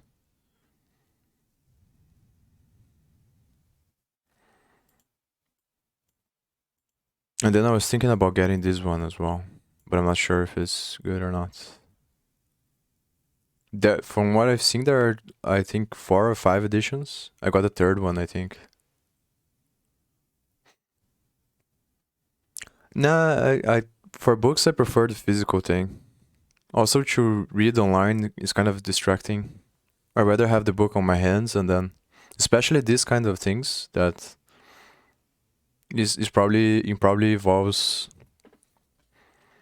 just thinking about it and going back and forth all the time. I don't like the internet version. Pretty much every problem has been solved except for just a few of them. Hopefully that book will help me with recursion, but if not, I'm thinking about getting another one just for that. And the other one is one about interviews, elementary Python with interviews, something like that. Seems to be very good as well. Yeah. Most of the hard problems at least. Okay, now let's get back to the problem. The description of the problem is pretty simple. We're given two binary trees. One is called root, so this is that entire tree, and the second tree is called subroot, and this is that second tree. And the only thing we want to know is this subroot, this tree, this entire tree, is it a subtree of this tree on the left? Is this one a subtree of this one? Now, first question, what is a subtree? So for this root tree, what's a subtree? Basically, you can start at any node in the tree and then take all of the nodes in that subtree, right? So for starting at 4, this is a subtree of the tree. Starting at 1, the node itself is a subtree. This itself is a subtree. This itself is a subtree. Even starting at the root node, this entire tree is a subtree of itself. So now the first thought that you probably have is to check if this is a subtree of this tree. Let's just brute force it, right? And how would that work? Well, basically, we would check, visit every single node in the root tree, and then check, starting from here, does the tree match the subroot tree? So let's start at the root, right? The root of both of the trees, 3 and 4. Are the root values the same? Well, they're not, right? So that kind of automatically means that this entire tree is not equal to this tree. So then we continue, right? We check, okay, starting from here, starting from the 4, are these two trees the same? Well, we check the root value. You know, they're both the same. They're both 4. So at this point, we're basically just comparing these trees to check if they are equal. And we can do that recursively. There's actually another LeetCode problem called same tree that I would recommend solving before this problem if you struggle with this problem. This one is also an easy problem if you want to check it out. But yeah, we can recursively compare these two subtrees. 4 and 4 are exactly the same. So now let's check the left child of both trees. 1 and 1 are both the same. Now let's check the right child. 2 and 2 are both the same. So yeah, these subtrees, you know, this tree is a subtree of this tree because we did find a subtree that matches this tree. So I think this is one of the problems where the solution is actually really simple, right? For every single node in this tree, let's call it S. For every single node in this tree, we compared that subtree to this entire tree. Let's call this tree T. So the way the worst case is going to work out, basically for every position in the S tree, we'd have to end up going through every single node in the T tree, right? So from here, you know, let's say this was a 4. The worst case would be that we'd compare all 3 nodes with all 3 nodes here. But of course, we didn't have to do that because the root nodes weren't the same. But what I'm getting at is basically the overall time complexity for this solution, the brute force, is going to be S times T. And yeah, this works. So basically the size of both trees multiplied together. So this will get us accepted on LeetCode. But just because understanding the solution is simple, it doesn't mean implementing it is simple. It's actually kind of tricky. And my suggestion to you would be, since this is a tree problem, most tree problems are easiest to understand when you think of them recursively. So let's try to do that. Initially, the problem is we want to know, is T, this subtree, is it a subtree of the entire tree here, right? Is it a subtree of this tree? To determine that, the first thing we did was check the first subtree, right? The root subtree that matches this tree, right? So just 3 nodes in this case, right?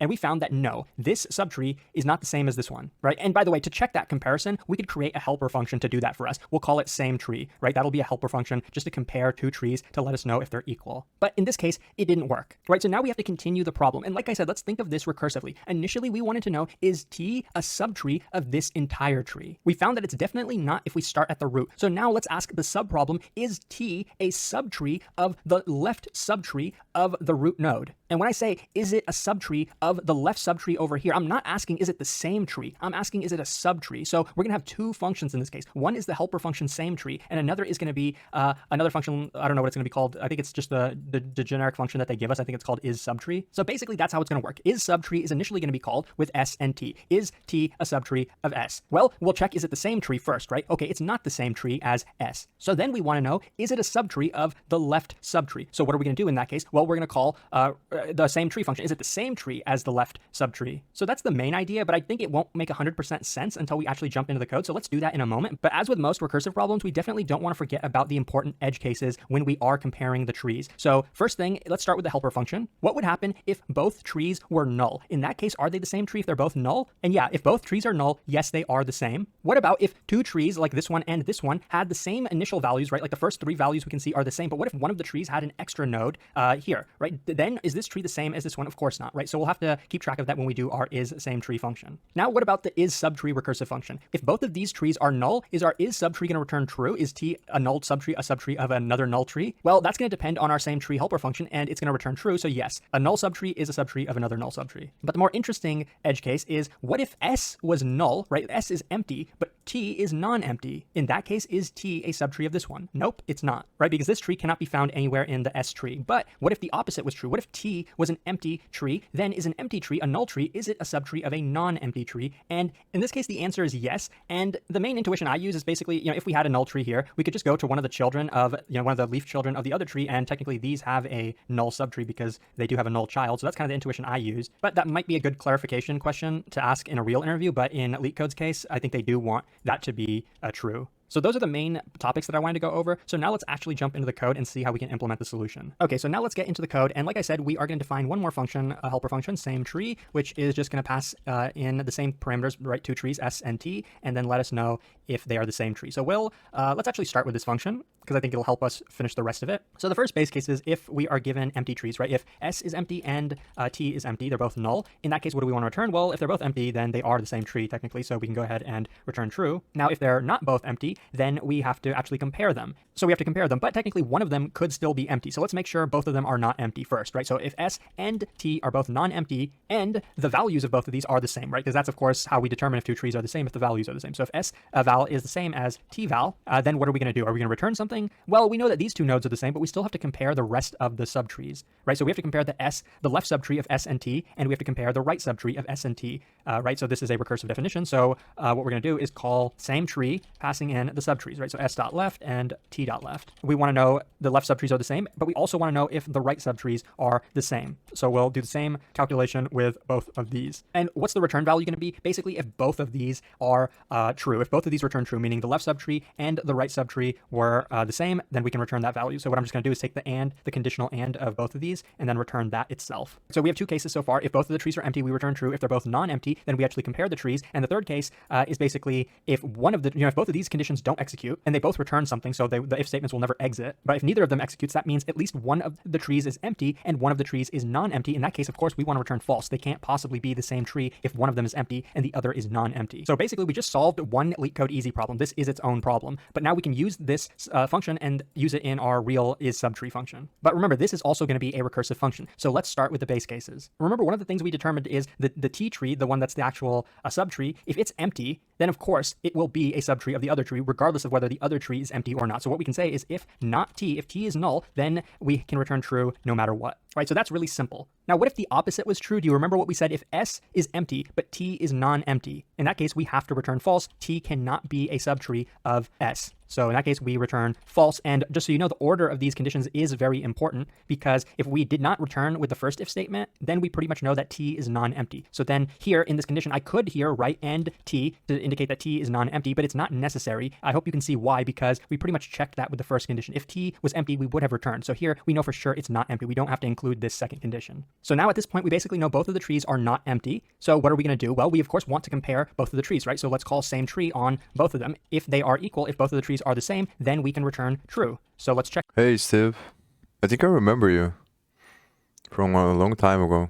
You helped me out a lot when I was doing free code camp stuff, if I remember correctly. I'm doing LeetCode challenges. That. So is the return value true? If it is, this list here from this guy, yeah, blind 75.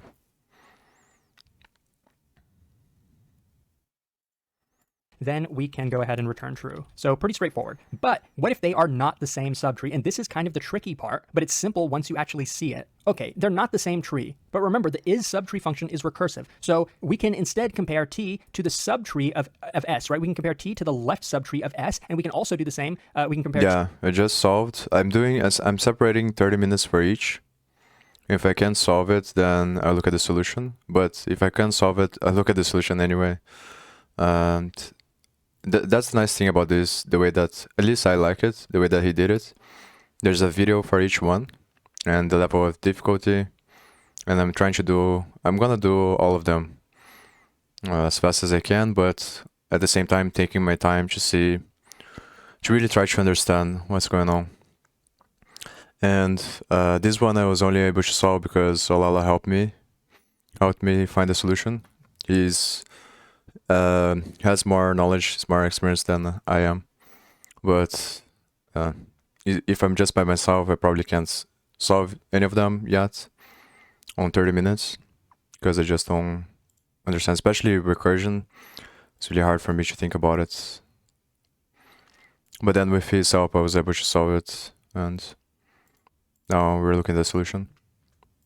T with the right subtree of S. And I don't mean calling the same tree function. I mean calling the is subtree function. So is subtree, is T a subtree of the left subtree of S? Or we could check the opposite case, is T a subtree of the right subtree of S? Right, so if either of these returns true, then we can return true, right? Because we only want to know if T is a subtree of at least one of the trees in S. So we can, instead of taking the logic and of both of these, we can take the logic or of both of these. So logic or, take that condition and then return whatever it evaluates to. So that is the entire code. Let's just run it to make sure that it works. So as you can see, yes, it does work, and it is relatively efficient, even though the time complexity is the size of both trees multiplied together. So I really hope this was helpful. If it was, please like and subscribe. It really supports the channel a lot. Consider checking out my Patreon, where you can further support the channel if you would like, and hopefully I'll see you pretty soon. Thanks for watching.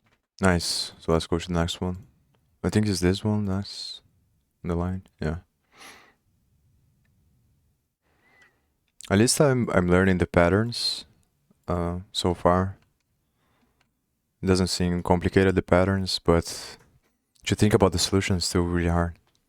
Probably gonna take me, I don't know usually how many times people do this list.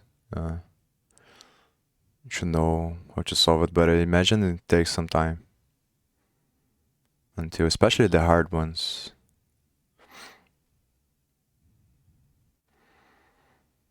So my concern is that if it takes too much time for me to run through the list, because I have a lot of other stuff to do as well. I have a lot of other projects and things to study, so I need to go kind of fast between them. But at the same time, if I go too fast, then I don't learn anything, and it's kind of hard to decide when to stop at each one. This one, I think I'm gonna grab some tea. I'll be right back, and then I'll set the timer.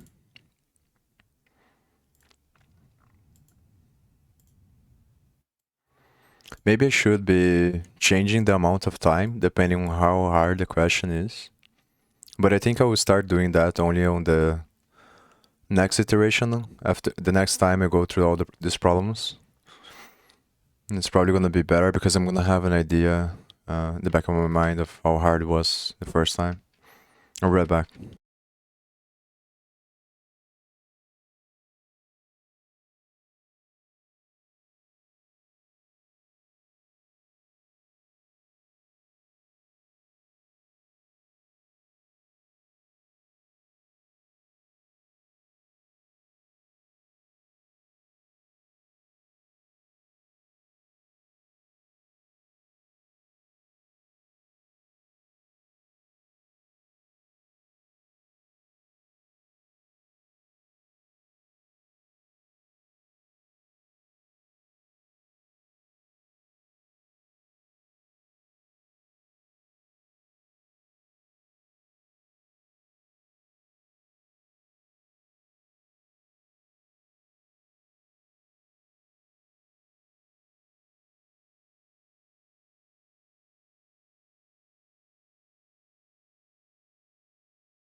Alright, I'm back. I think I'm gonna try to finish this linked list, not linked list, just 3 ones here today. Yeah, just half an hour for each, and after that I'm gonna play poker to get the money for the books. Do you have any other books recommendations about data structures and algorithms? I was thinking about getting the last one here, but I'm not sure if it's worth it.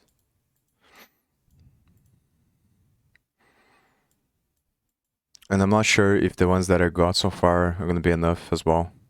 But maybe one more is gonna be enough on data structure or algorithms.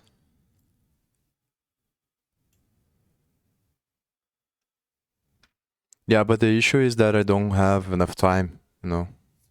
That's the problem. Because from what I've seen about videos about people doing, the way that people recommend is 30 minutes for each, and then eventually you do enough of them that you kind of get the point and you start to become better. So next time I come back to them, it's gonna be easier, obviously, because I already went through the problem, and then I have to do this enough times. But it's more a calculation of how much time I have to devote for this instead of, that's why it's hard to decide. This kind of book is similar to Carmen. I'm gonna write it down, and I'm gonna research later. Iskiana, I never heard about this guy.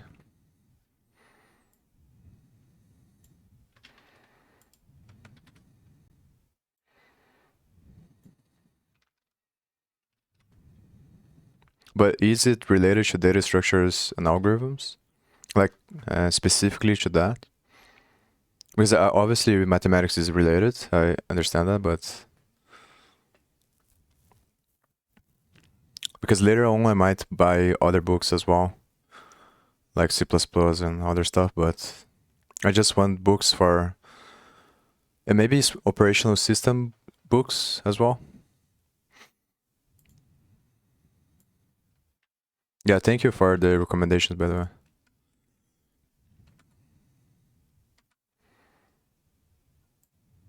I think I will only choose one more for now because I already have 4 different books to read. Or 3, actually. Then it's gonna be 4 after this one. Oh, the algorithm design. Nice. Steven's gonna.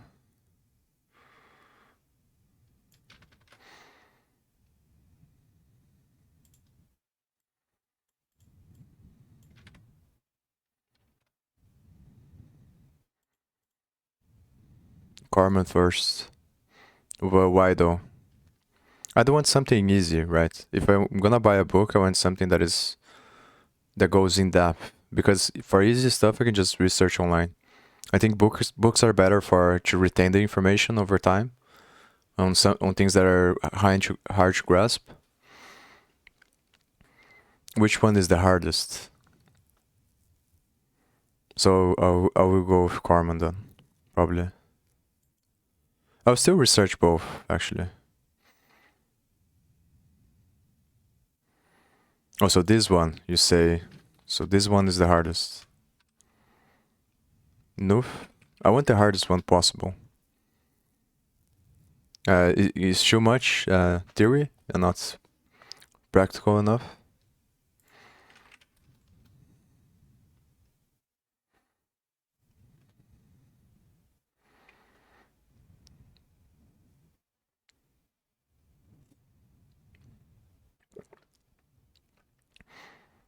He's a lot better than I am. And he taught me some stuff yesterday, 2 days ago as well.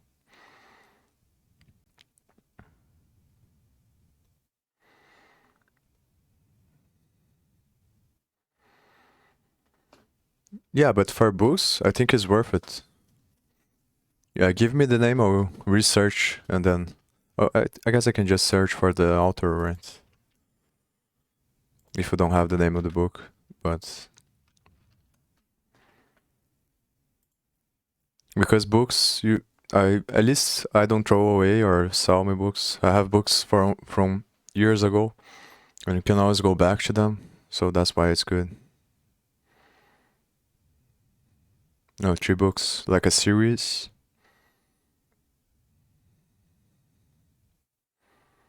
Interesting. I'm gonna research later.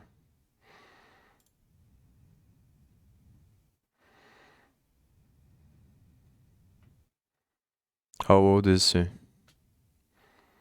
Or because you never know, right? Anyone can die at any time. Life is short. Okay, I think I'm gonna set a timer.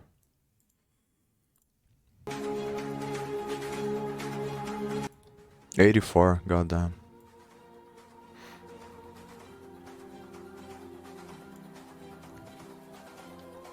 Given a binary search tree, BST, find the lowest common ancestor of two given nodes in the BST. Okay. According to the definition of LCA on Wikipedia, lowest common ancestor is defined between two nodes P and Q as the lowest node in T that has both P and Q as descendants. Or we allow a node to be a descendant of itself.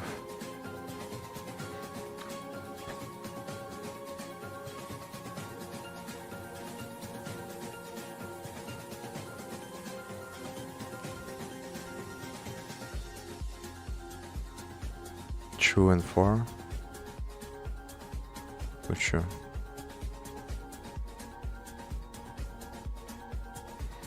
Okay, so it's gonna give me two nodes in the bottom and wants me to find the highest one. It feels like so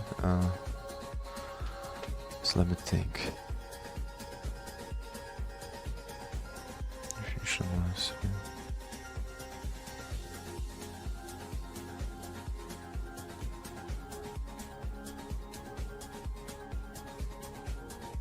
Which property?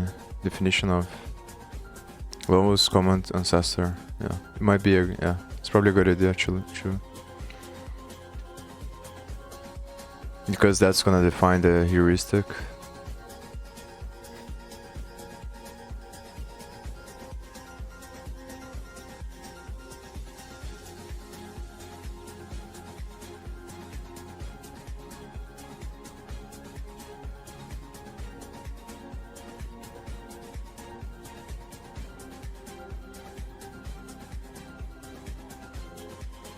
Directed acyclic graph.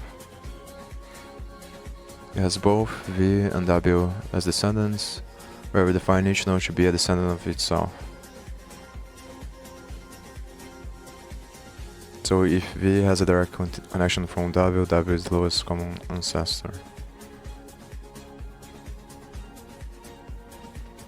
So they pretty much have to be on the same side of the tree, I think. No, but how am I gonna know that? Because if I go left and right, I'm still going left and right. Yeah, not sure. Yeah.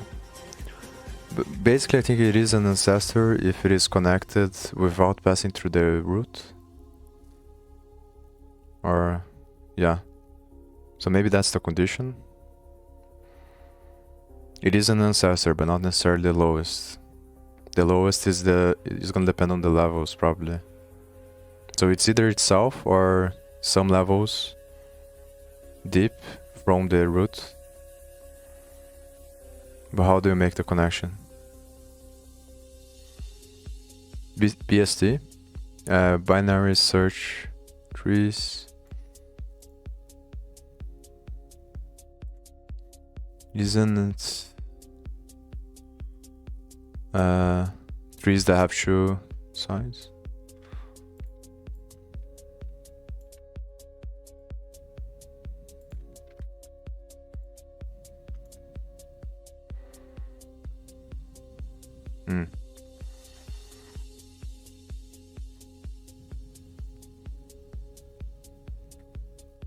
So I need to find a way to memorize the levels or something like that.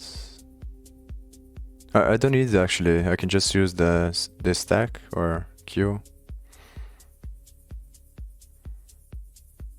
It's the same logic from the other ones, but I still can't think about a way to put it. How? Yeah. The question is, how do I know which one is the... Well, the root is always the beginning, but how do I know that the comparison between the two nodes are connected through the thing? Binary search tree, BST also called an ordered or sorted binary tree, is a rooted binary tree data structure whose internal nodes each store a key smaller than all the keys in the node. The node's left subtree and greater than those in its right subtree. Oh, I think I get it now. So pretty much I have to decide based on the value.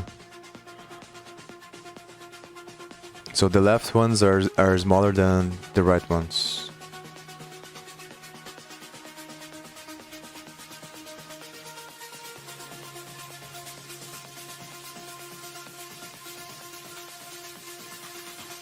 Okay.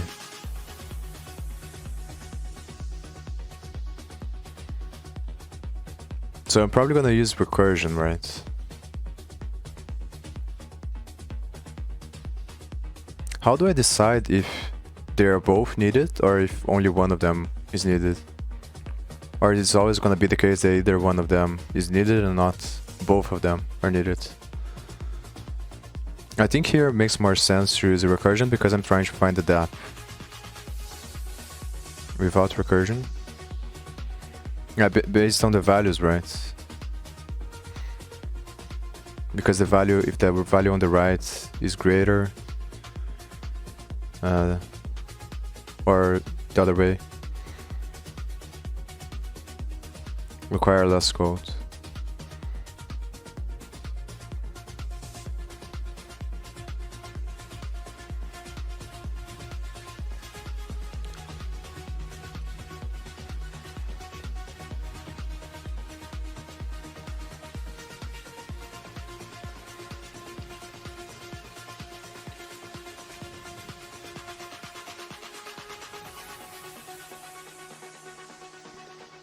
So I need to call the function at some point and then do if-else statements to find the value, the logic between the value.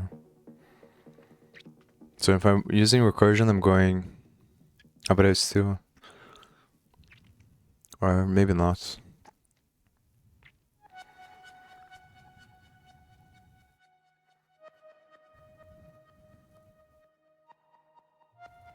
Double initialize.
I just can't think on how to use the values for the logic. The slowest, no, the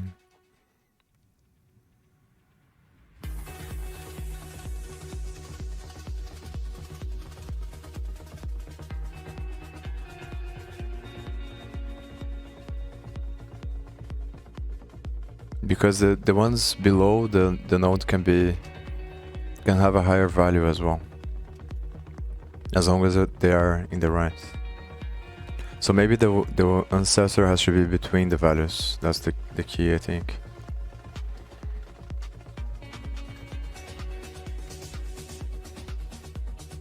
So maybe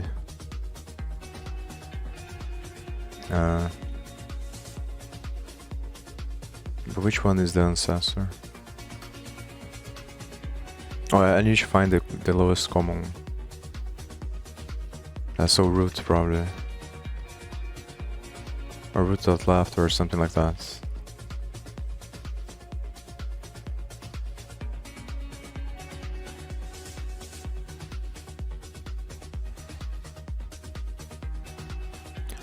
they're both smaller than the root, they are not on the on left. Oh, okay.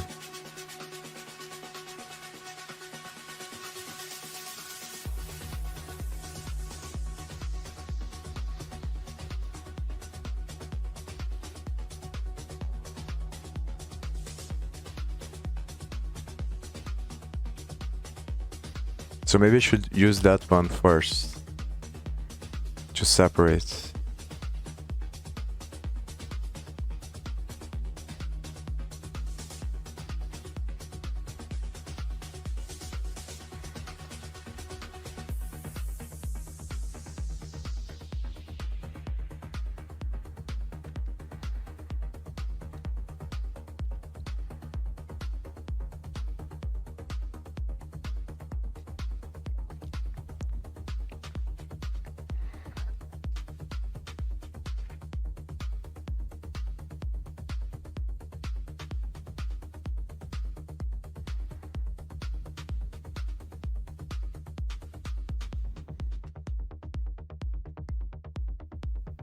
I still don't understand the connection with the lowest though. And how do I test both of them and call recursively?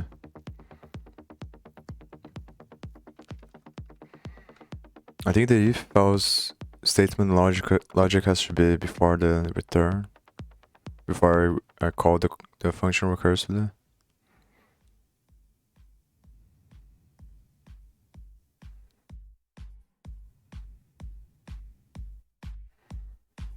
And I need to return the node as well.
I guess I have to call with P and Q always. Because they don't change, they're not supposed to change.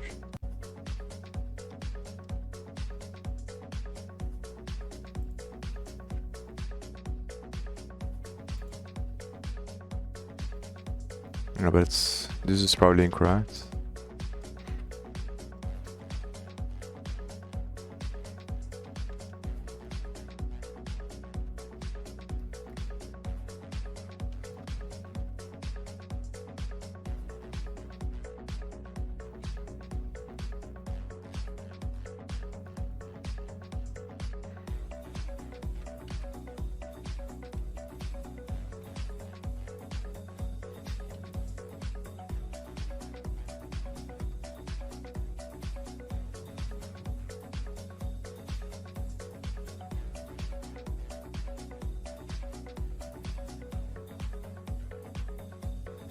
I don't think this is gonna work, but yeah. Oh, I have to make a value here.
Yeah, I'm not sure if I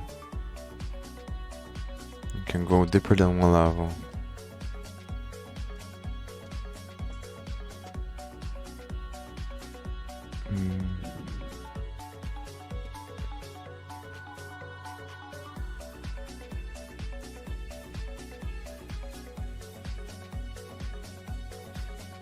Oh, okay.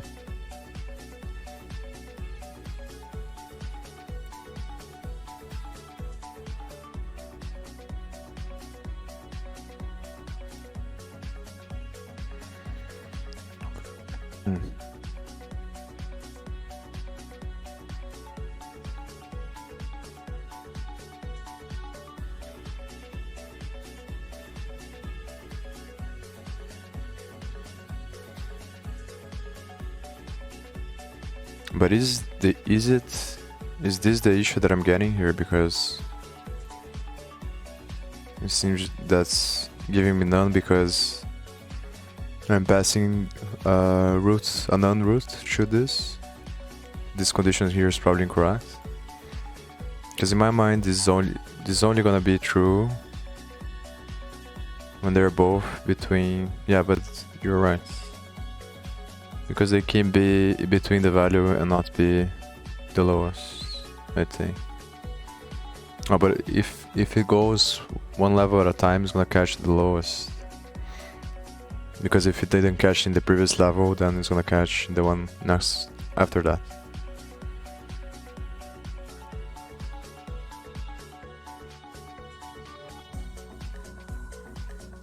So for example, if this true, if P and Q is 3 and 5 and the LCA is true, whereas 4, it doesn't matter that true is also in the middle.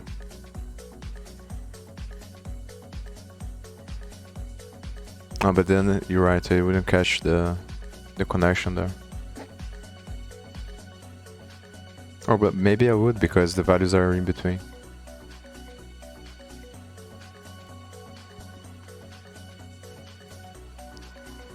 Oh, but I'm checking the root left at the current thing.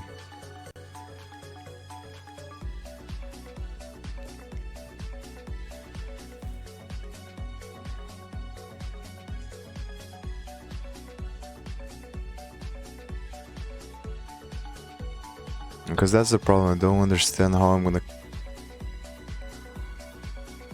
keep all of them and compare.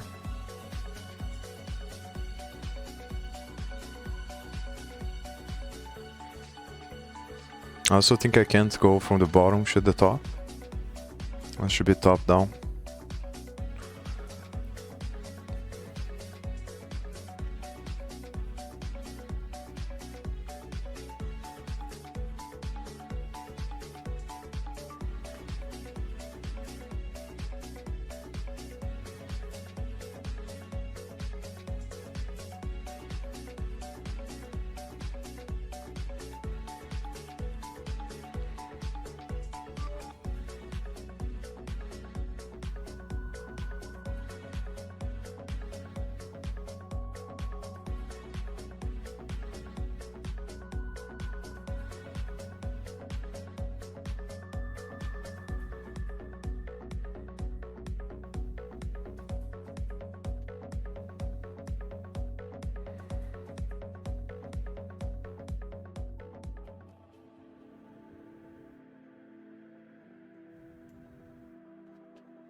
Oh, actually, I think the mistake here is that if the lowest is the root.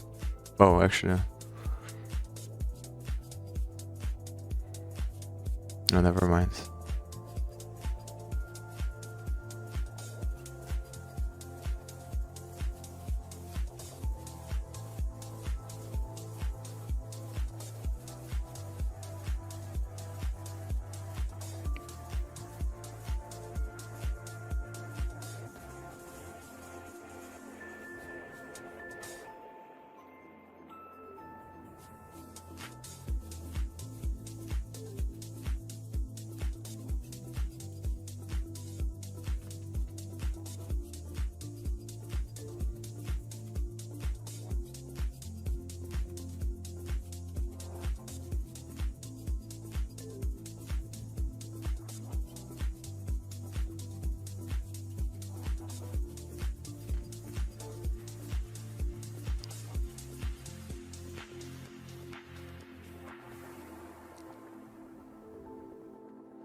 So maybe I have to think about this differently.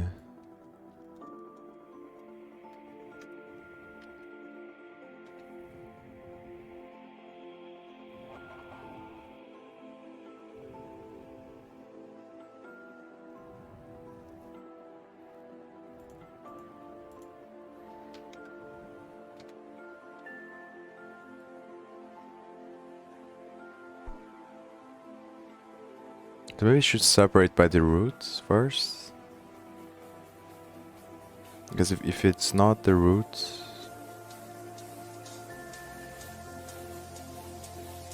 Alright, if roots... Oh, but then...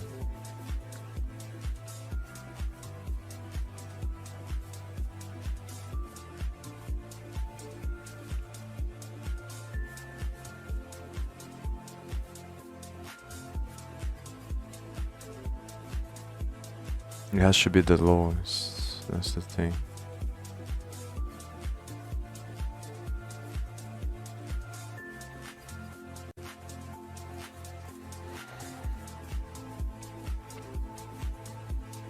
Maybe I can use minimum, or yeah, but that's, I'm not sure.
If I think about getting the position of them first.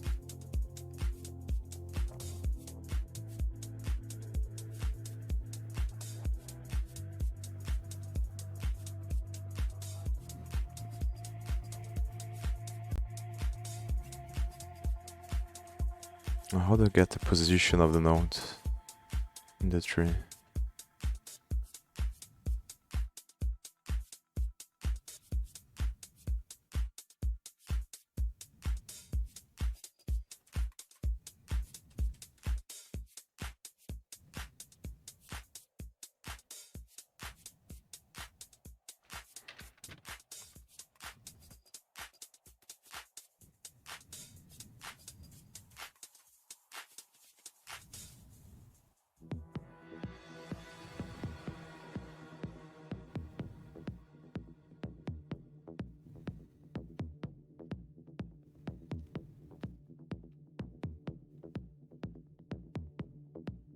Yeah, I understand that.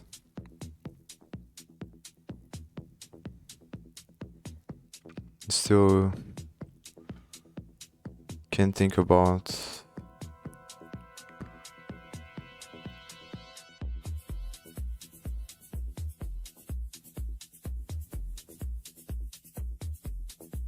Let me talk about what I'm thinking now. The issue is that I have to find the lowest one. And in order to do that, I can't just compare based on the value, because there might be two that are the same. Yeah, but I'm not sure if that's the case. Because what if there are two nodes that meet the same condition? Then I need to get the one that's the closest one. And that's very confusing.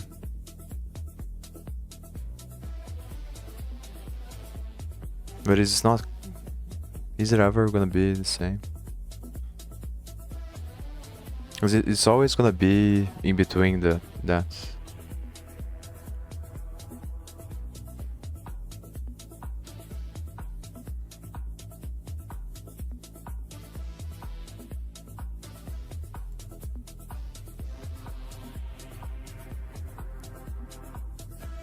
Oh, I think it's always gonna be between.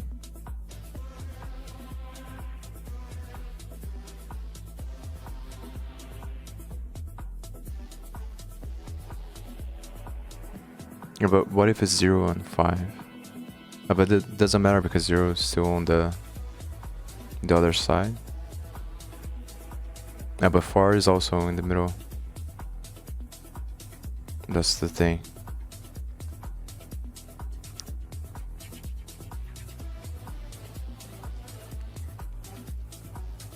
So I think the nodes I'm looking for, it should be between the values.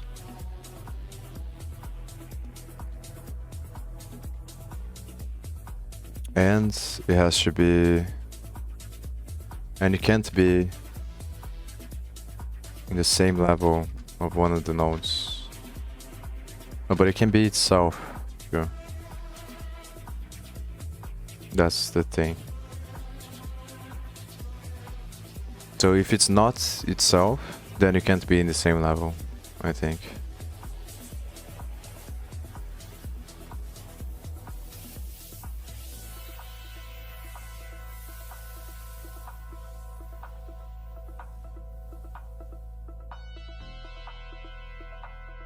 Yes, 0 and 5, it's true.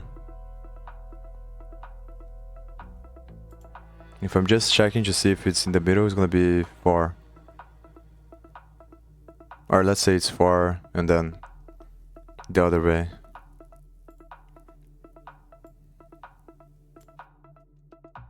It's all hard for me to think about. Let me see, 6 goes through 6 first, then 4. Or no, it goes through 6. Maybe I should print with values here. But how I'm gonna do that? Or just.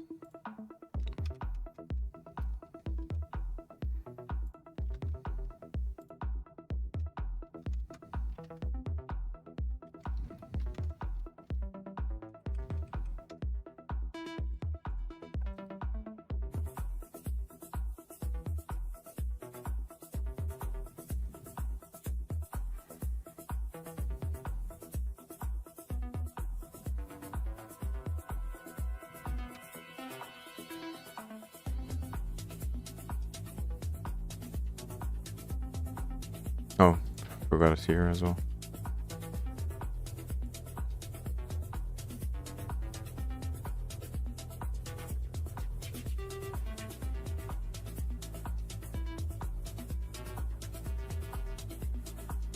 Okay.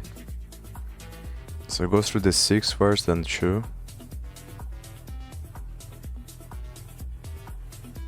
Then 0. This is going through the left first. Okay. Yeah, but I need to handle the case where it's none.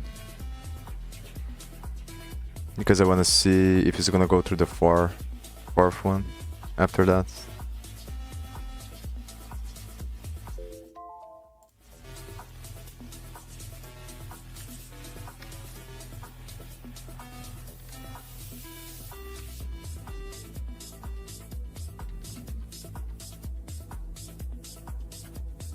Maybe this will solve it. Maybe there's a better way to print them. Yeah, I should probably print in 2 lines, so it's easier to see.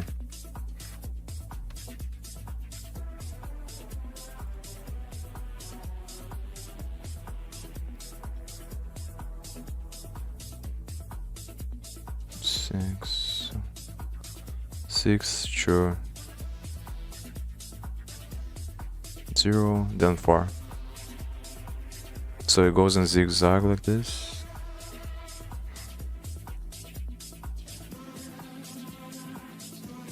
And then it goes to the 8.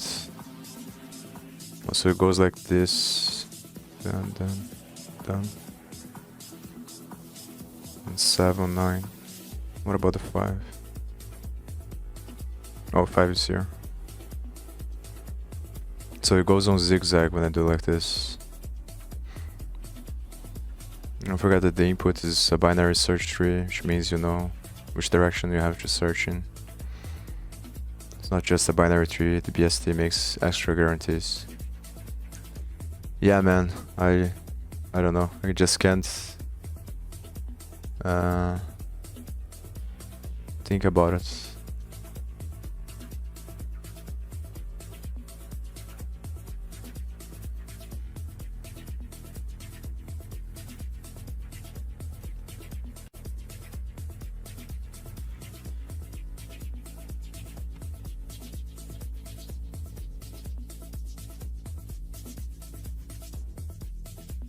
I think it's just hard for me because of this lowest common denominator thing, lowest common ancestor, and because I don't understand really well the way that I'm moving through the tree to put the if-else statements here.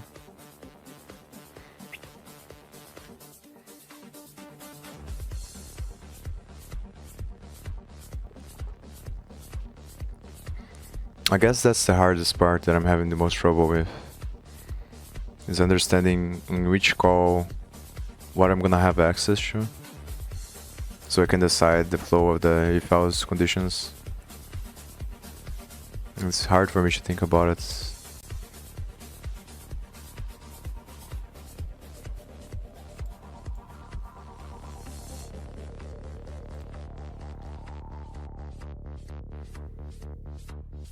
So you didn't use a recursive call.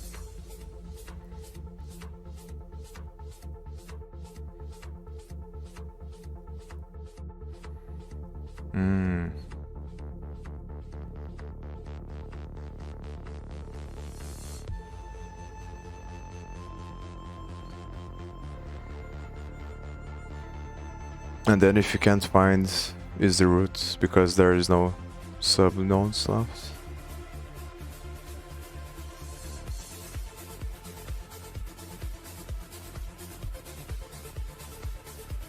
I think I'm gonna watch the video from the guy.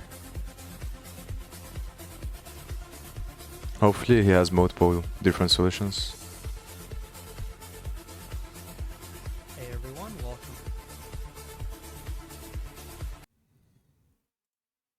Back and let's write some more neat code today. So today we're going to solve lowest common ancestor of a binary search tree. And if you recall, a while ago in a video I showed you guys this sheet of the 75 blind problems that have become pretty popular. And so this is basically a spreadsheet that I showed with an entire list of those problems, and I've actually ended up making videos for most of these problems so far. The video that we're doing today is actually going to be lowest common ancestor, one of the few problems that I haven't done yet. So I will be linking this sheet in the description if you do want to take a look, and I'll probably be trying to wrap up most of the problems in this list. I think one of the next ones that I'm going to be doing is alien dictionary because I really like that problem. And once I've gotten this entire sheet of problems done, I'll probably be making a playlist for it. But for now, you can watch the videos that are currently available for this list of problems. So in this problem, we're given a binary search tree and we are supposed to find the lowest common ancestor of two given input nodes in the binary search tree. And so the lowest common ancestor is basically defined as being the lowest node in the tree such that P and Q are descendants of this node, or P or Q happens to be equal to this node. So basically, what we're saying is 6 can technically be a descendant of itself. So for example, in this example, we're given P equals 2, Q equals 8. So we're going to start at the root because the root is always going to be a common ancestor of every single node in the tree, right? That's just kind of basic, right? For, this node and this node, of course, this is going to be a common ancestor. It's not necessarily the lowest common ancestor, but it is a common ancestor. So what we're going to see is P is less than 6. Therefore, it's going to be in the left subtree, and it actually happens to be a direct child of 6.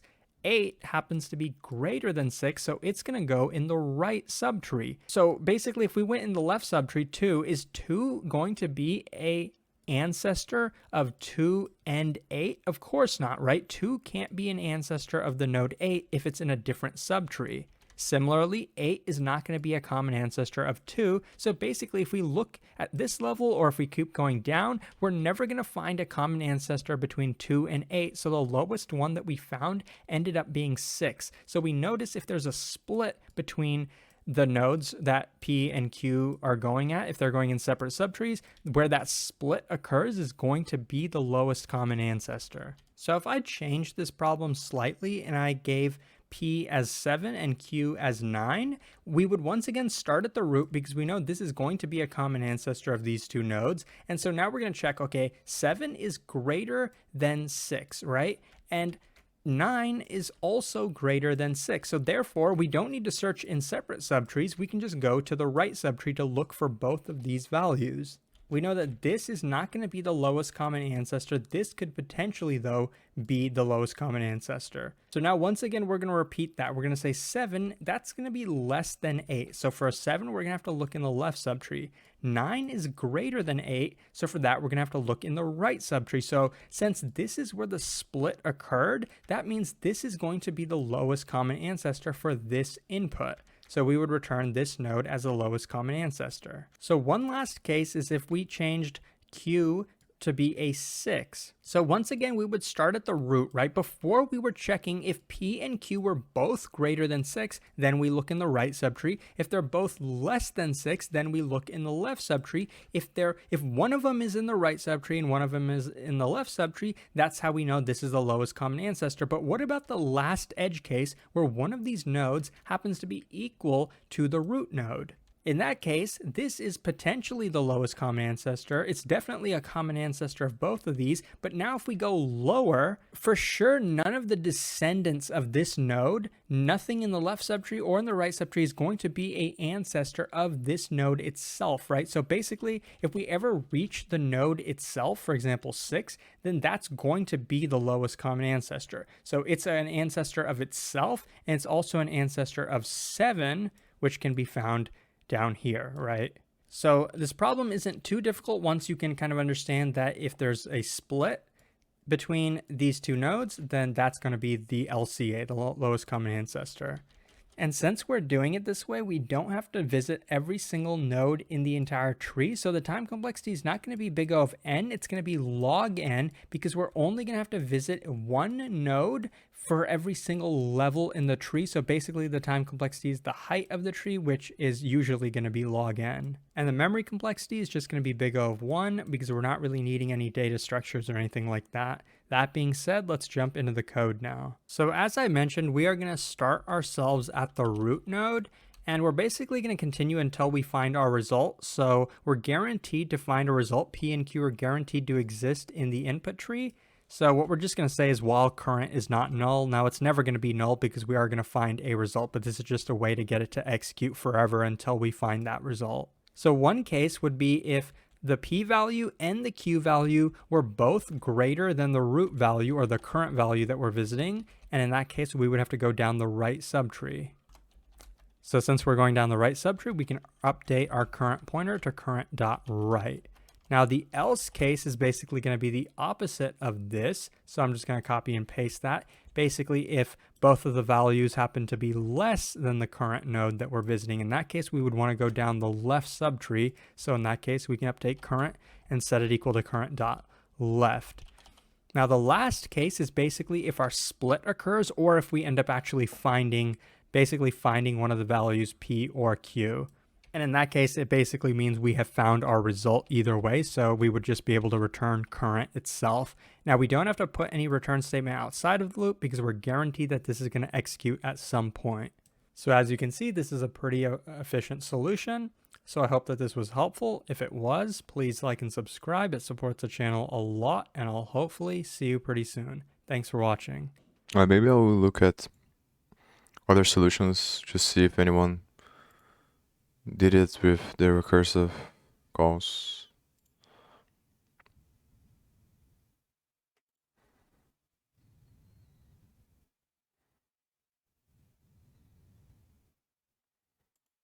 I'll be right back as well.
Alright, I'm back.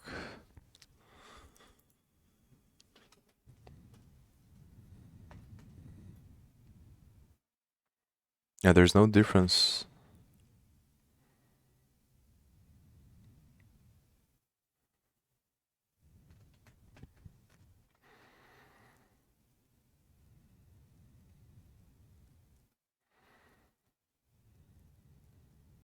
So what kind of heuristic you can use to know when you're gonna use recursion or not? Or when you're gonna use other types of solutions?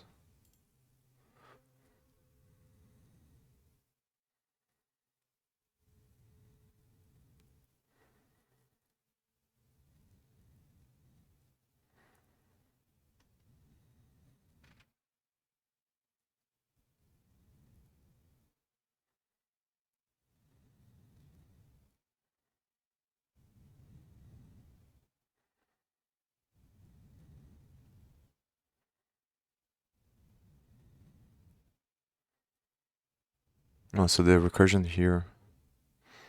But this looks worse than the other ones. But beats 97. Yeah, but I'm not sure if it means anything.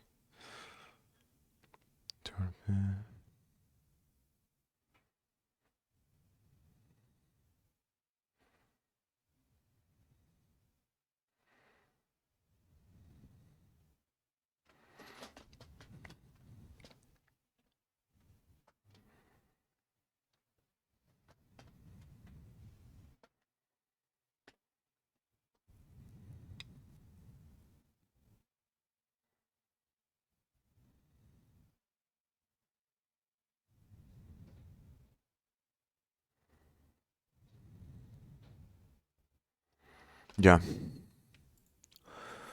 I think I'll try maybe one more, and then I'm probably done.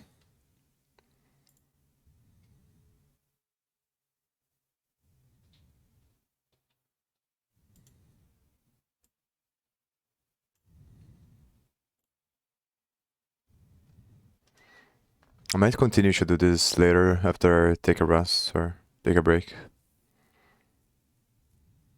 Yeah, this was the last one, so. Because if I couldn't solve the previous ones, then I imagine that these ones are definitely not gonna be able to. But I think I'm gonna keep going without looking at the other ones because it doesn't matter that much. It's more about trying and seeing and thinking through, and then I'll just look at the solution next time after I read more, have more experience. Then I try again.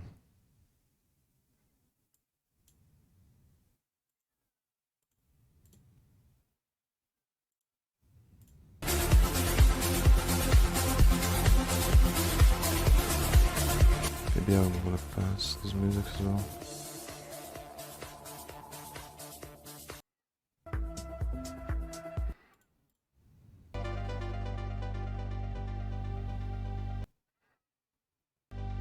I think I'm gonna just follow the list, man. And it doesn't matter that much if I solve it or not.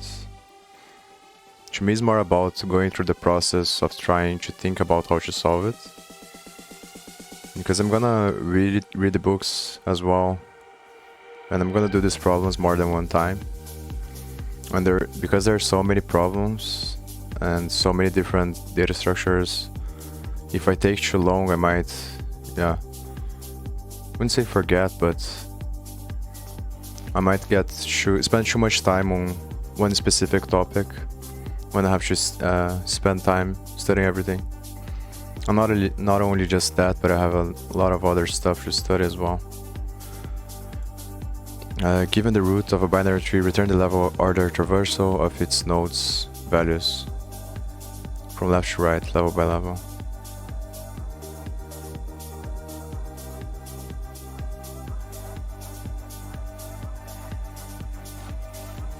Oh, so I have to traverse from left to right, pretty much.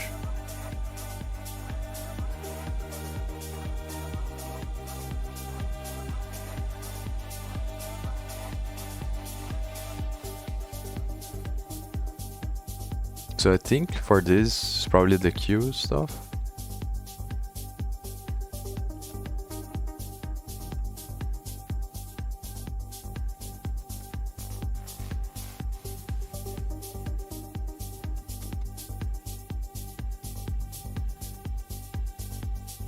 Hmm.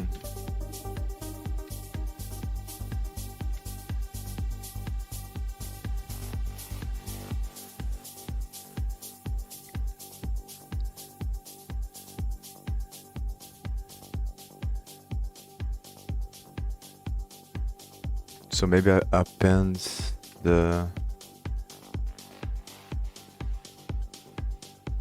No, it's not class. No, not right.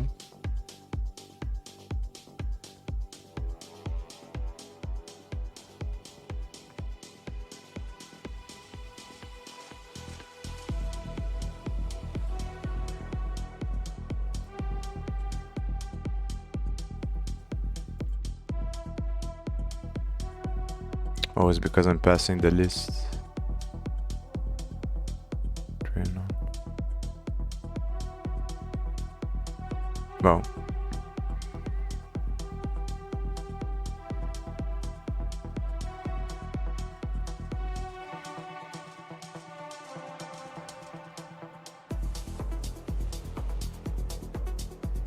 Given the root of binary tree, return the level order of traversal. Its nodes levels from left to right. I also think that the issue of doing them like this is gonna be that I might go deeper instead of getting 920 here.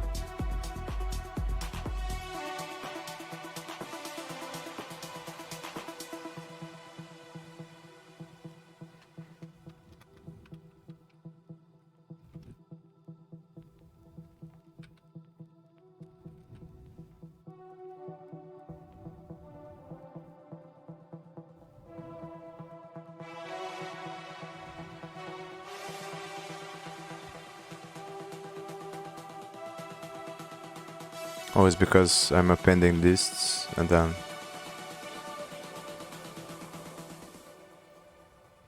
node becomes a list.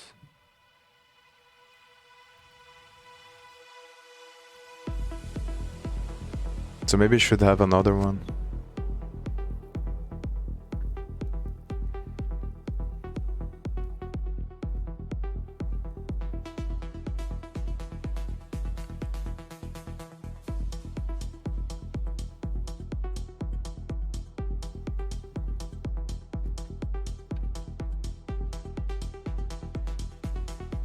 Oh, this is not gonna work, but I mean, just wanna see what happens.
No node values.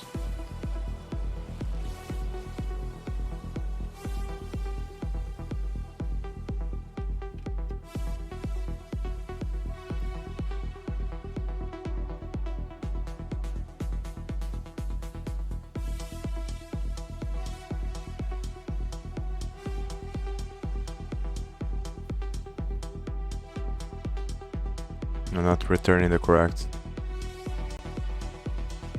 values, so maybe it's because I need to put it like this.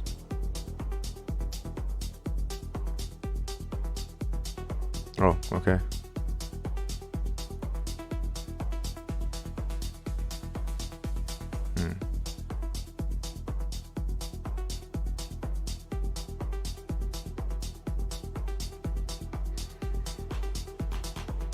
So how do I add the next level?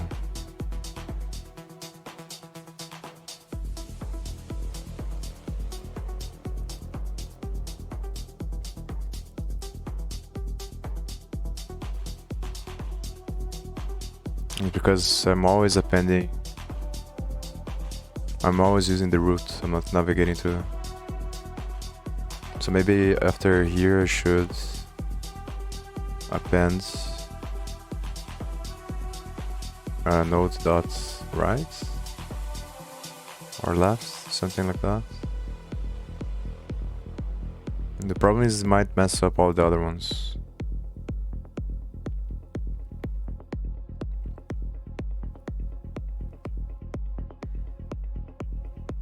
Yeah, it doesn't. You need both if you are not nuns.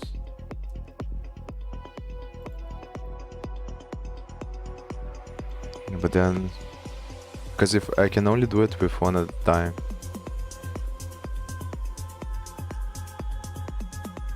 If I do, and also, yeah, I would need to append in a different line.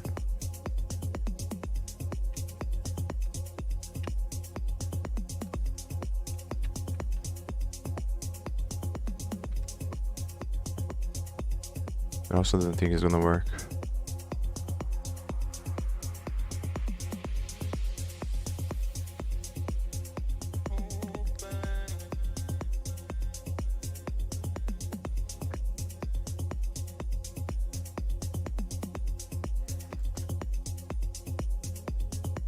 Because node is always gonna be the last one that I, or maybe.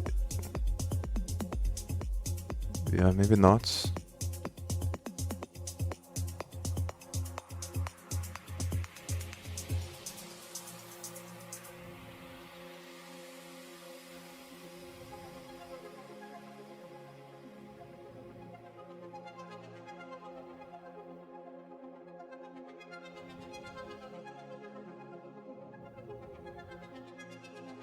Yeah, I have PyCharm.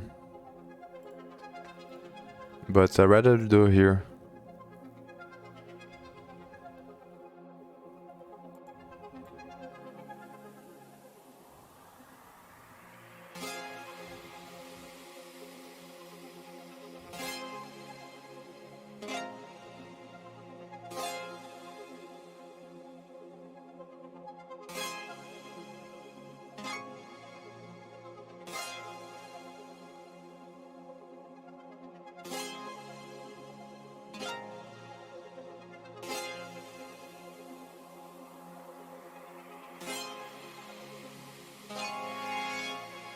I was broken,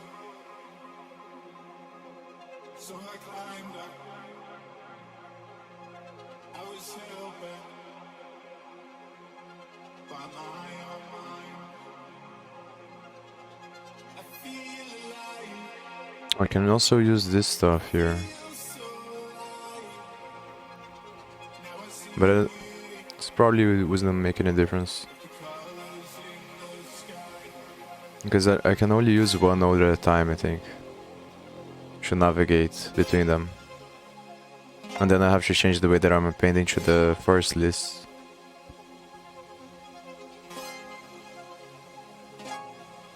I can't really go by levels as well, I don't think that's better. Because the trees are gonna have more than 2 nodes at each level.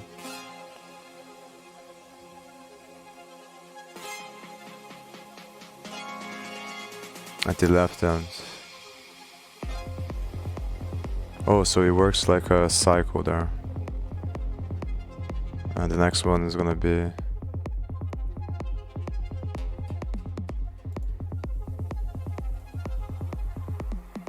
So in this case I'm getting the root first. And then I'm appending the 9 and 20. 9 and 20. The root's already there. The next time I'm gonna have the right one. And maybe I should... Yeah, but then I have to test if they are...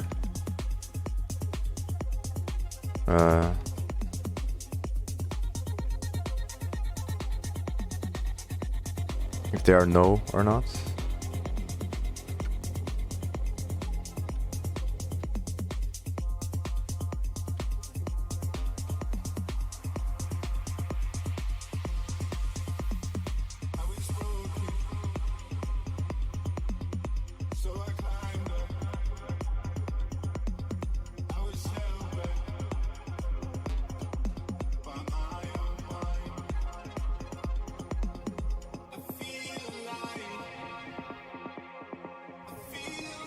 But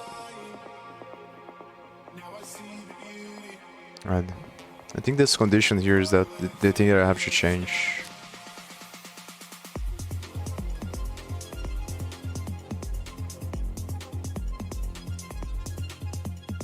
No, this one I'm getting the answer in the end, but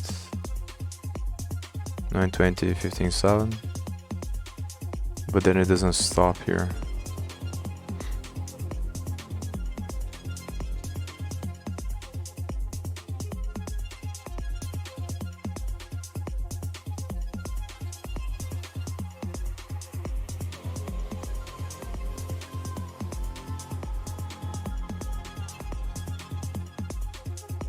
Maybe I should print node to understand more what it is. Yeah, the problem is at the end because it doesn't have a value because it's none. How can I check that? I don't understand why this check isn't working.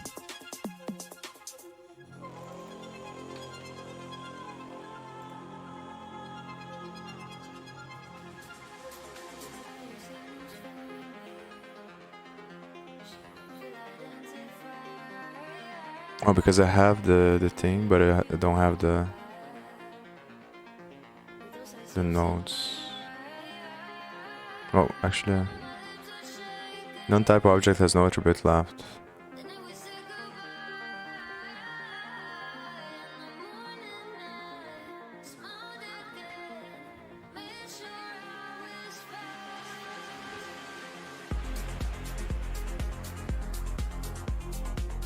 Append to queue only if not none, or skip it.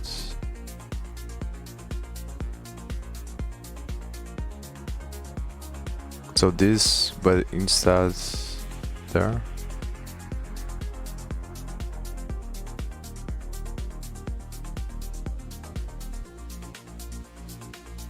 Or if nodes and then this.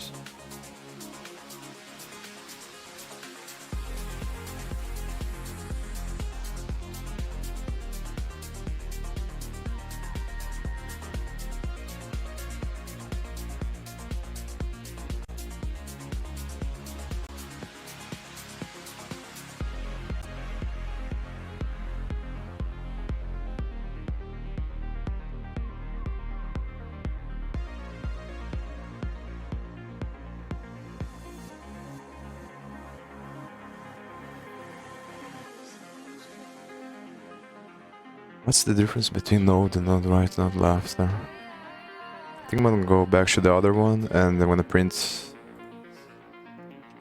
node left and node right as well.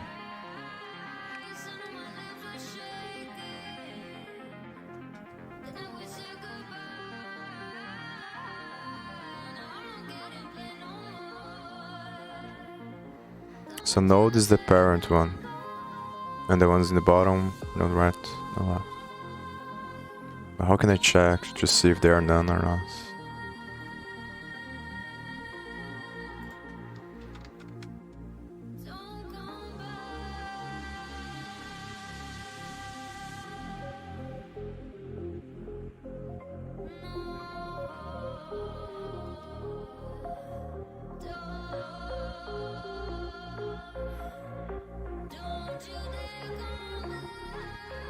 I can't do this, I think. Probably doesn't make sense.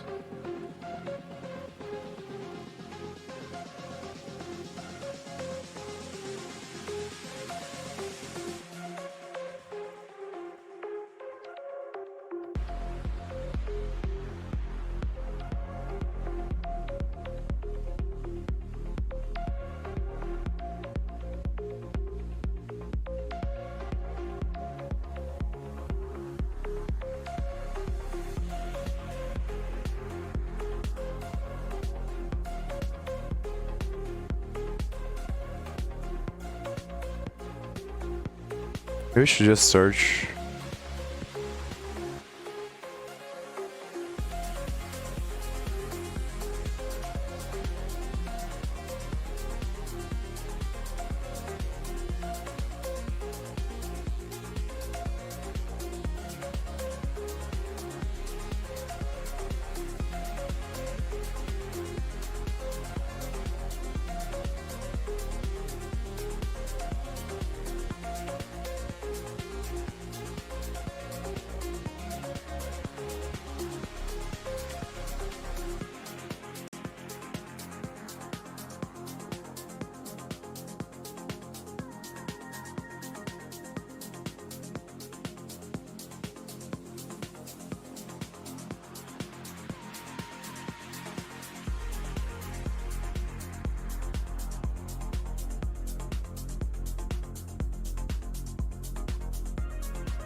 Maybe just the quality that I'm getting across is none. Is not.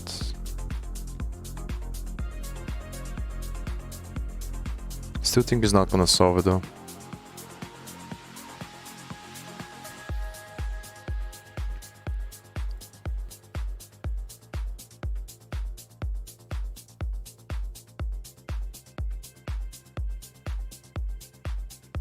And it's because I'm trying to get the value of the none things. So even though node exists, the other ones don't.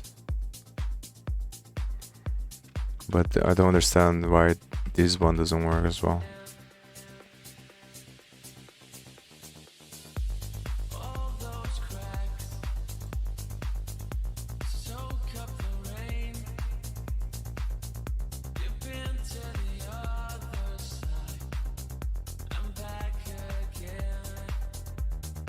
And because I'm trying to call. I have to check for both of them, maybe.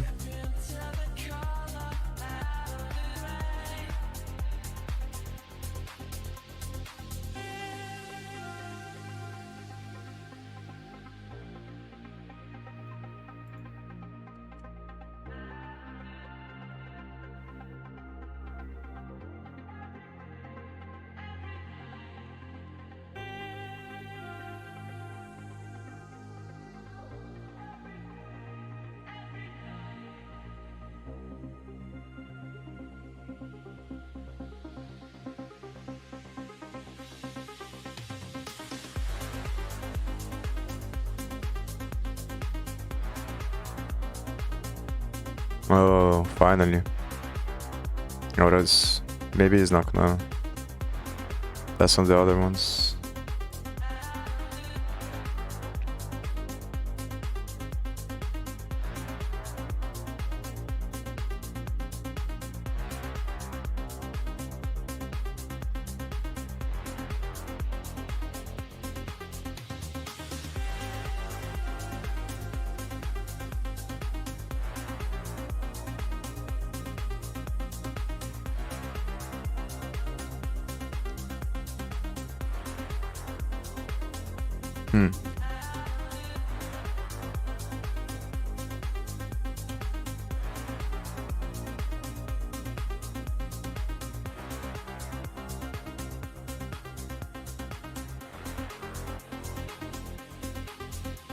It's probably the case when there is only the root and I'm not capturing the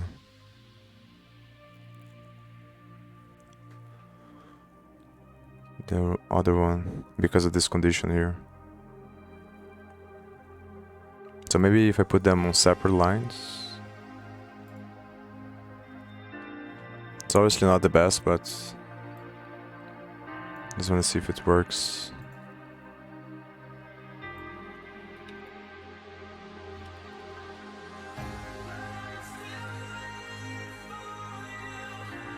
Actually copy this one.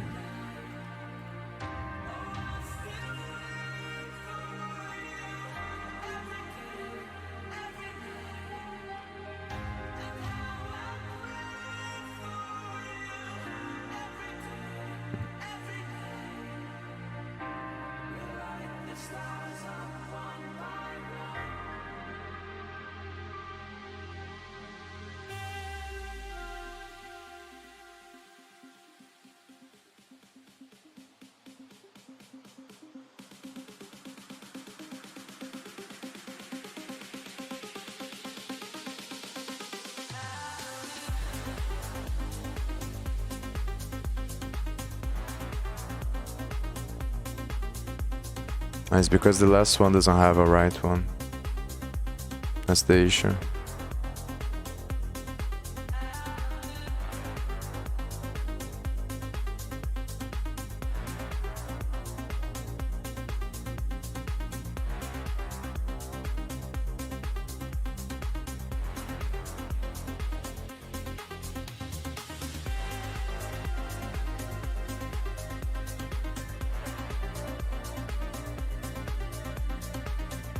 This one passes max.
If I do else here. Yeah, but it's probably not gonna work.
And if I do like this,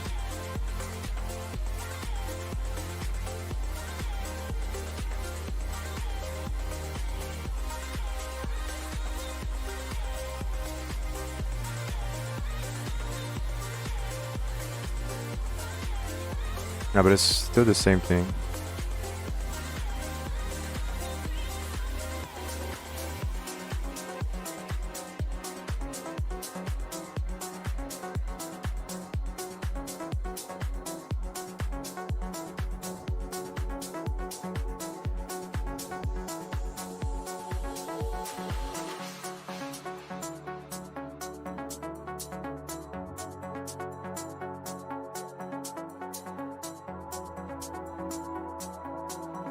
Oh, maybe I passed the banner. I think it's gonna be wrong. Because this last show here.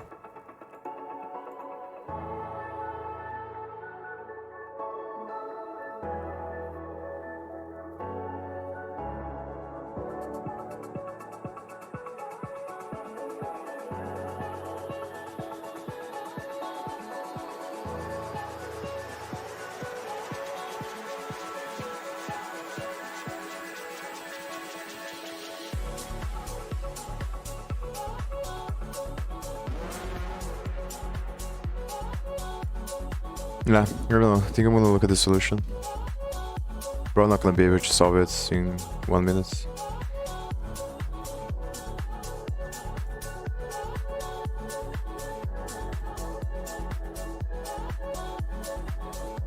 Hey everyone, welcome back, and let's write some more LeetCode. So today let's solve binary tree level order traversal. It's basically just like it sounds, so we're given a binary tree and we want to return the level order traversal of its nodes. So basically going through every single level of the tree and going from left to right. So for example, for this tree, we have this level, so that's going to be one list. We have the second level, 9 and 20, and then we have the third level, 15 and 7. So we have 1, 2, 3 lists, and these lists are going to be put together, and that's going to be our result, the 3 lists in that order. So to understand what we want to do is pretty straightforward, right? So basically we have the first level, right? Go from left to right. We see that there's only a single node in this level, 3. That's going to be one list. We see the second level, right? That's what we want to do. We want to traverse this tree every single level, right? One level at a time, going from left to right. So the second level, we'll see 9 and 20, right? We want to add that to a separate list. And lastly, we'll get to the third level. Going from left to right, we have a 15 and then a 7. We're going to add that to the third list. And so we've traversed the list in level order traversal, and each of these sublists are going to be put together into a single list, and then that's going to be our result. So that's what we want to do. We know that that's pretty straightforward. So the only question now is, do you know an algorithm that can do that can traverse it level order? And if you don't, the algorithm is breadth first search. So we want to run breadth first search on our tree and then add the values into lists. And the second thing to notice is, do you know how to implement this breadth first search? So we need to know this is the algorithm to use, and now we need to know how to implement it, and let me show you how to do that. So we have a tree and we want to run a pretty standard algorithm on that tree called breadth first search. And you might know how to already implement this algorithm. You need a queue data structure because we're going to be inserting elements to the right, meaning we're going to, insert an element here, here, here, right? We're going to be adding elements to the right portion, and we're going to be popping elements from the left portion. So so basically we're following first in, first out, right? The first element that gets inserted over here is going to be the first element that gets removed, right? So that's the order we're going to be doing things in. So the first thing we're going to do is take the first element, 3, and add it to our queue. This is basically to initialize the queue, right? And we know we're creating sublists, right? So what we're going to do now is see that, okay, count how many elements are in our queue initially, right? There's 1 element in our queue. So we're going to basically remove 1 element from our queue. We're going to see, okay, the 3 is in the queue. Now let's get rid of the 3 and add it to a sublist, right? Now the queue is empty. So we know that this sublist is complete. And what that tells us is basically we went through the entire first level, right? That's what we're trying to do. We're going through every level. We know that the first level only had 1 element in it, so now we're done. But when we pop that 3, we need to add its children, right? It has 2 children. It has a child 9 and a child 20. So we're going to add those children to our queue, and we're going to do it from left to right because that's important, right? We're doing this from left to right. So we're going to add a 9, then we're going to add a 20. Okay, so now we want to go through the second level of the tree, right? So we're going to have a sublist for the second level. Clearly, we have 2 elements in our queue. So we're going to basically pop these 2 elements from our queue from left to right. So the left is 9. We're going to pop 9 from the queue, add it to the sublist. So 9 is added to the sublist. And notice how 9 did not have any children, right? So we don't have to add any children for 9 into our queue. So next, we still remember we had 2 elements we were trying to remove. We have 2 elements in this level. So let's now pop 20 so we can add 20 to our sublist, right? So now clearly this level is complete. We added both nodes in the order 9 and 20 to a sublist. But notice 20 had a couple children. It had 15 and 7. So as we remove 20 from our queue, we're adding its children to the queue for the next level, right? Because we know we want to keep going down a level. So when we get here, the values will already be added to our queue. So 15 and 7 are added to our queue. We're done with the second level. Now time to go to the third level. We see that there's 2 nodes, 2 values in our queue. So we're going to pop both of these values. First, we pop 15, add it to the sublist for the third level. And then we pop 7, add it to the sublist for the third level. Neither of these nodes had any children, so now we're done. We know we're done because our queue is now empty, right? There's nothing left in our queue. So we created a sublist for every single level, and as the question wanted us to do, we're going to package all 3 of these sublists into one list and then return that as our result. So we're really just doing a breadth first search algorithm with a queue on this binary search tree, and since we're doing it like that, the time complexity is going to be O of n. We're only visiting every single node a single time. The memory complexity is also O of n because our queue, at any given point in time, our queue could have up to n divided by 2 elements in it because the biggest level of a tree could be n divided by 2. That's how trees work, binary trees at least. And so we know that n divided by 2 can be rounded to big O of n. So the memory complexity is big O of n with breadth first search. So with that being said, let's jump into the code. So first, let's initialize an array for the result. And we also, remember, want to have a queue. So in Python, we can do that with collections.dec.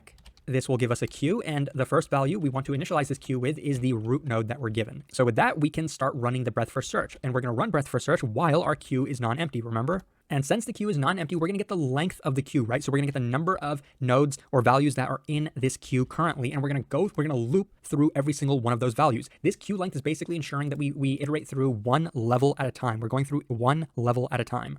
And with those nodes from that level, we're going to be adding them to its own list, right? And then we're going to add that list to the result list. So I'm going to loop through every value in this queue currently. So for queue length, I'm going to pop nodes from the left of the queue, right? First in, first out.